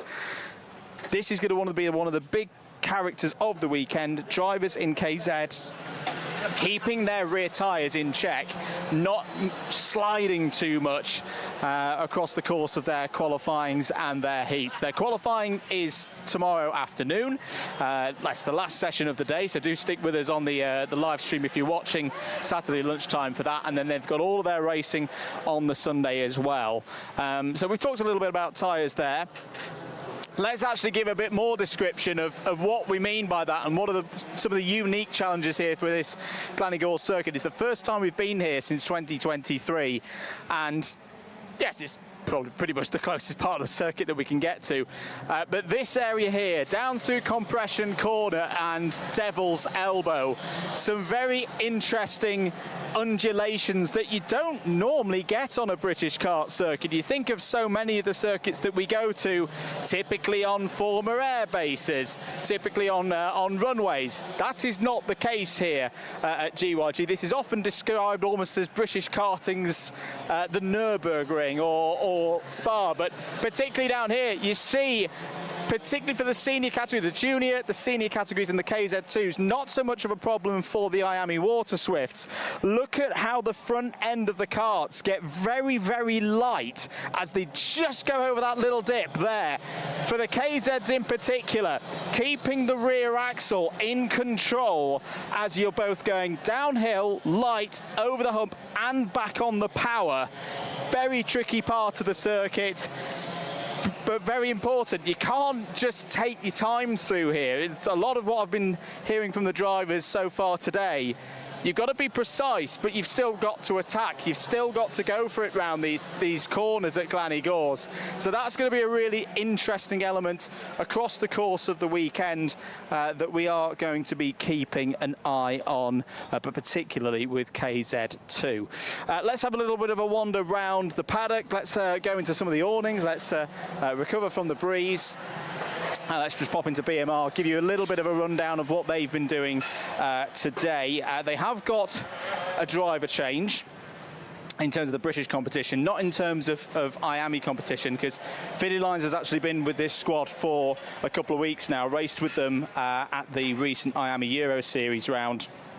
So that is a change of colours for Finley Lines. In terms of their progress today, Archie Owen P5, Finley Lines P7 in the junior category. And of course, they've got Lewis Bird, once again, who was third in FP3 earlier on today. So keep an eye on Team BMR, particularly in junior and senior X30. Let's head on down, more racing. Miles Murphy back, of course, one of the ever-presents, actually having a little bit of a chat with his sponsors, Demon Tweaks. Demon Tweaks, of course, as well, big supporters of the championship. Could not do all of the good work without them. I say we've got to say good things. Of course, we've always got to say good things about our partners.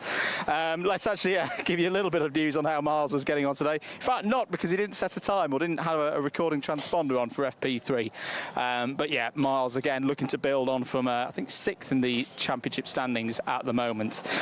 Croc promotion, P18 for Oliver Meek in their practice session earlier on today in the juniors. They've of course got Gabriel Stilpin there with them as well.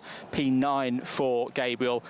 Seniors, I do think is going to be very, very competitive here this weekend. So very much looking forward to once again is a double header for all of our IAME categories here this weekend. Let's talk Mick Barrett Racing. Their highlights: the number 6 of George Edgar, fastest in FP3 for the junior category. Ty Buckley looking good. Matt Johnston also in. So 3 Mick Barrett runners in the top 10 earlier on today. And they've also got Jack Buckley in there as well for their senior entry.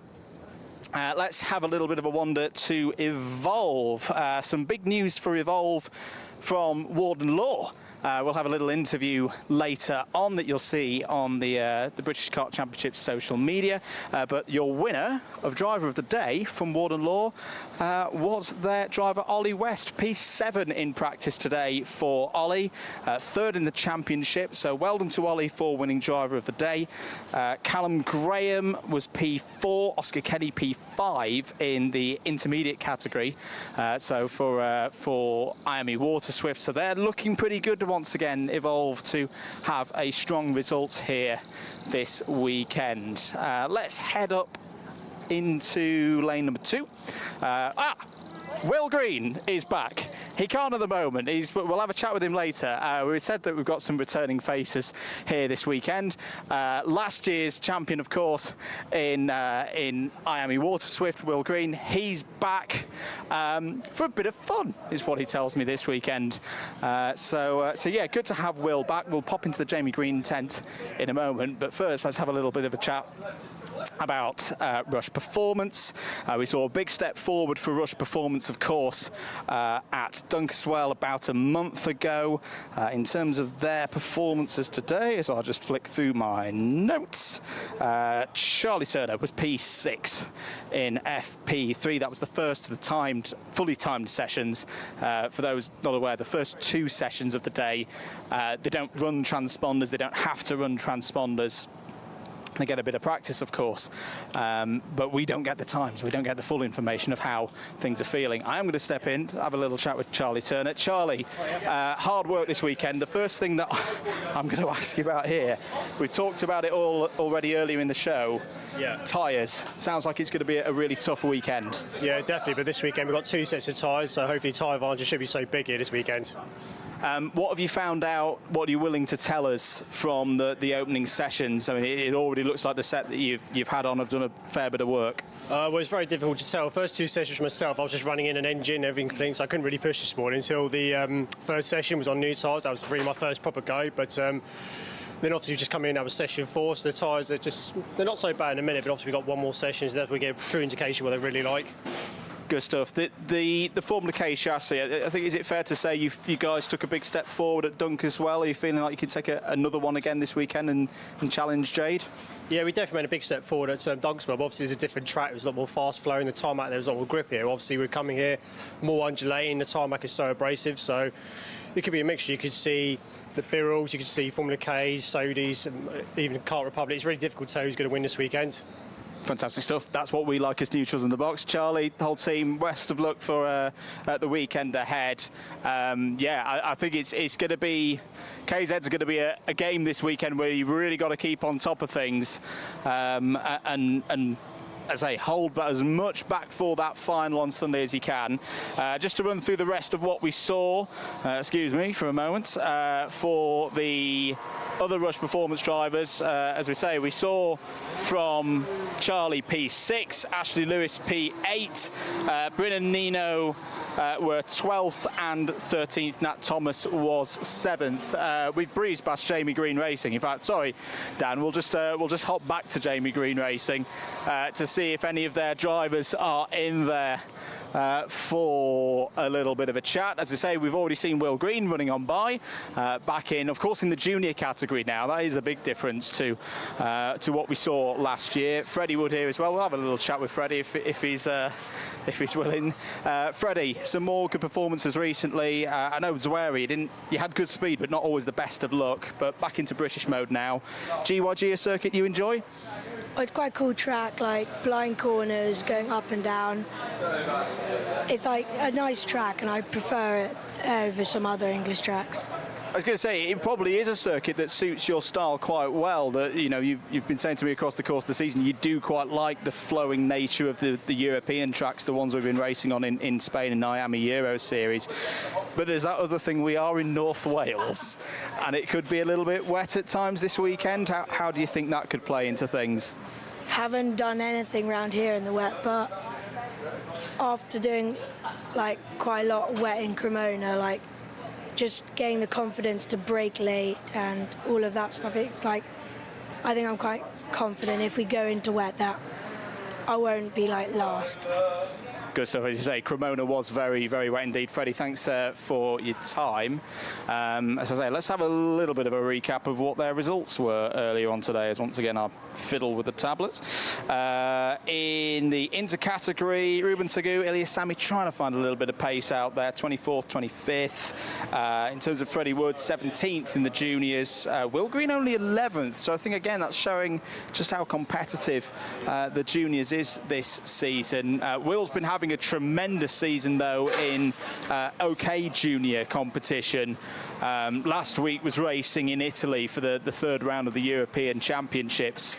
Was looking good. Hey, he's here for a bit of fun this weekend, but you know, there's a driver there who has massively impressed me this season once again, taking that big step up from mini karts into junior karts and doing it at a very high level. So again, keep an eye on Will Green across the course of this weekend. We also need to keep an eye on Isaac Sayer. Isaac had a very, very good run across the first double header at Warden Law. I will just remind myself of where he was in practice earlier today. Where was he earlier today? Oh, he's P13 in the juniors, but we'll see if we can have a little chat with Isaac. Step on in. Isaac, good start to the day. Looking to find the pace out there? Yeah, it was quite tough to get up to speed, but I think we'll be fine for tomorrow. And like others in this awning, you're another driver with a lot of international experience. You know, this year, you know, racing in Champions of the Future Academy and other series such as that. How does racing here in the British Kart Championships, you say, how does it compare to racing out in Europe? A lot of the best drivers in Europe and in the world are from Britain, so it's quite similar. The level is just like less drivers, but the level is really high. What do you make of this circuit in terms of when we do get to racing? Again, I just asked Freddie about if we get a little bit of wet weather later on in the weekend. Do you feel ready for that? Yeah, I'm looking forward to some wet weather. Looks quite fun in the wet, and like especially the last sector is so technical. There's only a few overtaking opportunities, so yeah. Good stuff, Isaac. Thanks for your time. We'll see you out there on track later on in the weekend. But yeah, as I say, Isaac makes a very good point there about the last sector.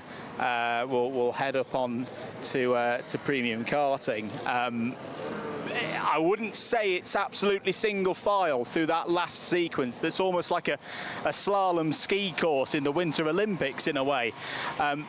But again, if you get particularly the first entry, the first corner wrong, you are going to struggle all the way down the hill and arguably all the way back up to Spoon Curve for the next lap, because it's that rhythm thing of you get one corner wrong, the next 3, 4, 5 corners are wrong, and you're probably defensive into turn 1 as well. So, yes, it's going to be interesting, particularly if we do get a little bit of drizzle across the weekend. We'll just have a quick word with George on George House, giving us a little wave.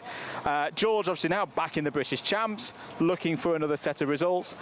If you haven't seen any of George's racing in the IAME Euro Series so far this year, boy oh boy, he has been absolutely smashing it with the results. As I say, in the European Series, has already got a very sizable lead in the points there. Had a commanding victory at Wera, what was it, about 3 or 4 weeks ago? Can't quite remember now.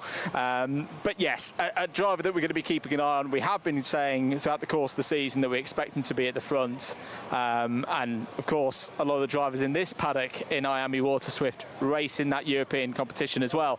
So they know his standards. They're all going to be eyes on him, but yeah, keep an eye on George House once again here this weekend. Premium karting, Freddie Lloyd, again, looking good. Fred, all good? Yeah, all good. I think that's all we need to know from Fast Freddy. Looking more at home, I would say, back on an OTK product. Obviously, had some runs on the KR product back in the Fusion team, which obviously was with last season as well. Earlier on in the year, you know, preferred the OTK product. That's why he switched into the premium karting team, who run that product regularly.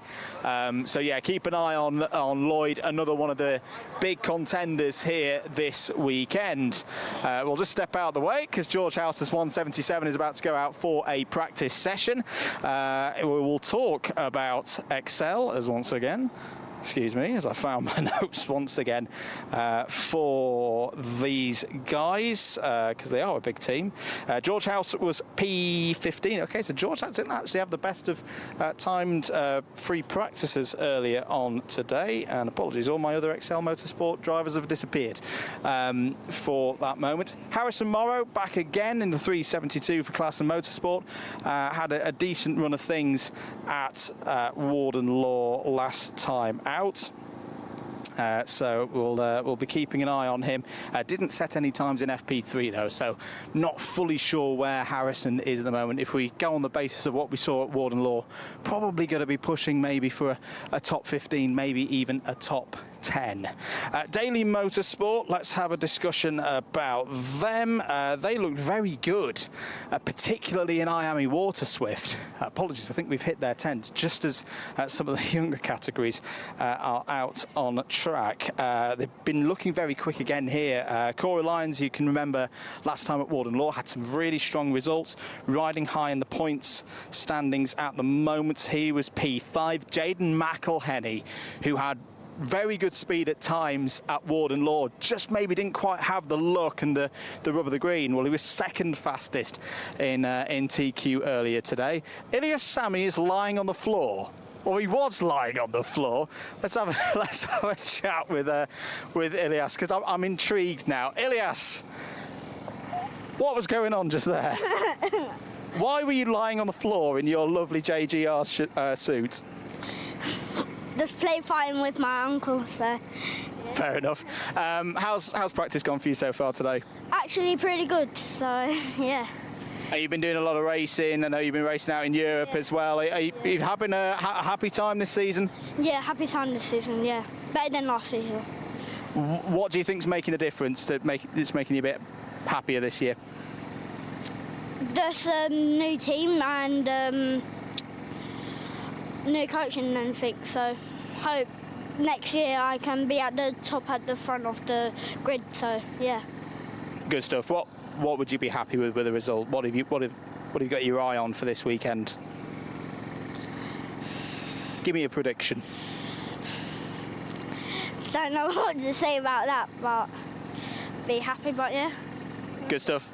Ilias, we'll see you later on, and we'll leave you to your exercises.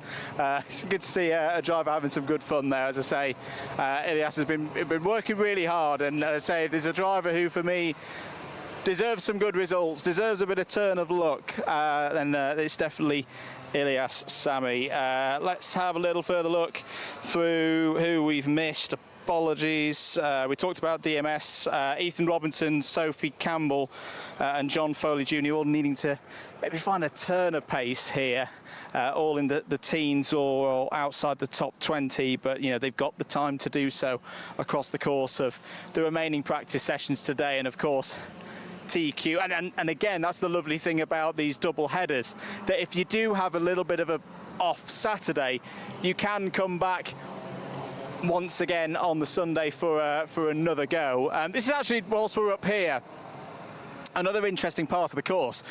Last time I was stood up round these parts, it was for some Club 100 racing, doing some observing on the inside. Very tricky part of the circuit.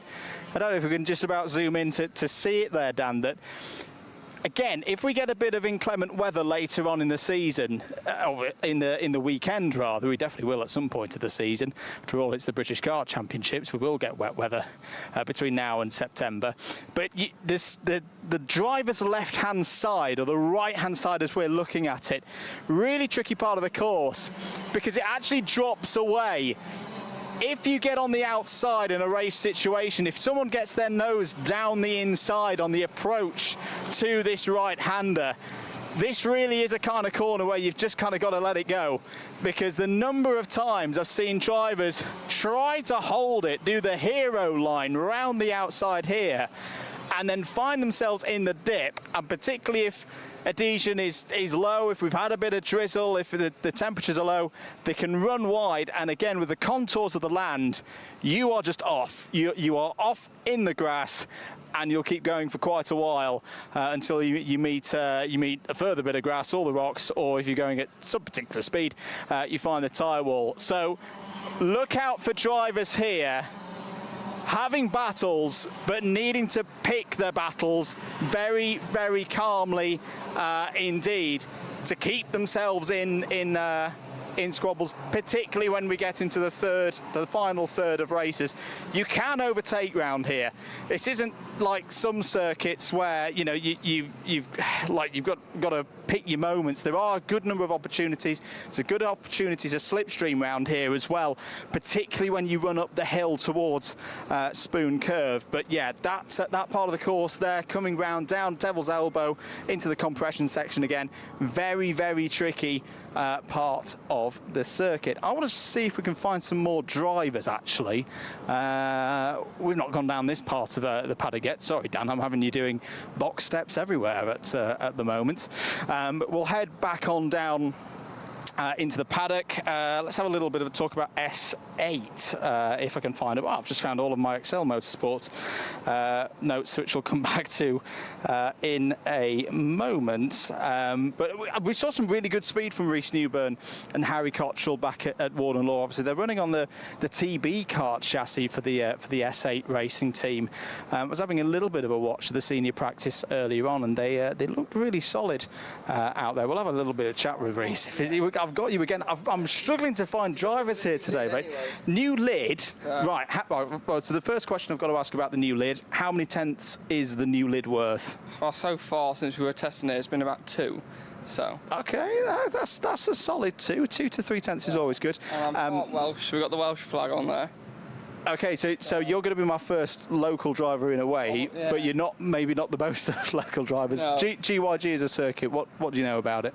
I mean, I've only been here. Raced here twice. I mean, I know it's not the best for overtaking, but it's sort of fun to drive, not fun to race, is what I'd say. But it's not the best track. The overtaking chance is probably up the hill into Spoon, but downhill as well into Carousel. If you get a good run, yeah, you need a proper good run down the hill. So overtaking's been a struggle a bit, but no, we'll get there. No repecharges to worry about this weekend for the seniors. So you think it's going to be quite cutthroat out there? Oh yeah, it will be, definitely. You'll probably find there'll be quite a long train just battling the whole race, is what I reckon.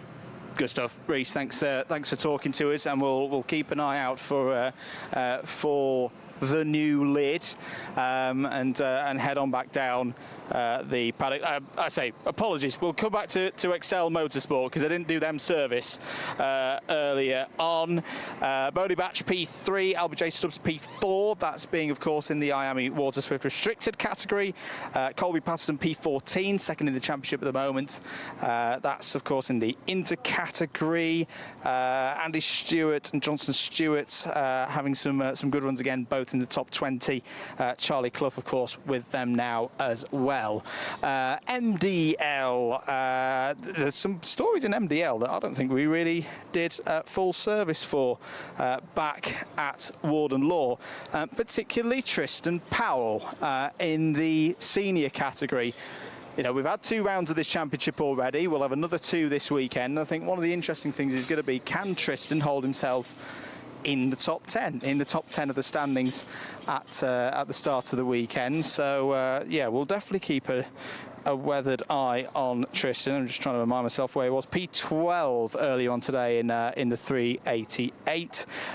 Change of colours as well for Laith Khan. Laith Khan now in the 378, running with MDL Motorsport, was P20 in his practice session that we had the times on from earlier on today. Let's head on further down. We've got Fusion, of course, looking to have some strong results here this weekend. Austin Gibson, P1 earlier on today in his session in the inter category. Other highlights for Fusion included, what did we have? We had a P2 for Alfie Davidson. That was also in the inter category, so a 1-2 for them in that one. Aaron Richardson looking good once again in juniors, had a big breakthrough at Warden Law, of course, was P4.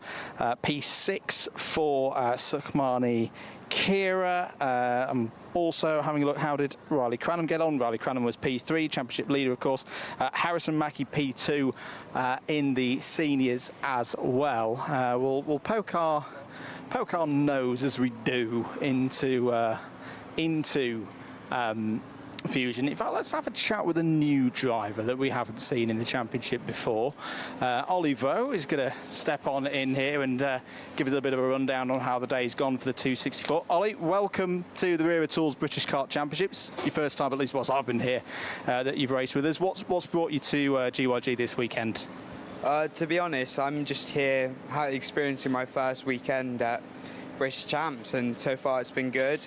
We're a little bit off the pace, but that's to be expected. But yeah, enjoying it. And you're in a good place as well. You know, these guys have a lot of experience. How did the partnership get together to get you in the Fusion tent? Well, to be honest, I just wanted to. I previously did Rotax last year, and I wanted to move to X30. And my friend Finley Lyons and my other one, Ollie Cook, were basically helping me choose a team. We settled with Fusion, and here we are today. And you're feeling at home? You're feeling ready for the race weekend? Yeah, the kart feels amazing. Like, I've been welcomed very well by the team, and yeah. What do you make of this circuit? I can say that the tyres have been given a good bit of work over today. It's been quite warm and muggy out there. Yeah, the tyres have definitely died off as the day's gone on. Like, it destroys it. Like, testing last weekend, we went on 3 new sets of tyres. So I guess we just have to manage tyre wear. And I guess it is that one of the reasons because of that, because you have so many corners, camber changes, the kart going light in places. I was having a look at some of the seniors earlier on today, particularly through the last corner. There's little dips in the track surface here and there that you've got to navigate your way around. It's really just the track's very abrasive. Like, if you have a look at the ground compared to PF5, there's a lot of gaps, and the rubber just gets shedded off the tyres really fast. Good stuff, Ollie. We'll keep an eye on how you're getting on his debut weekend. But yeah, for me, the kind of the nature of things with the tyres is personally why I love this place. I think it's such an interesting circuit for racing. Particularly at this high level. Harrison Mackey, as I say, looking quick. Harrison was, of course, your race winner at Wera a few weeks ago. Harrison getting that first win in a senior category. I have not seen you as emotional as that in quite a while. It felt to me like that was a really important win for you. Yeah, it's obviously Euro Series. It's one of the biggest championships in the IAME world, and to win against all the senior drivers who are a couple years older than me is quite a good feeling to be able to win against them. Back into British mode now, a championship to focus on as well.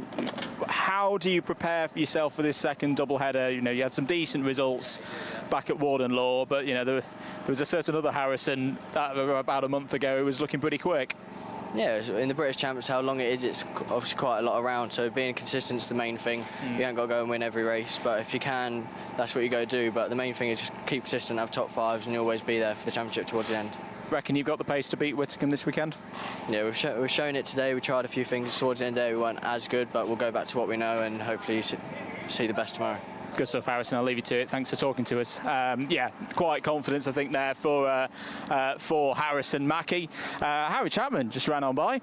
His own awning's a little bit further up, but yeah, DQ in the second round for Harry Chapman. So he didn't keep the results that he had on track, but again was looking pretty good. I think he was fastest, if I remember correctly, earlier on today. So yeah, that's looking good. We've actually run out on time. Lot to talk about here this weekend, but don't worry, we've got the Paddock show tomorrow evening as well, and of course a full 2 days of action here at Glan Y Gors. Thank you for joining us. Hope you've enjoyed this little preview for the weekend ahead. We will see you bright and early tomorrow morning here for round 3 of both the IAME and KZ2 competitions.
So here we are, the moment you've all been waiting for, the finals for round 3 of the Wera British Kart Championships by Motorsport UK. And first up, Junior X30. It's been a hotly contested competition this morning so far. Your pole sitter, the O-plate holder, Riley Cranham. He had a very strong morning, 2 podium results, a second and a win. So very, very strong in both wet and dry conditions. And alongside him, Ty Buckley, who kind of went slightly under the radar, but consistent results, good pace, especially in the tricky conditions, sees him go from the outside of the front row from the Mick Barrett Racing Team. I'm going to grab a word with our pole sitter, Riley Cranham. Riley, best position on the grid, clear view ahead, but plenty of karts behind trying to take your position.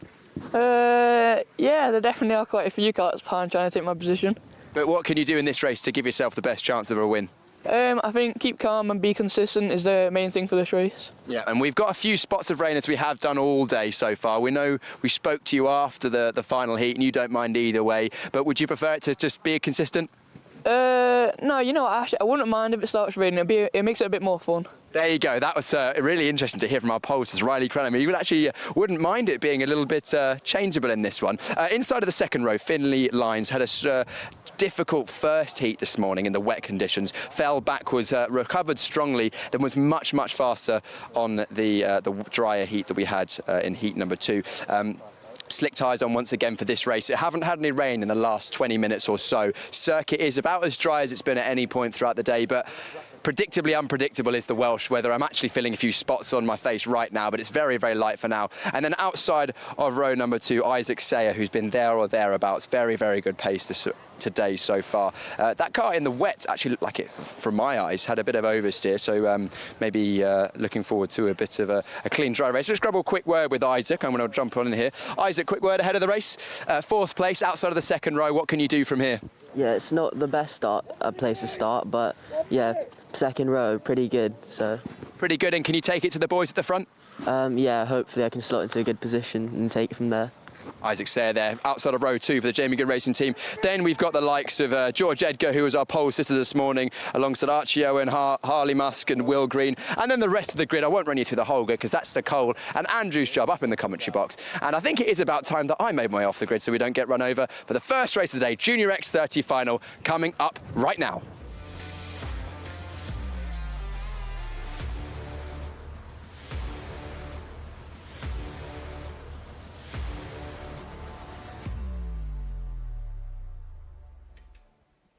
Thank you very much, Piers. Welcome back, everybody. If you're just joining us, you're watching live coverage of the Wera Tools British Kart Championships, the third final of the year for the X30 Junior category.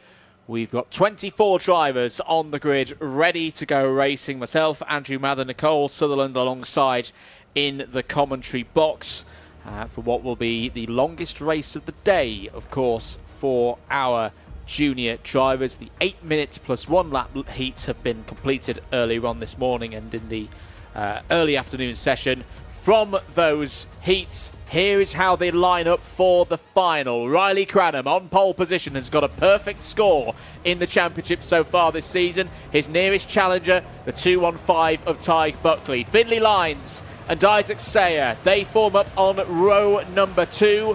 George Edgar starts this one on row number 3. There's problems for Finley Lines.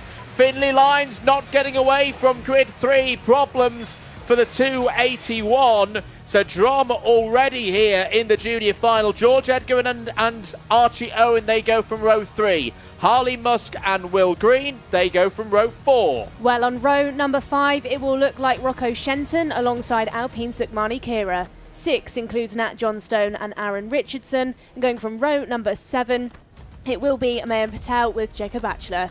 From 8 then, it is Freddie Wood that greets Oliver Meek.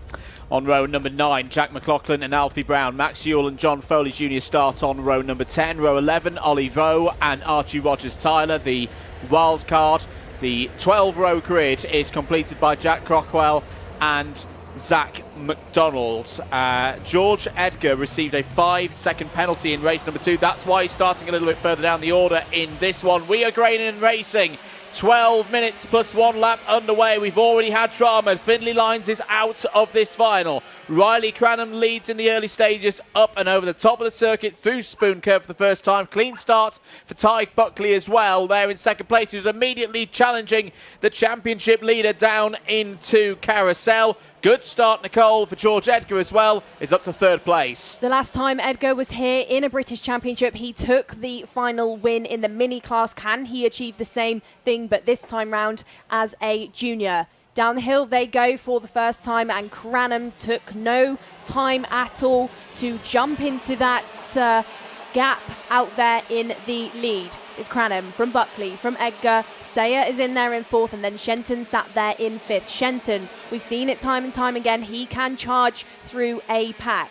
Round the Spoon section they go. No major incidents out there just yet, but of course, Finley Lines, one of the drivers that's normally the talk of the town, is not within the fight anymore. Not within the fight, but has got going again. So is currently classified 24th, circulating is about 3 seconds off the back of the main pack. And championship points are awarded for every single position in these finals. So it is worth him carrying on and getting whatever points he can across the course of the remaining 10.5 minutes. End of lap number 2. Cranham leads from Buckley, Edgar, Sayer, Shenton, Musk. Will Green on his return to Wera Tools British Kart Championships. Action is there in 7th. Sukhmani Kira's had a good start as well, is up to P8. Here's a move from Edgar on his teammate down the inside of Tyg Buckley. George Edgar up to 2nd place. Here we go then. Now it is Edgar that's going to be the one to challenge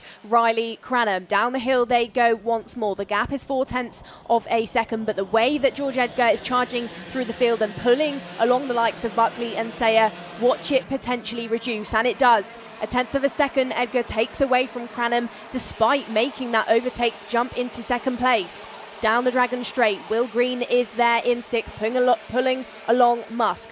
Green, of course, hasn't been within the Junior X30 category for 2025. He's been over in Europe in OK, over with Kart Republic, but has returned, is in the sharp end, but isn't quite within the fight just yet. When Edgar tries to bite the bullet on Riley Cranham, is that going to bring the likes of Green into this fight? Well, quite possibly so, because at the moment it's 2 seconds covering the top 7 drivers in the field. 9 minutes to go in the third final of the year for Junior X30. Cranham still leads. Will Green now the fastest driver out on circuit. There he is in the for the move, the lead. Here goes George Edgar up the Dragon Straight. Brilliant slipstream, and Cranham's been breezed by both Mick Barrett Racing runners. Edgar takes the lead. Buckley follows through into P2. Riley Cranham down to third now. He won't panic. One of the big plaudits that I've got to give Riley Cranham so far this year has been his maturity, particularly when things don't go his way. Last year, he would get ruffled. Last year, he would fall further back, particularly in finals, but he's had a lot of race wins so far this year, and he's taken the initiative down the inside there of Ty Buckley to go back into second place. Another lap completed, 5 down, 8 minutes and a quarter plus the 1 lap to go. New fastest lap from George Edgar. George Edgar really turning a good turn of pace at the moment here, Nicole. No slipstream. It's not the biggest circuit for slipstreams that we will go to, particularly when you get into that second half of the course. It is very technical, but when you're out on your own at the front of the field, that run up to Spoon, down again to Carousel can be very, very hard indeed. For me, that's a very impressive pace from George Edgar, that he's turning 42 zeros without any assistance ahead of him. In dry conditions, in wet conditions, this, for me, is a very, very strong circuit for George Edgar. He's come here this weekend, and he has absolutely lit things up. Riley Cranham now takes that fastest lap. It's half a second that splits him and Edgar, but he is in the charge once more. And of course, you brought up the terms of slipstream a moment ago. This is the stage that maybe Edgar will start to suffer now that he's in his own air. But let's not forget, George is a lot shorter than the 2 drivers of Cranham and Buckley behind him. So will they benefit maybe if it was the reverse, and if Edgar was in second and chasing Cranham? Maybe not, because that wind, will go over George much easier than it will the likes of Cranham and Buckley. 0.6 of a second now is George's gap as we head into and under the 7 minutes mark through this race. No major moves within this one. It is your race leader of Edgar that's up by 4. Shenton matches that 4-place gain, but he is down there in 5th. And then we've got changes going on further back in the field. That's now between Will Green. Piers Pryor then, I think, is out there in the paddock somewhere, and he's got some intel for us. Guys, I think I've got a new career as a weatherman, because it's raining once again, drizzling, and it's getting heavier and heavier. So far, it looks like the drivers have got their tyres up to temperature, so if it stays as it is, we might be all right. But any heavier and the circuit will start to be slippery. Well, indeed, it's not too dissimilar to what the drivers experienced in times qualifying earlier on this morning, when they all ran on slick tyres with a little bit of drizzle out there. You can see the slippery surface flags are out. The change of surface flags being noted by the drivers. 6 minutes gone, 6 minutes to go. George Edgar continues to lead this race by half a second ahead of Riley Cranham. This is the fight for 5th place on your screens, just exiting Carousel now.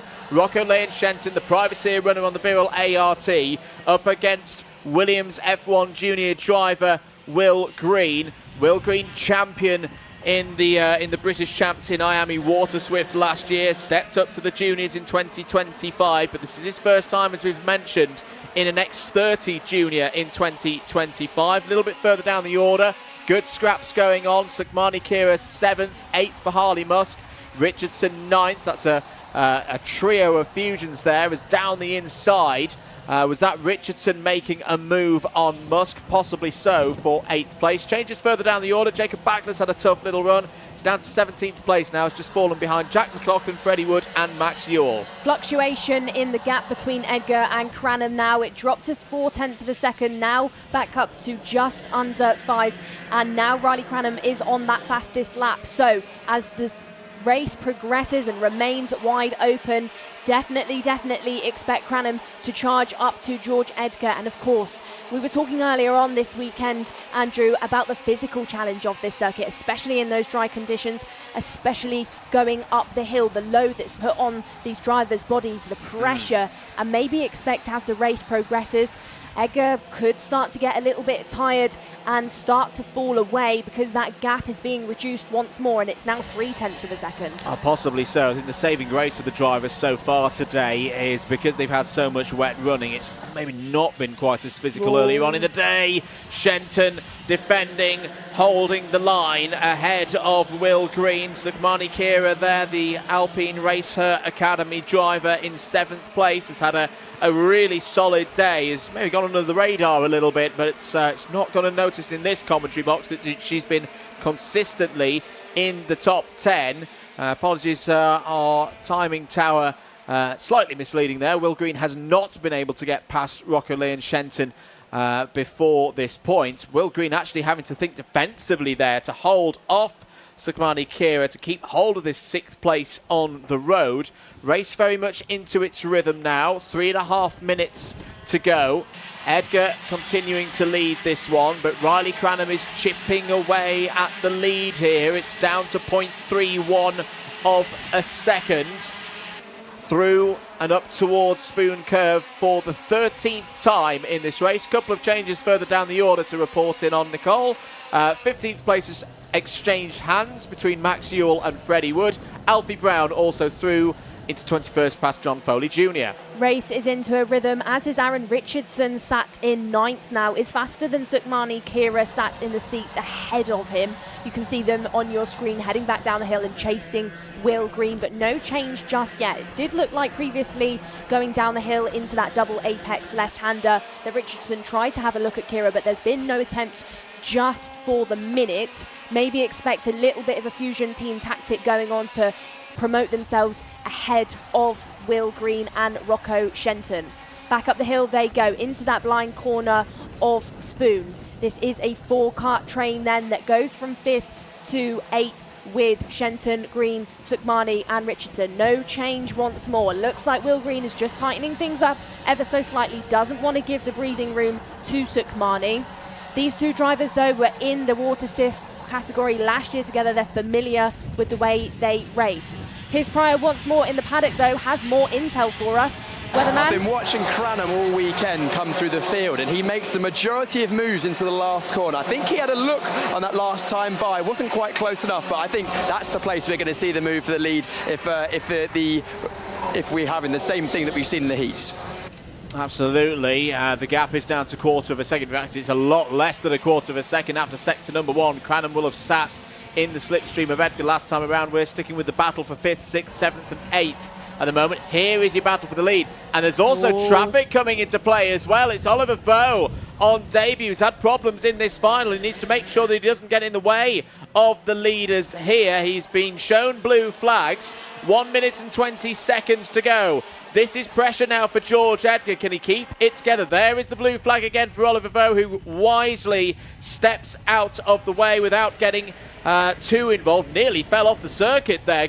I did fall off the circuit going up through Spoon. That's how tricky it is offline. There's still clearly a bit of moisture on that part of the circuit. That's a bit of an embarrassing one for Oliver Vaux, unfortunately. Will remain with the race leaders because this is where the battle is going to be fiercest. Edgar versus Cranham. Both of them have had big wins in the past 6 months.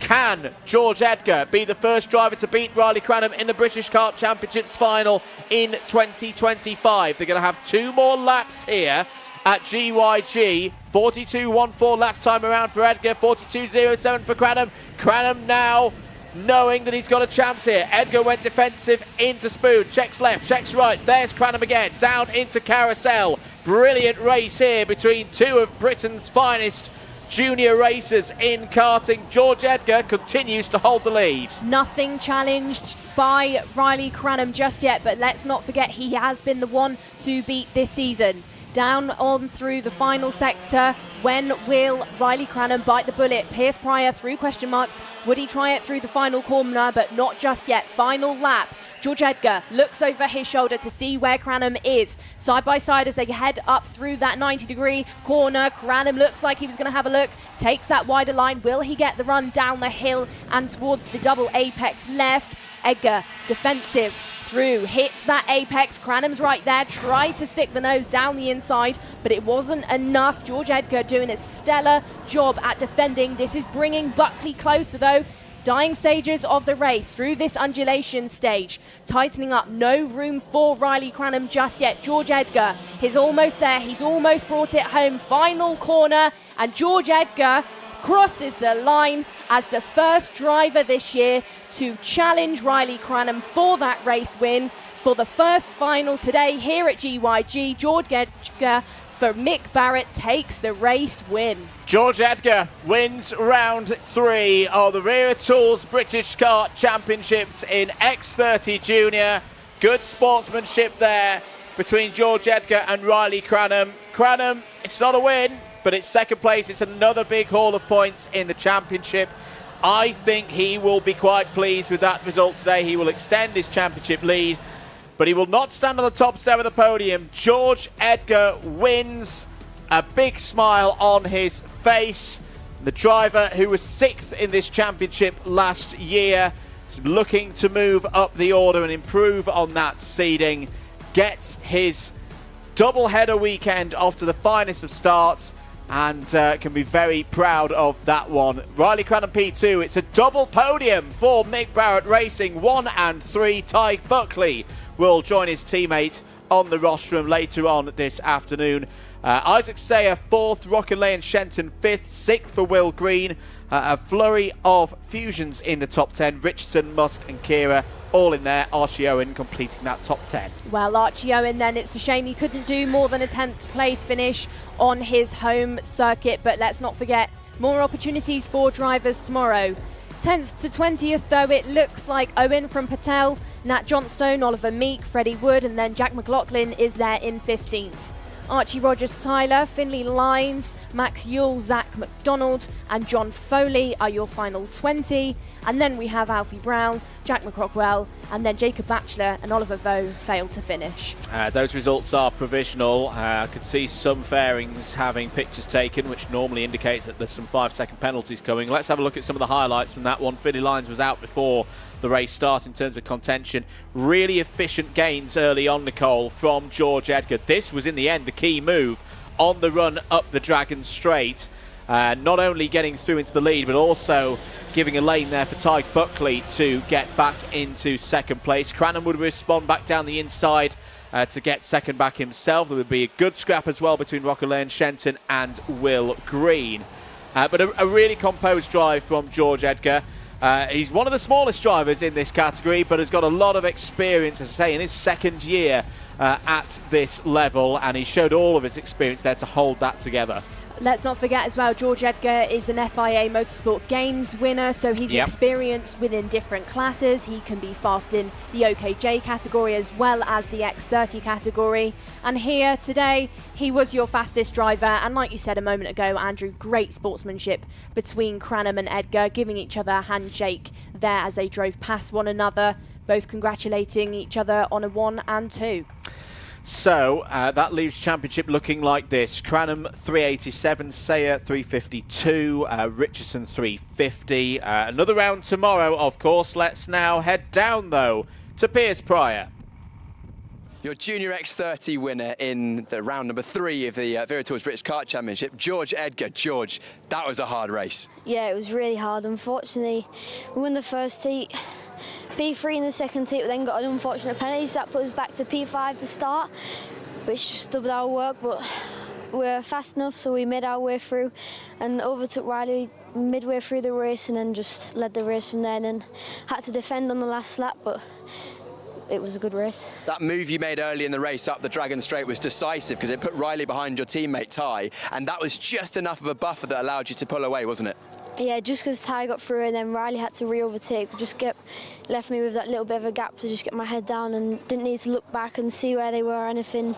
Just could get my head down and keep going for the rest of the race. Yeah, you've got a really good pace in practice, clearly had good pace in the race as well. Let's look ahead to tomorrow. What can you do tomorrow?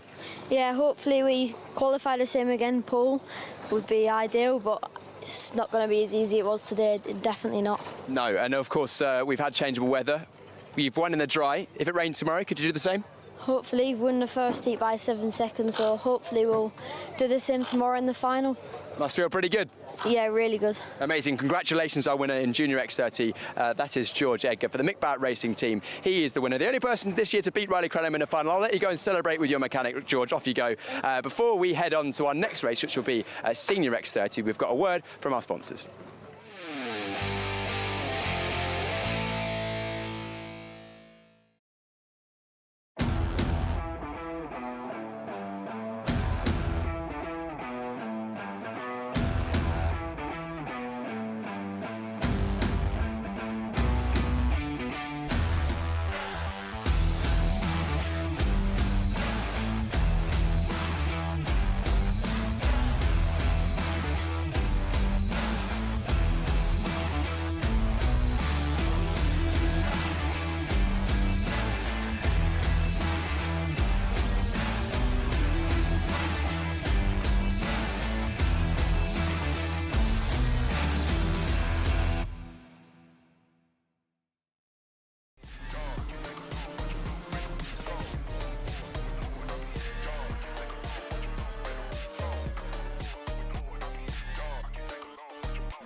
Here at Demon Tweaked, you probably know us for our massive cartwear range. We've got everything from suits, boots, gloves and helmets from the biggest brands in the business. But we are so much more than that, because if you're looking for kart parts, well, we've got you covered too.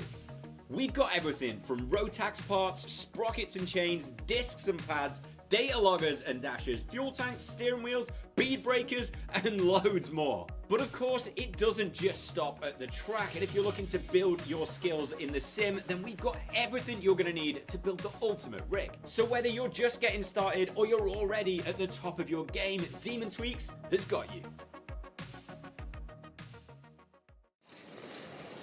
Junior X30 done, Senior X30 up next. The most senior single speed category we've got here this weekend, and we've got round 3 of the Vera Tools British Kart Championships here at GYG from North Wales, isn't it? Yeah, North Wales. But hence the crazy weather he's had this weekend. We've just had a scintillating Junior X30 final. Of course, you can scroll back and watch that later if you want, but stick around live now on both the Alpha Live YouTube channel and Karting UK, because we've got Senior X30 up next. Pole sitter Gus Lawrence, champion last year, won the previous heat. We spoke to him, but I'm going to grab a word with our second place driver, Jack Nettleship. Privateer? Yeah. Privateer. Andrew Mather will back me up on this. I was watching on Friday when I was shooting some of the B-roll for the Alpha Live promotions, and I said, don't sleep on Jack Nettleship. He looks like he's driving very, very well. I was enjoying watching you carve up the GYG circuit. Clearly the TB kart's working well around here. Yeah, I like it, to be fair. Kart works well around here. I think, I've managed to string a result out of it after, a few issues, testing, whatever. But no, yeah, I'm happy to be here, so we'll see how it goes. What do you reckon you can do in this final? Can you take it to our previous champion? Well, we'll certainly have a go. Of course you'll have a go. Well, we'll have to see, won't we? We'll have to see. And of course, the TB kart, bright green, and not many TB karts on the grid. You're working as a small team to get it working, but clearly it's all going well. Yeah, I've not got a problem with it, yeah. Right, I'll let you get ready, Jack, for the race, of course, going from the front row. It may well be. Is it your best start on a final? He thinks. No, I think I had one at Wera. He had one before, so he's been on the front row before. He knows what he's doing in the British Kart Champs. Third place is Gabriel still. Gabriel, third place. I would say the pace on Friday wasn't your best, but you've managed to bring out good results this morning. Yeah, we struggled a bit on Friday, but with these conditions how they've been, I'd say I'm pretty good in them, so just see what we can do in the final. See what we can do in the final. We know that you never hold a punch. Yeah, I'm going to try my hardest, yeah. Gabriel still going from the inside of row number 2 for the Crop Promotions team. He's had a good result. Freddie Lloyd, second place in the championship last year. Premium karting driver. He's had a great pace in both dry and wet conditions. It looks like it's going to be dry for this one so far. The slick Comet tyres on for this one. And then we've got Thomas Minspearing, who led this morning. Didn't quite, unfortunately, bring it home in the end. He's been quick this weekend. And then our championship leader coming into this weekend was Harrison Whitcomb. Harrison, quick word if that's all right. Championship leader coming into this weekend. What can you do to try and hold on to that championship lead coming out of today?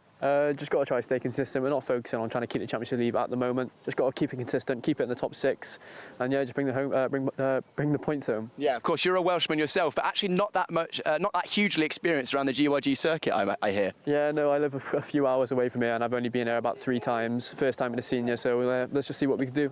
Let's see what we can do. Harrison Whitcomb going on the outside of row number 3. We've heard the 1 minute board in our ears, so that means that it's Senior X30 final for round 3 coming up in just a moment's time.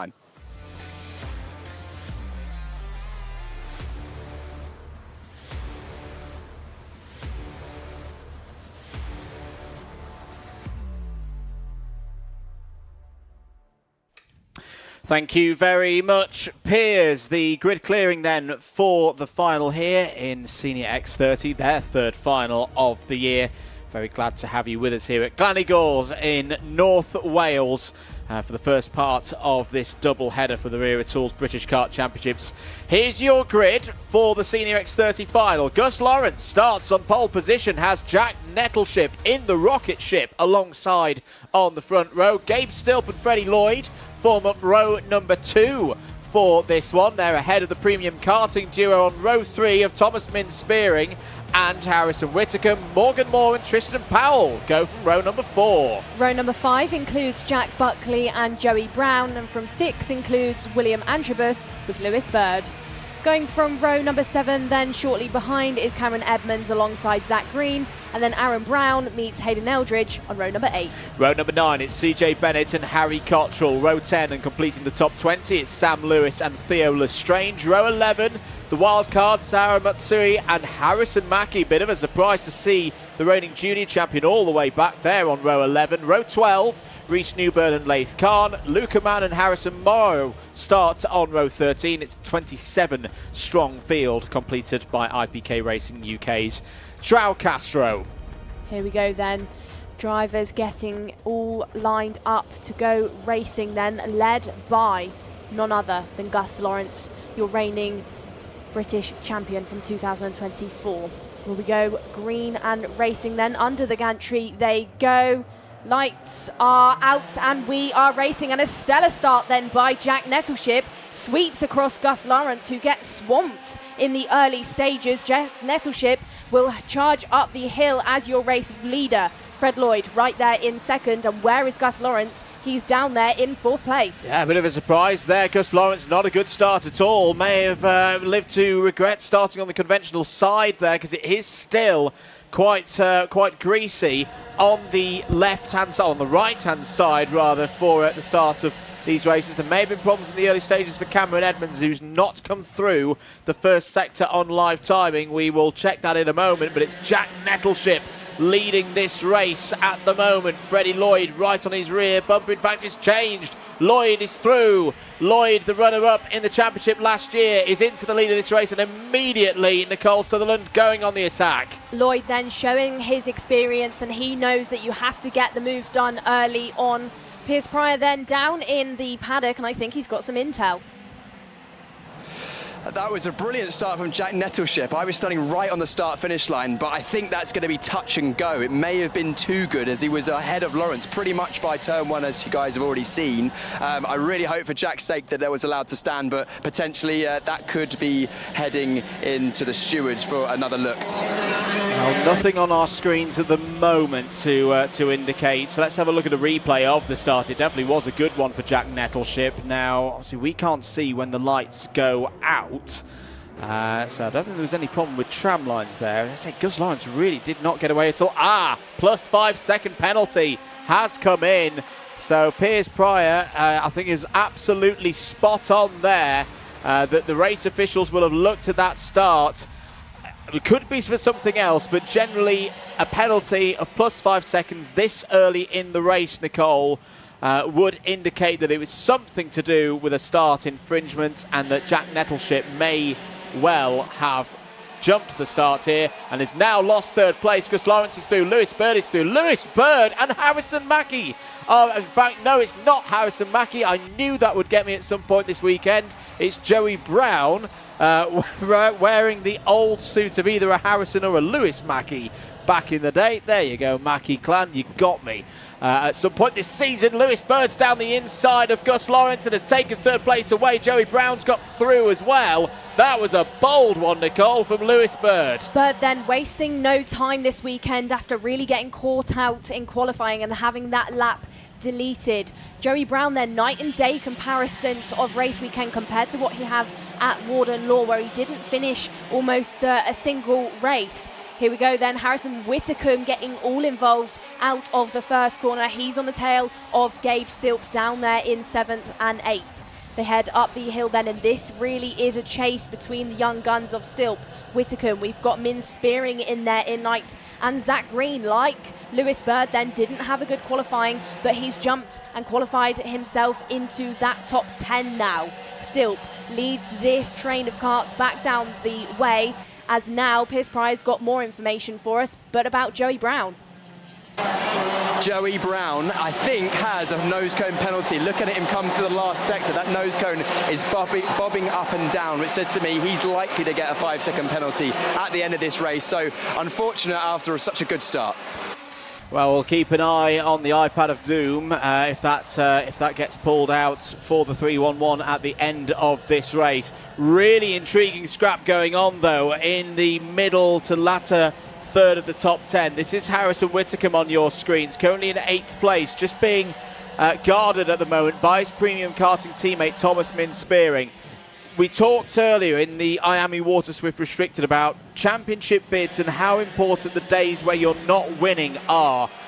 I feel that is one of these days for Harrison Whitacombe. As things stand, he is still in the championship lead, but he needs to hold on to these positions. We're just having a closer look there at Joey Brown's front fairing. Ooh, yeah, it does look a little bit low down at the front of the 3-1-1. If you're new to karting, the front fairings.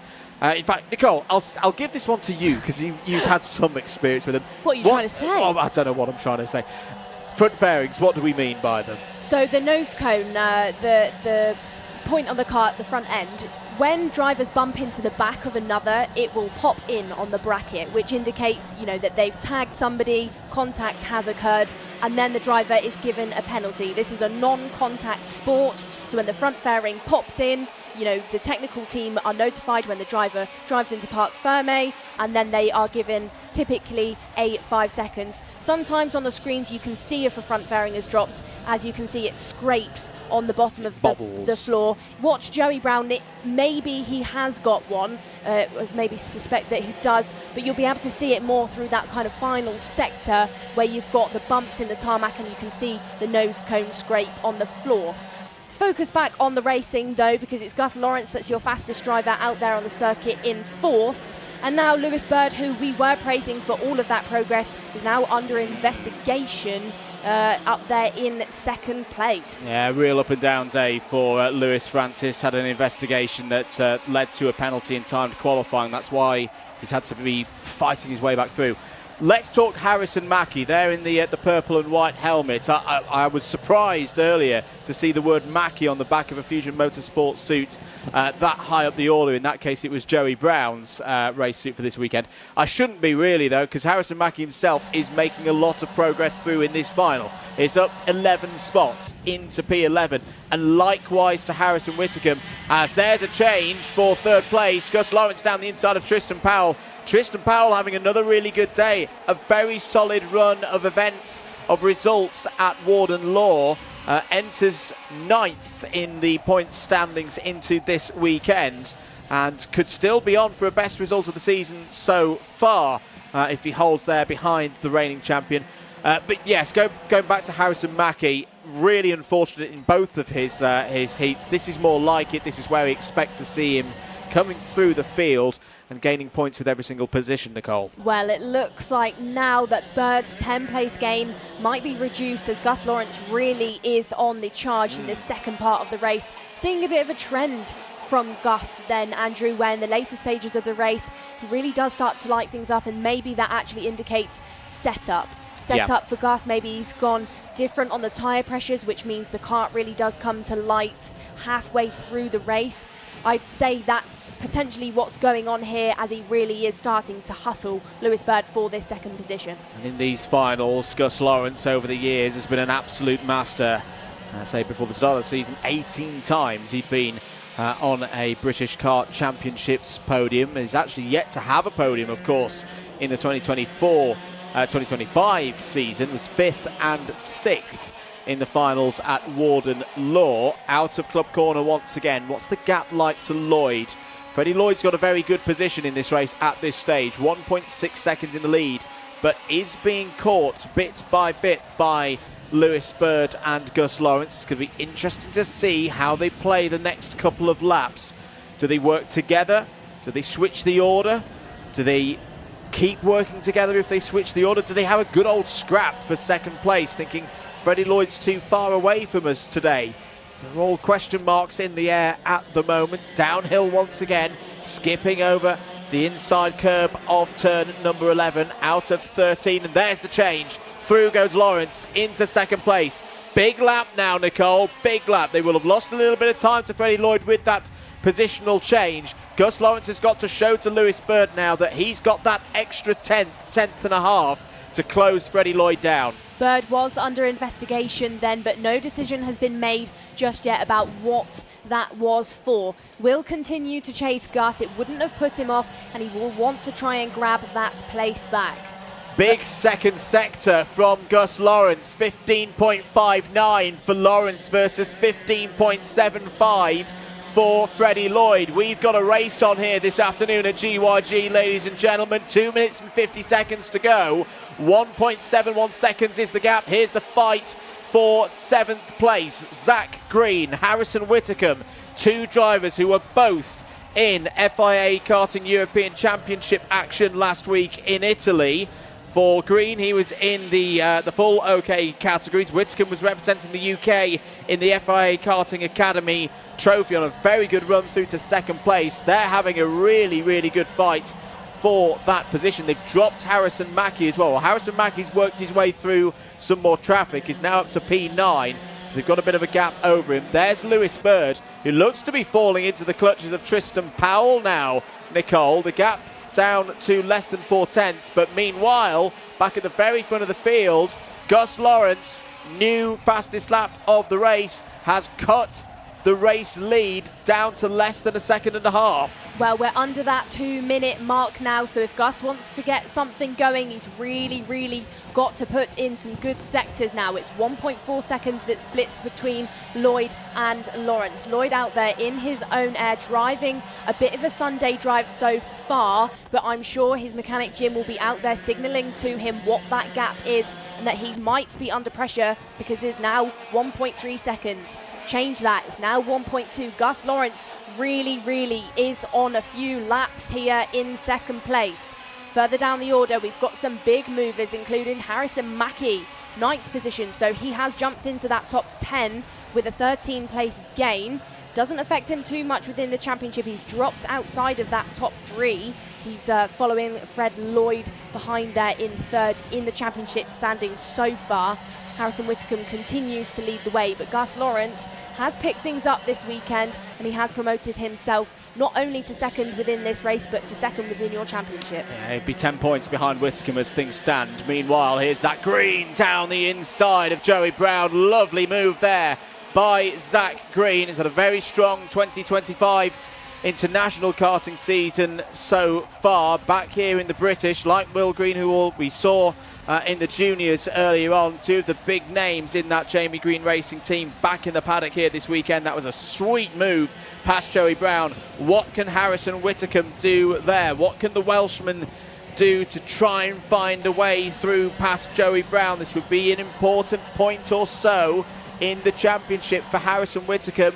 on a day that hasn't been his best in terms of results. He's had a bit of bad luck along the way. To say these are the kind of days where when it's a tight championship, these are the ones where when you get to the end of the season, you look at that odd position here or there, these are the ones that can make the difference. Time is up. Freddie Lloyd looks to have weathered the storm of Gus Lawrence. He's holding the lead. It is continuing to come down, but not at a rate that would worry Freddie Lloyd at the moment.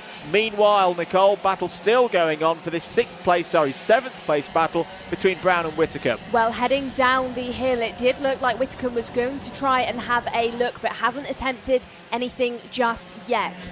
Dying stages of this race, he really does have to try and make something work if he wants to get himself into 7th.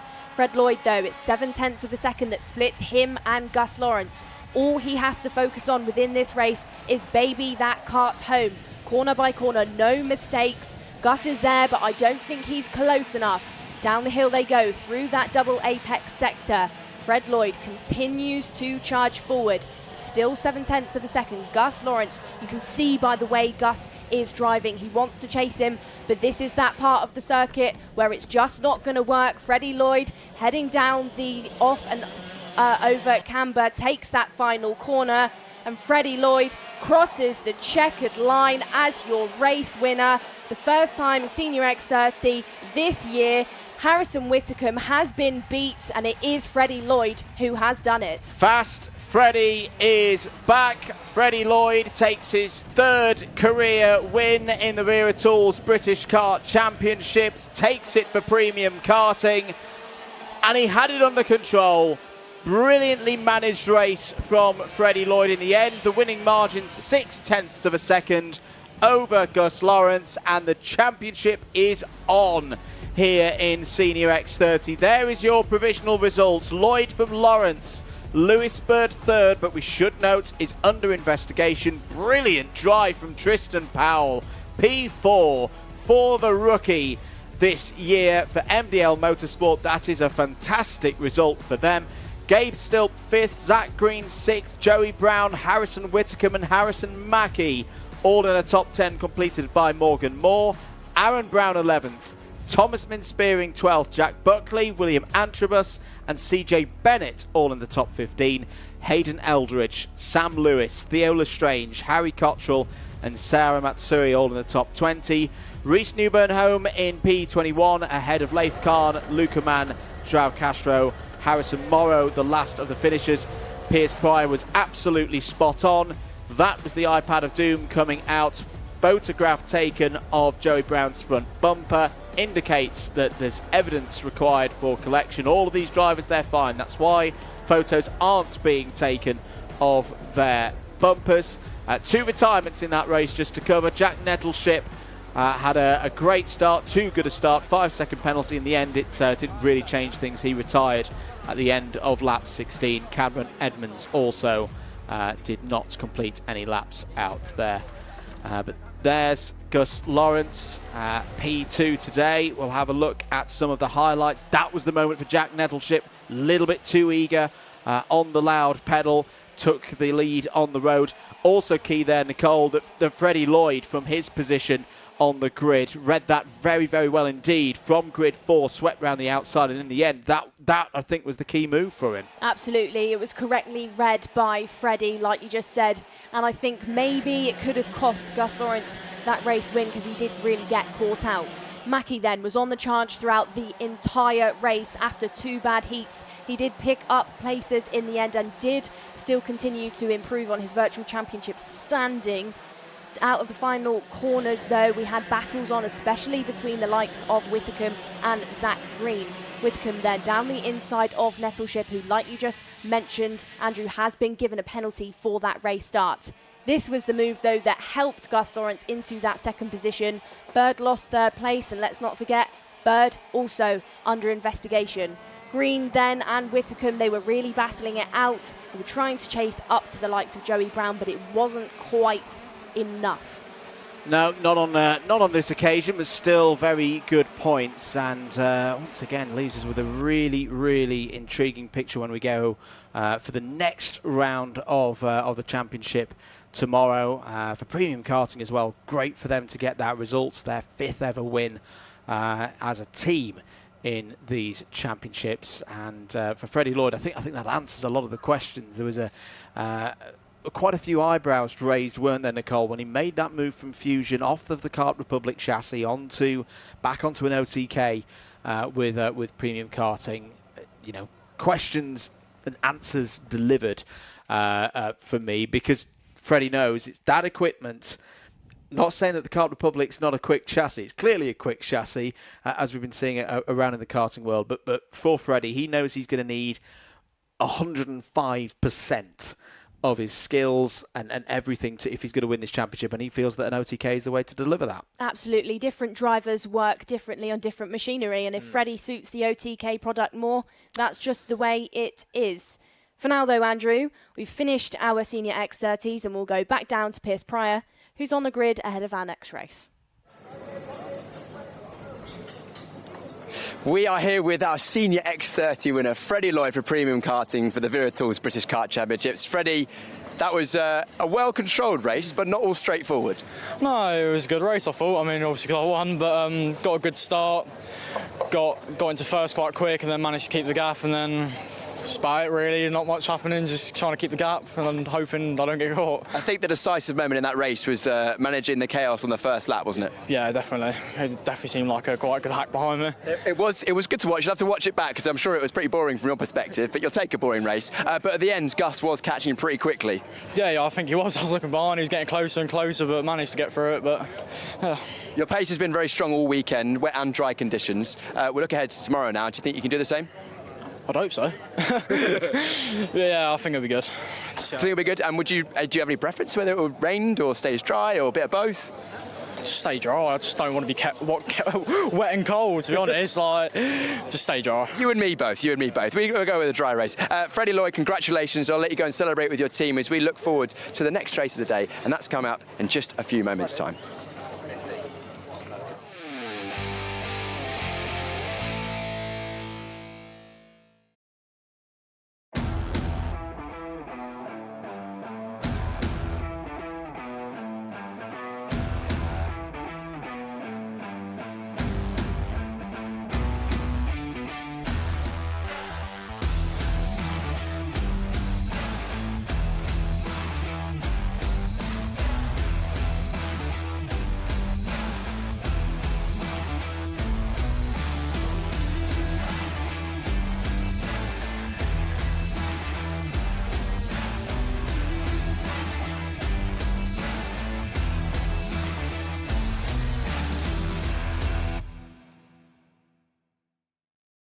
Motorsport is naturally a fast-paced and dynamic environment. Dealing with a specialist insurance advisor helps to ensure that your specific needs are covered.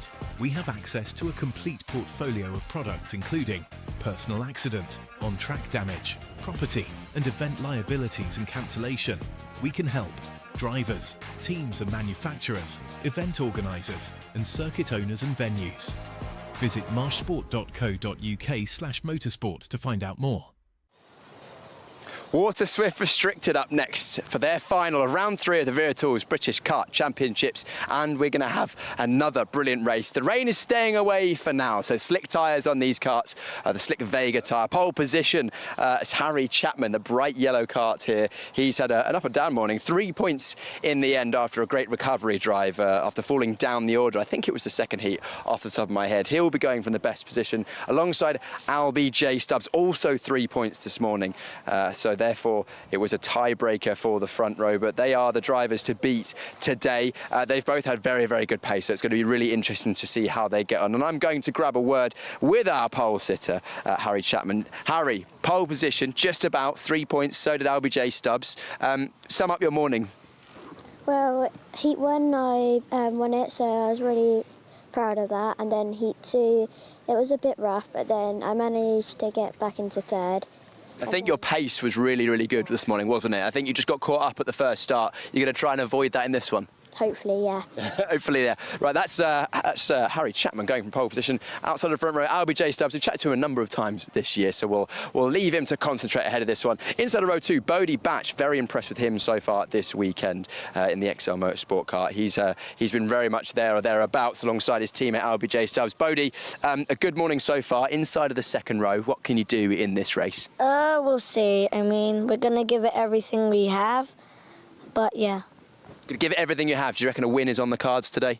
Probably, yeah. Probably. That means more than a 50% chance, he reckons, for Bodie Batch. And then outside at the front row, we've got the number 36 there of Patrick Wood. He's been looking pretty quick this weekend as well. Very much looking forward to this one. It's a grid of young drivers, 8 to 11 years old, but most of them are 8 to 10 years old. So the youngest drivers on this Wera British Kart Championship race weekend. Really looking forward to seeing them going racing today. We've got action up and down the field, as we have done in practice before. We'll walk a bit further down and grab a word with some more of our drivers, including the number 46 here of Toby Biggs. Toby, we've had a decent morning so far. What are you looking forward to in this race? Hopefully just making up some positions and getting a good result. How many positions do you reckon you can make up in this one?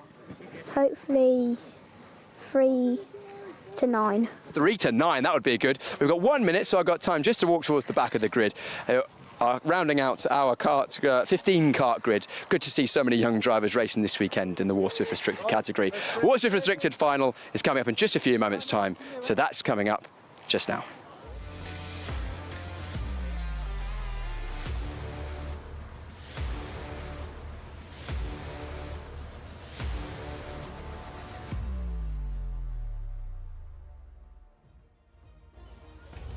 Thank you very much, Piers. Once again, the grid being cleared ahead of our next race here at Glan Y Gors. It is the final for IAME Waterswift Restricted, and it will see Harry Chapman start from pole position. LBJ Stubbs alongside on the front row. Bodie Batch and Patrick Wood form up the second row. Benjamin Schlivar and Jaden McElhenney go from row 3. Corey Lyons, his teammate, starts immediately behind on row 4 alongside Freddie Baker. Row number 5 includes Toby Biggs and Harry Murphy, and then going from 6 we have on home soil Frank Morris with Louis William Mabs. 7 will look like Logan Hodgetts with Ollie West, and then rounding out your grid of 15 Waterswift Restricted drivers we have Leo Russell. So all 15 drivers on their way, on their formation laps. Little recap of the results so far this season. LBJ Stubbs was your round winner at Warden Law. Second place, Zev Gottschalk is not here today. So Bodie Batch, the other podium visitor from round 2 on this grid, was third. And of course, that was part of a double header as well. So on the first day, it was a podium of Stubbs, Chapman and Corey Lyons. So 4 drivers in this field have sampled a trip to the podium so far this season in IAME Waterswift Restricted. Is anyone going to join them, or is it going to be a repeat of the same? In the next 12 minutes plus 1 lap, we will find out. We are green on the screen and racing, lights out round the outside. Stubbs goes for the lead and takes it. Brilliant stuff from LBJ Stubbs to take the early race lead. Away from Harry Chapman. Chapman down to almost 4th place, 3 wide as they run up towards Spoon Curve. Great stuff from Patrick Wood in the blue kart there. Kart number 36, the Privateer, takes 2nd place, and it's Jaden McElhenney again. We saw some great starts from Jaden through the heats. Missed out on qualifying, didn't get through the pre-grid gate in time whilst drivers were sorting out tyres. But once again, McElhenney gaining a lot of positions in the early stages, Nicole, and is up to 3rd place. Well, seeing a bit of a theme here this year so far in finals, and it does seem to turn into the LBJ Stubbs show. Stubbs, like you said, Andrew, took that wider line through the first corner and grabbed that race lead. Leading from Patrick Wood, who has gained 2 positions. So good start by Wood as he gets challenged going up the hill into the 90 right, and that's allowed the door to be open to the likes of Benjamin Schlivar, who goes down the inside now. Benjamin Schlivar having a good start to this race, up by a position as it's getting all busy for that middle pack between the likes of Corey Lyons and Harry Chapman. Within this race, though, Andrew, for the first time this weekend, Leo Russell has managed to get things going, has picked off a position as well, and is sat there in about 14th. Yeah, it's a good start for Leo Russell. Good start for all 15 drivers out there. Piers Pryor, what do you have for us? That was a truly exceptional start from LBJ Stubbs at the front of the field. Once again, just like the seniors, I went down to the start-finish line to keep an eye, and Stubbs was actually behind at the line, but just got such a good run and kept his foot in around the outside of turn one. It allowed him to take the lead, so I don't see any potential issues for Stubbs. Just a brilliant move at the first corner. Stubbs then just trusting that grip, I would say, round the outside at turn number 1. Well, it's one of those things that we often talk about kart circuits and grid 2 being a place you don't want to be, that you actually want to start grid 3. I think here today, because it's such a short run to turn 1 and it's been wet as well, grid 2 is a great place to be starting these finals from. P2 is also a great spot to be in if you're going on the attack for the race leader. That's exactly where Patrick Wood is at the moment. This is a great run from young Patrick. 9th in the championship before the start of this weekend. 9th in the first final at Warden Law. 6th in the second one. Could this be a first podium of the season for Patrick Wood? Never mind, Podium is going for the race lead down the inside. Oh, Stubbs shuts the door, and that could give the opportunity now to Batch and to McElhenney. McElhenney's on the grass, and here comes Chapman down the inside. Chapman recovers through and into 3rd place. It's Stubbs, it's Batch, it's Chapman. It's the usual 1, 2, 3, and maybe a little bit of inexperience came into play there for Patrick Wood. Nicole is still running well. It's in 4th place, but has lost 2 positions on this lap. Bravery on 4 wheels, I would say that was from Patrick Wood. I thought he maybe would have had it, but Albie Stubbs kept his foot in, kept his racing line. And like you said, Andrew, I think maybe a little bit of inexperience has cost him that one.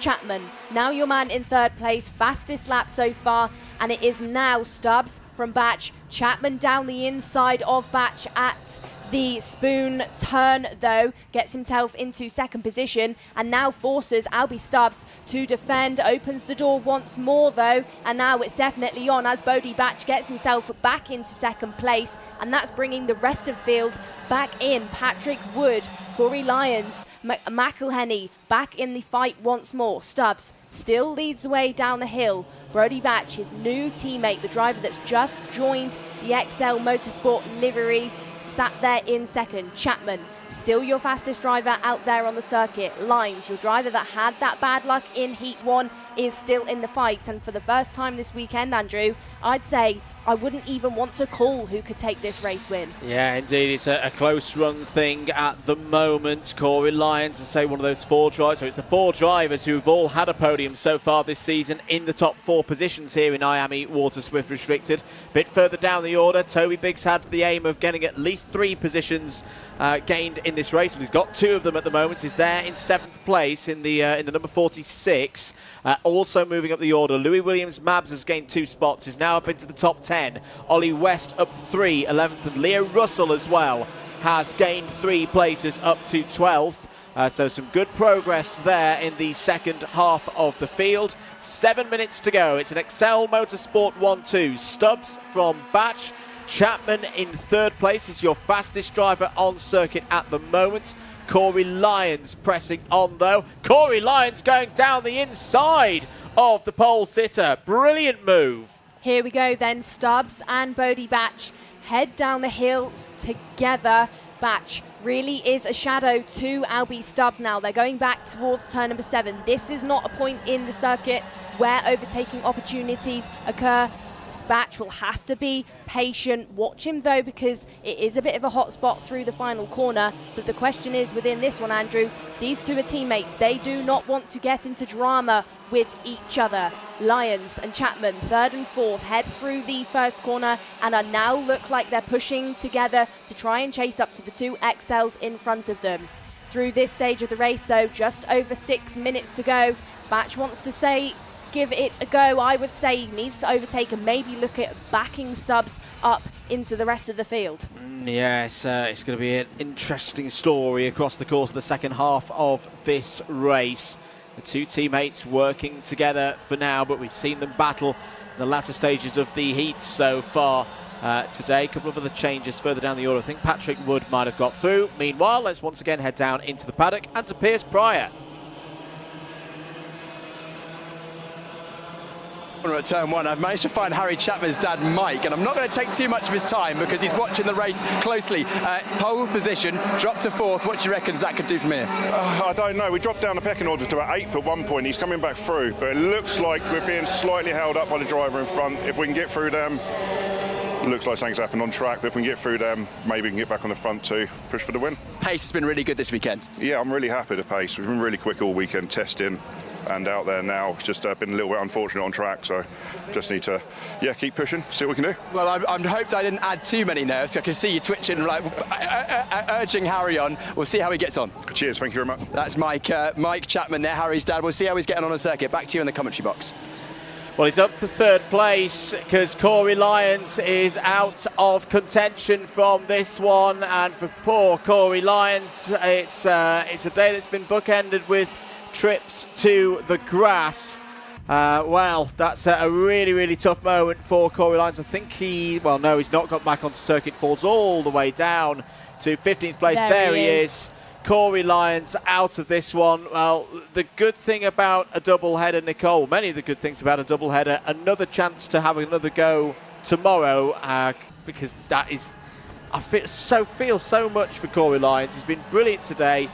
Nailed qualifying in those tough conditions earlier on today, but just hasn't had any luck out there. Deserved a lot more than a retirement on lap 9. When it comes to driver performance, Corey can't have really done much else. It's just been the luck that has fallen short for the number 14 throughout the weekend. There you can see his kart being pulled off.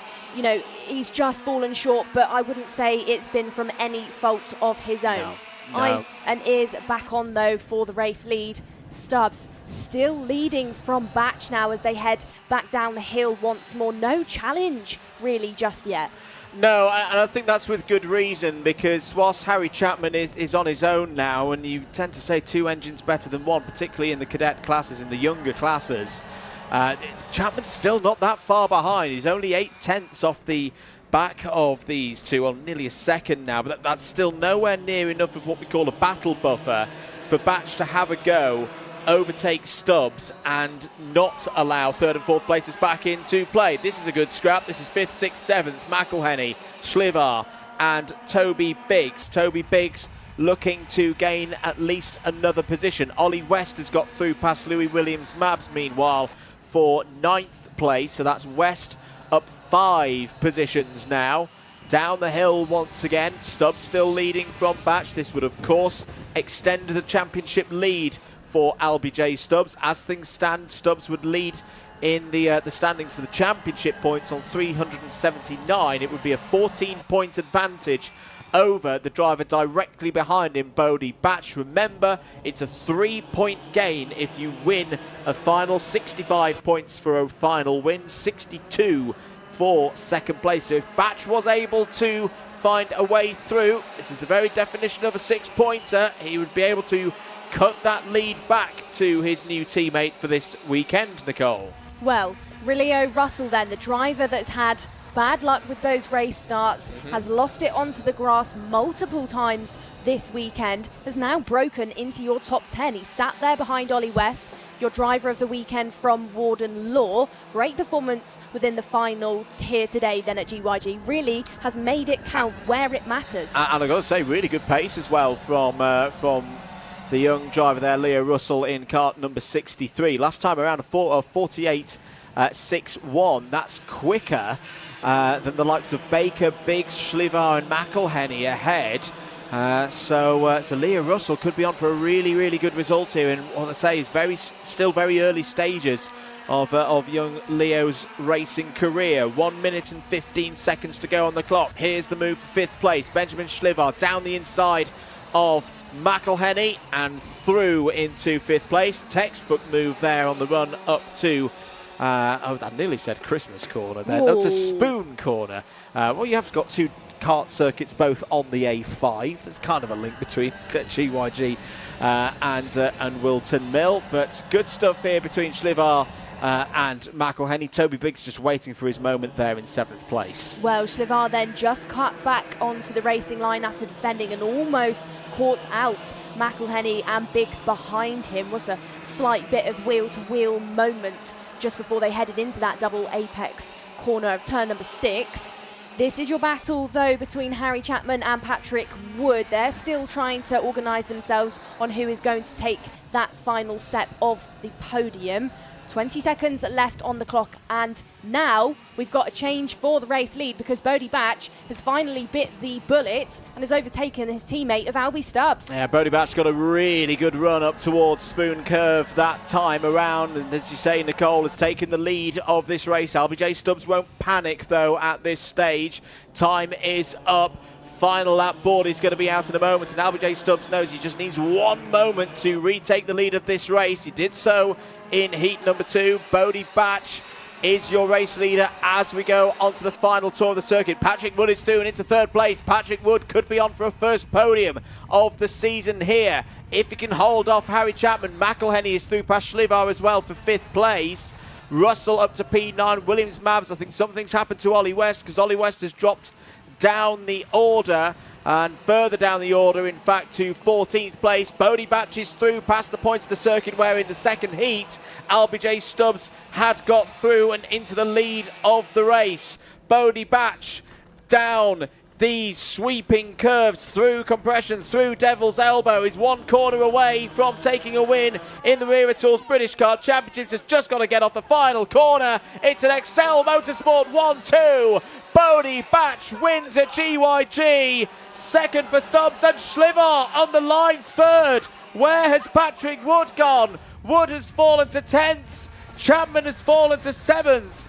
Benjamin Slivar is on the podium. What a result. Didn't even register a top 10 at Warden Law. But Benjamin Slivar will be on the rostrum today. Bodie Batch, though, what a calm drive there, Nicole. Brilliantly executed. Takes his first win of the season. I would say then Batch, the XL Motorsport team, as well as the Argenti team, will be absolutely on cloud 9 with that result. He said on the grid he was confident he could get a race win in there, and that's exactly what the number 68 has just achieved. Bodie Batch, fantastic stuff. Your race winner, your gold winner for today, promotes himself as championship points where it counts, finishes ahead of Albie Stubbs, his XL teammate, and then, like you just said, Andrew, Benjamin Slivar jumps onto that podium for the SPR and the Slivar team.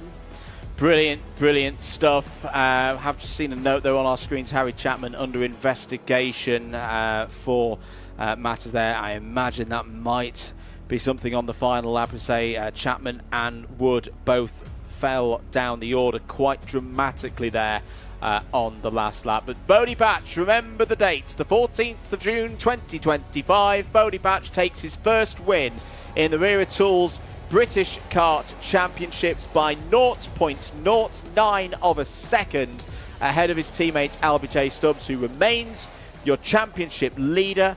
Will be championship leader by some 8 points, 376 to 368.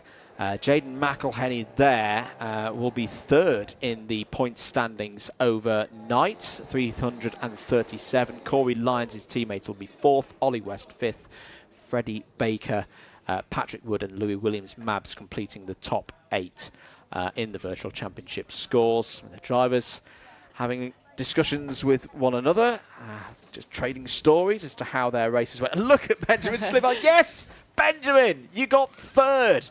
A brilliant result for Benjamin Slivar. Let's take a look at some of the highlights. Here we go then. This was your race start where Albie Stubbs went round the outside, took the long way round and grabbed that early on race lead. Settled stuff for most of the field as we headed up through the flats. Right-hander on top of the hill. And crucially as well, this was the time that Leo Russell did manage to make that race start. Moves going on down the inside then, and it did almost go a little bit wrong at one stage in that middle pack. Slivar did capitalise off of this, and I do think this helped him later on within the race to grab that 3rd place for SFR. Bodie Batch, though, and Albie Stubbs headed up the hill. This was Stubbs really battling it out and just, showed that dominant racecraft that we do see from Stubbs weekend after weekend. Yeah, that was the close moment with Patrick Wood when Patrick went for the race lead, and McElhenney ended up on the grass on the run down to Carousel Corner. And to be honest, at this stage of the race, Nicole, I thought, here we go again. It's Batch, it's Stubbs, it's Chapman, that top three that we saw at the front for pretty much all of the races back at Warden Law. But Patrick Wood held in there. Bodie Batch had the occasional little look here. It's a pack of 4 in the middle part of this race before the 2XL Motorsport drivers broke away. Good scrap as well for 5th place, which in the end ended up being the final spot on the podiums battle. This was Schlivar down the inside of McElhenney with Toby Biggs for company. Toby Biggs did get his minimum gain of 3 positions in that race, by the way, up 4 in the end. To P5, but towards the end, Bodie Batch got the race lead, held it for that necessary lap and a half, took the win, his first win in the Wera Tools British Kart Championships. Albie J. Stubbs makes it an Excel Motorsport 1-2, and I think we can just about head down to Piers Bry, who's with our race winner. Bodie Batch, our winner in the Water Swift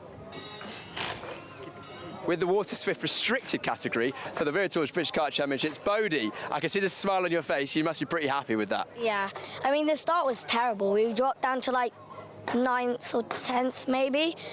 Somehow we got back to 2nd, loads of power down the straight, push a teammate, and then pick out a lap to make an overtake. Yeah, it looked like you worked well with your teammate Albie J. Stubbs. Of course, he's taken 3 wins already this year in the points, so you must be pretty happy that you can beat him today in the final. Yeah.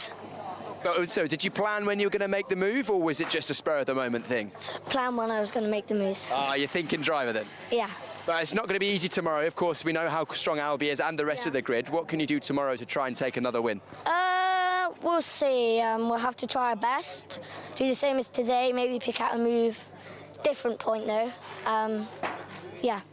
Interesting that you got the tactics already. Congratulations, our winner, round 3 of the Wera Tools British Kart Championships, Bodie Batch. We're going to be having, we might as well have a word with Albie J. Stubbs, our 2nd place driver. Albie, can we grab a word, please? Come on over. We'll grab a word with 2nd place, the driver that won last time out, Warden Law. Albie, a good race with your teammate Bodie there, couldn't quite get it done. No, Bodie done very well to push me, but we just didn't have the top end when he overtook me. But you did still a good result, 2nd place. Are you happy with that? Yeah, it's good for points, but if me and Bodie can get 1-2 again in the next round, it should be really good. I'm sure you'd prefer it to be ahead of Bodie next time, though. Oh yeah, definitely. Considering he's my teammate, I'd like us to keep winning, but a fair battle between both of us. It seems like you two get along well. You race well on circuit, you get away well off the circuit as well? Yeah, like after the races, we go to my lorry, maybe play some games or we'll do data together, but we get along quite well. That's great. Clearly you're pushing each other on well as well. With the 1-2 for the team, that must feel good. Yeah, definitely. Albie J. Stubbs there, championship leader coming into this round. And 3rd place, Benjamin Schlivar, is over there. Benjamin, let's have a chat. Come on. Right, I'm actually going to kneel down, Benjamin, because you've come over here. Benjamin, 1st podium in the Wera Tools British Kart Championships. How does that feel? I'm very happy about the podium, and yeah. I'm sure I saw you celebrating, giving you, saying to your team 3rd place. How does it feel?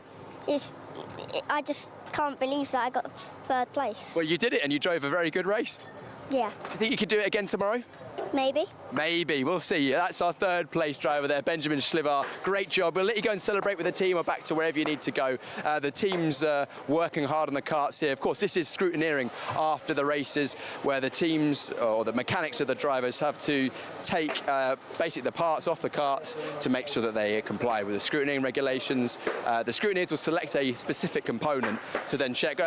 Lewis, who's the mechanic for Benjamin Schlivar, what do they ask you to take off this time? The engine and the carburetor. So you don't know exactly what they're looking at yet? Not yet. Not yet, but hopefully it's all good. I'm sure you've prepped it perfectly. But that's one of the jobs of the mechanic, not just to prep the kart before the race, but also make sure that everything comes off and is well within the regulations.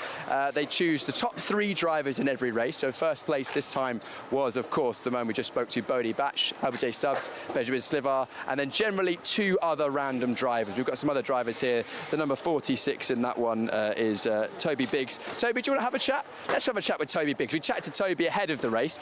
Decent result, Toby. P5, are you happy with that? Yeah.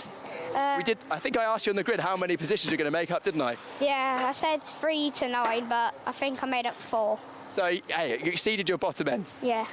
How did that feel on circuit? Clearly the Kart Republic kart that you've been working with is working well for you. Yeah, it felt good both Friday and Saturday. Now we just need a good result on Sunday. Absolutely. Well, today is done. A new round tomorrow, round number 4. Are you going to approach tomorrow any differently than you did today?